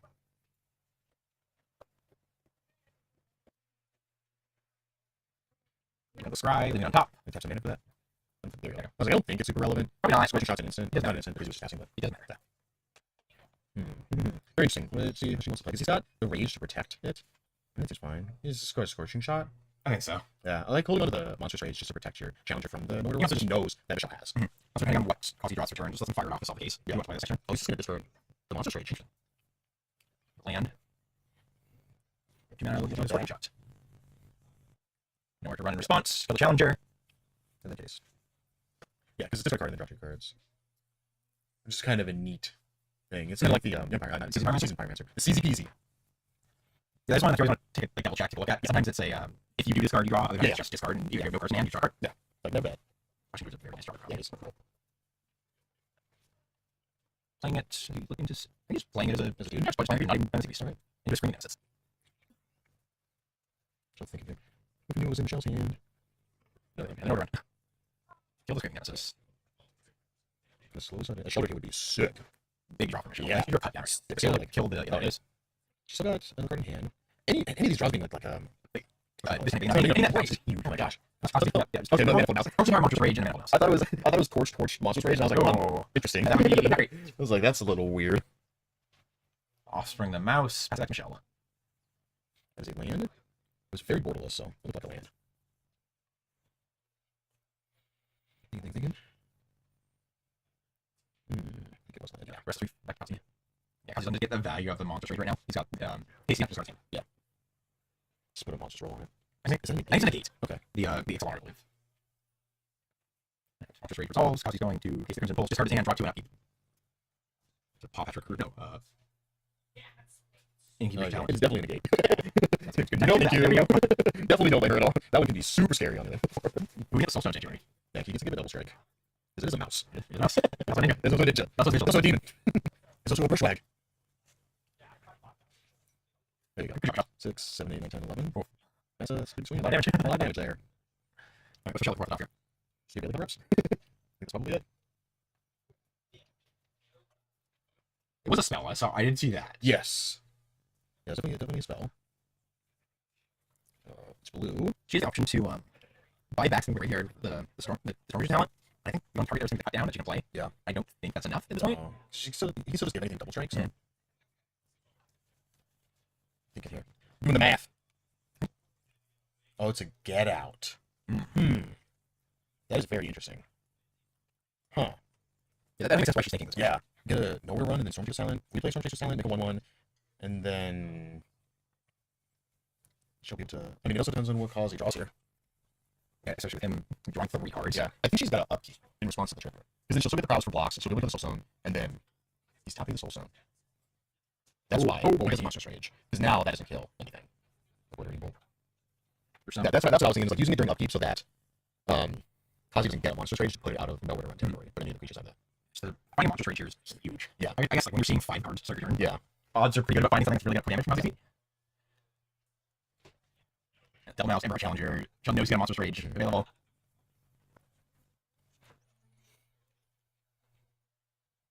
I mean, it's not quite lethal, though. Yeah, she'll pump the Honor, the Prowess, to try to pick off a creature, probably in response to see if Kazi casts a Monstrous Rage or not. Yeah, or she can also wait. Because, like, Kazi can just go, like, go attacks, attack with everything, and then she can go, okay, blocks here, and then he just, like, Monstrous Rages in the same response and overruns it. Yeah, we're going to do nowhere to run, turn Gamer Challenger, Monstrous Rage, Gamer Challenger. That's just 3/3. I don't want that one. I would like now mouse instead. So you can give multiple creatures like Trample and Double Strike. I'm trying to see what Kazi has in. There's Manifold Mouse and Obliterating Shot, I think it was. This is 12 damage, trampling. 11 damage, most of it trampling. 1 damage is not trampling. Shot so 2? Yeah. Yeah, I So that should be Gitzo. Because both of those are 3 powers. The map of this red deck is rough. Like, it's only like, I'm going to perform this turn, great, this next turn, 5 turn after that. Just, the powers come up and down so much just based on what you're casting, what you're playing, what you can play. Yeah.